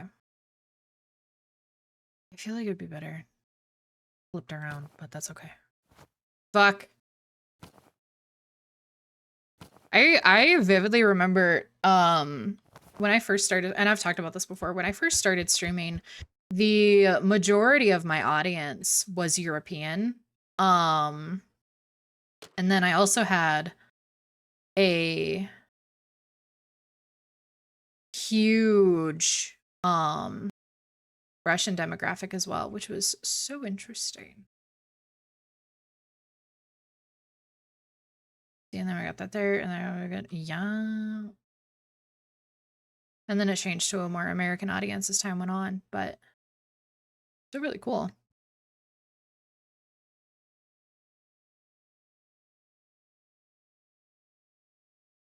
And then let's take a look.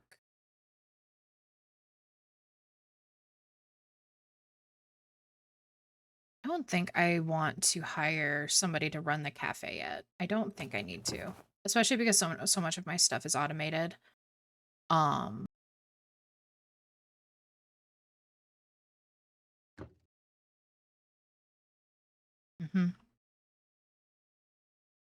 Mhm.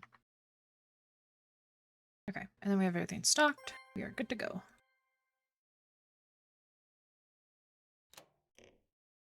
Let's open. Oh, I want to order more used books.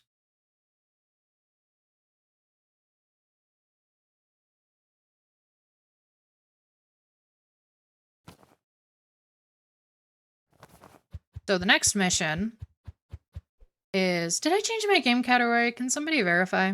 I don't remember if I changed my game category when I opened the game. I don't think that I did.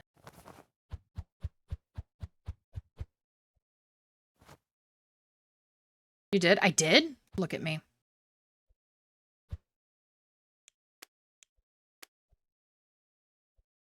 Looks up to me, Yibby.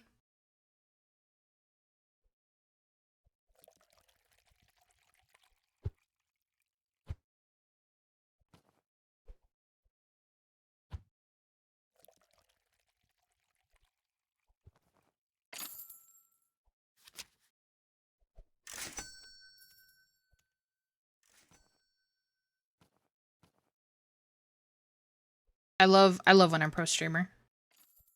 Love when that happens.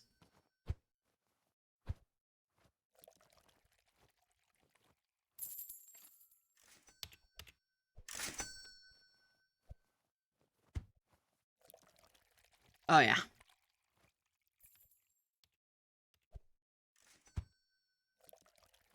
Oh yeah.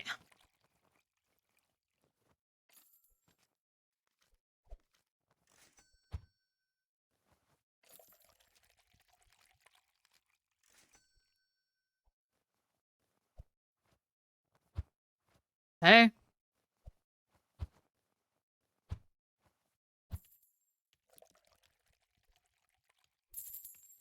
I fucking love the cafe part of this game.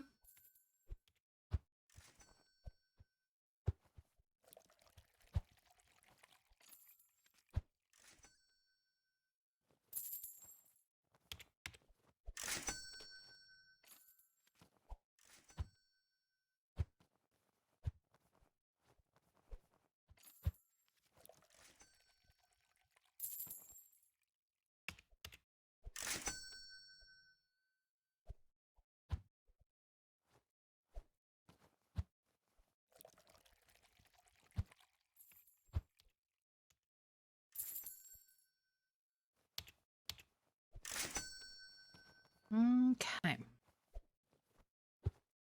I remember that our next goal for bookshop is getting the Paris location. I feel quite strongly about getting the Paris location.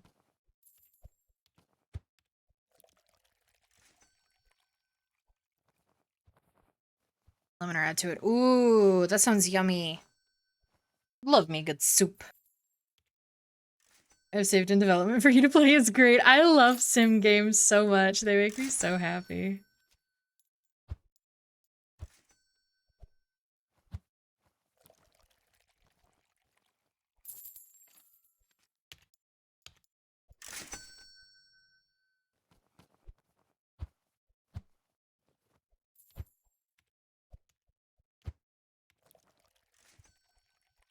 The coffee holder thing is quite helpful for having a little bit of backstock.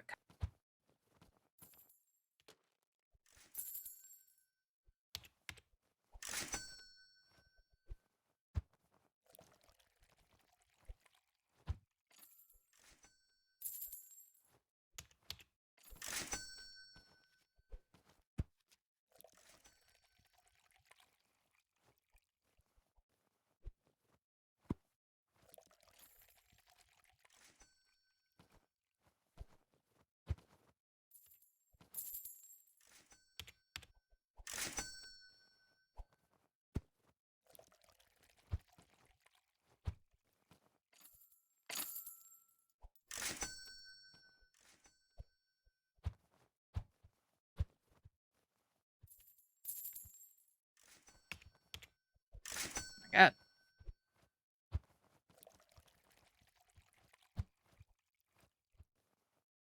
Please. Thank you.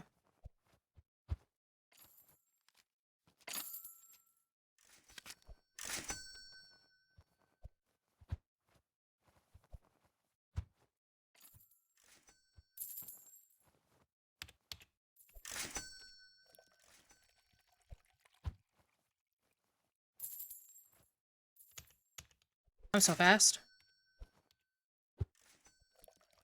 Grab our tips. Oh my god. 84. Stunning. $84 in tips. They love me.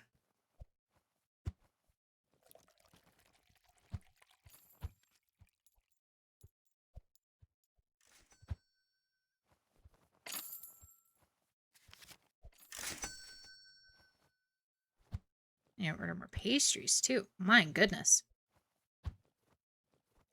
The price of being the best barista. Because they heard me talking about that delicious iced coffee. I mean, you are so bald. Anyway.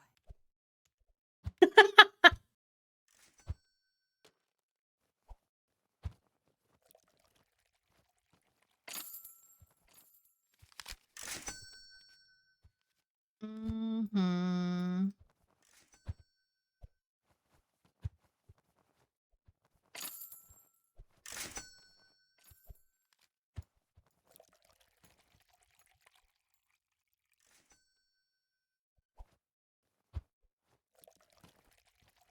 Want coffee? Yeah, I bet you do. Do you have to drive super late tonight?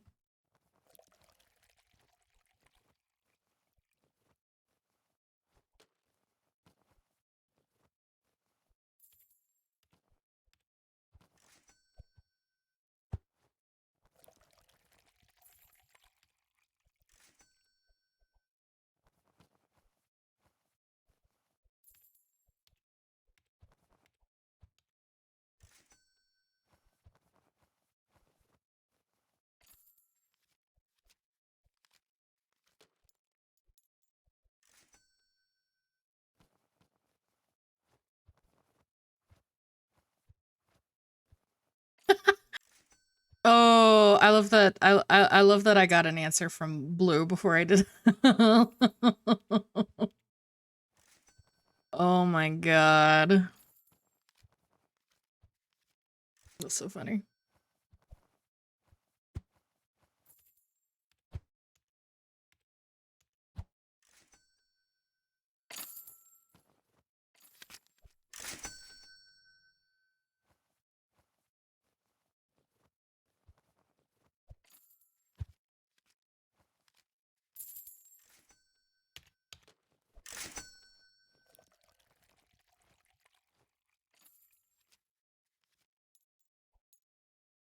took too long. I was impatient. Fuck, dude. Y'all crack me up.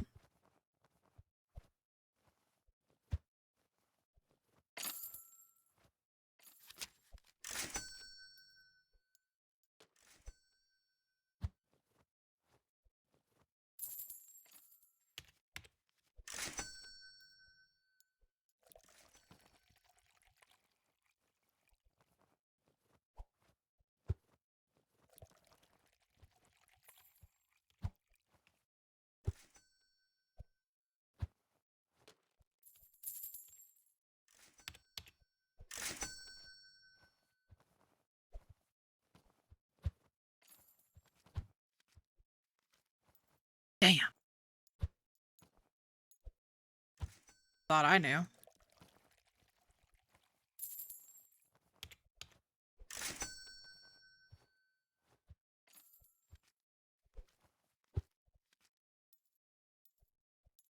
Crisp lag. If my Roomba is on a cliff one more time. Fuck, dude.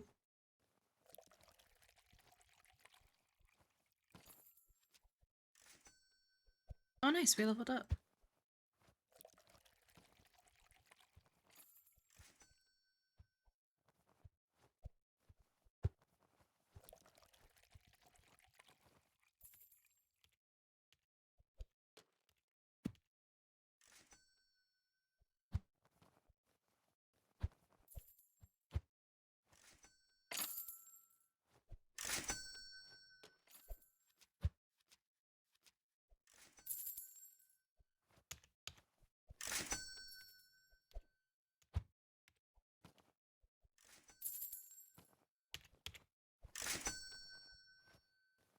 Nice.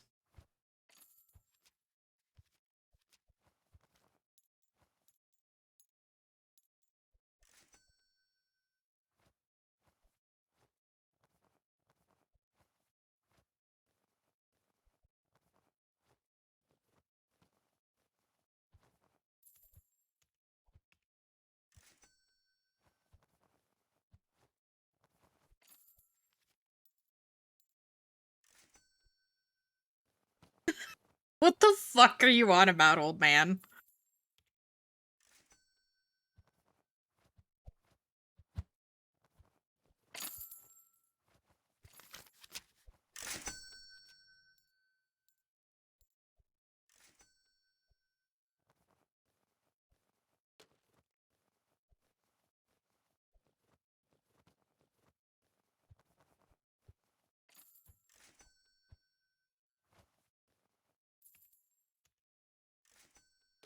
We have made so much money. I mean, I see. I believe you.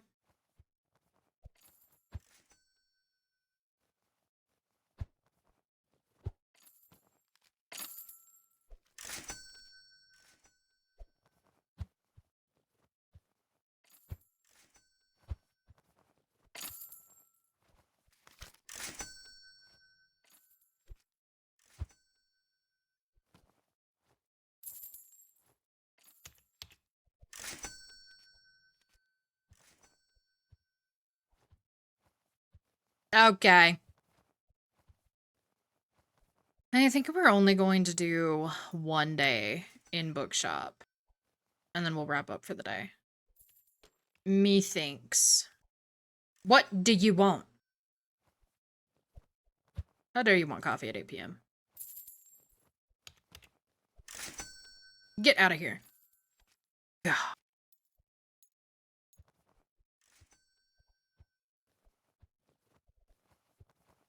A lot of people in my motherfucking store.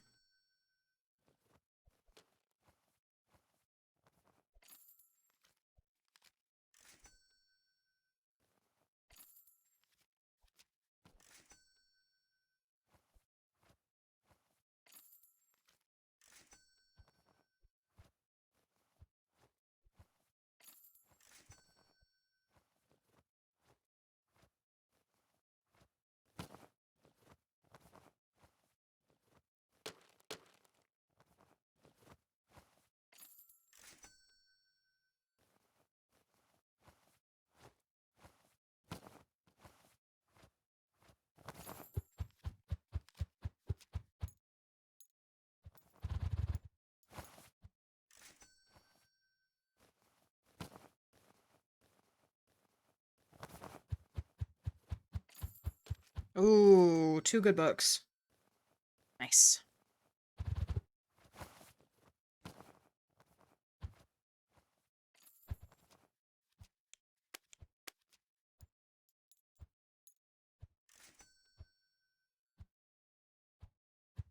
Yeah, no, the used books can go in right. Can they really? Huh. Neat. Huh. I did not know that. To be fair, I feel like I know so little when it comes to this game. I just play this game as most painfully obvious to me.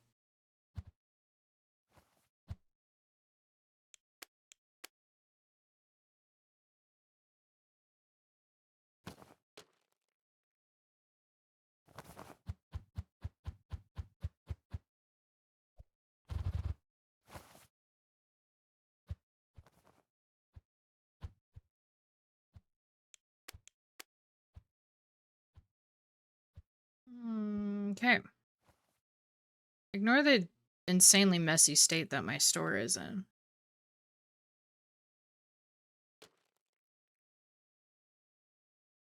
It's so cute out here. Okay. And I do believe that's where we'll wrap up. I know we only did one day. I gotta put this game back on the schedule so we can have, like, you know, a proper day of bookshop. But that is where we are going to wrap up.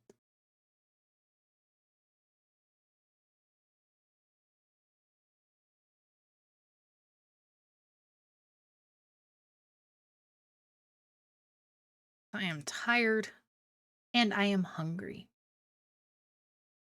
So says me.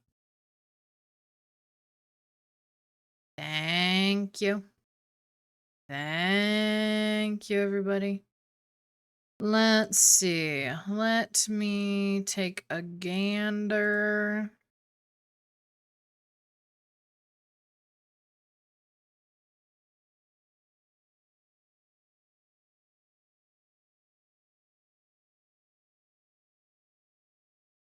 All right.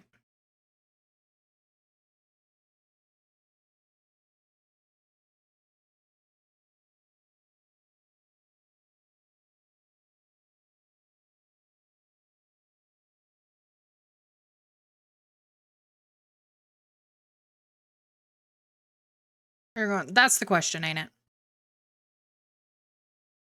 That is the question. I don't know yet. I'm working on that. I'm plotting. And what's on for tomorrow's program?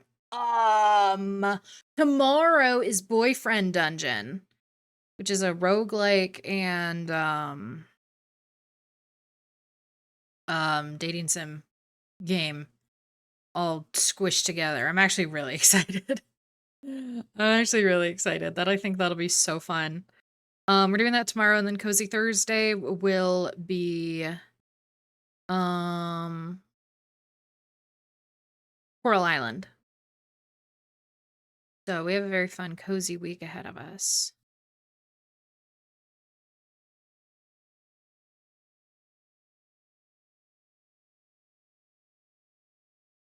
Let me see here. I want to see.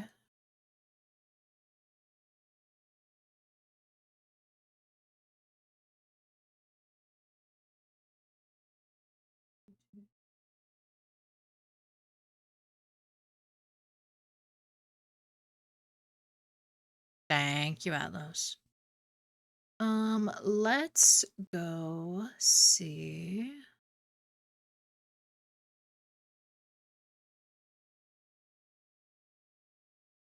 Let's go see my friend Ari. It's been a while since we've had the chance to go see Ari, and they are one of my very first friends as a VTuber.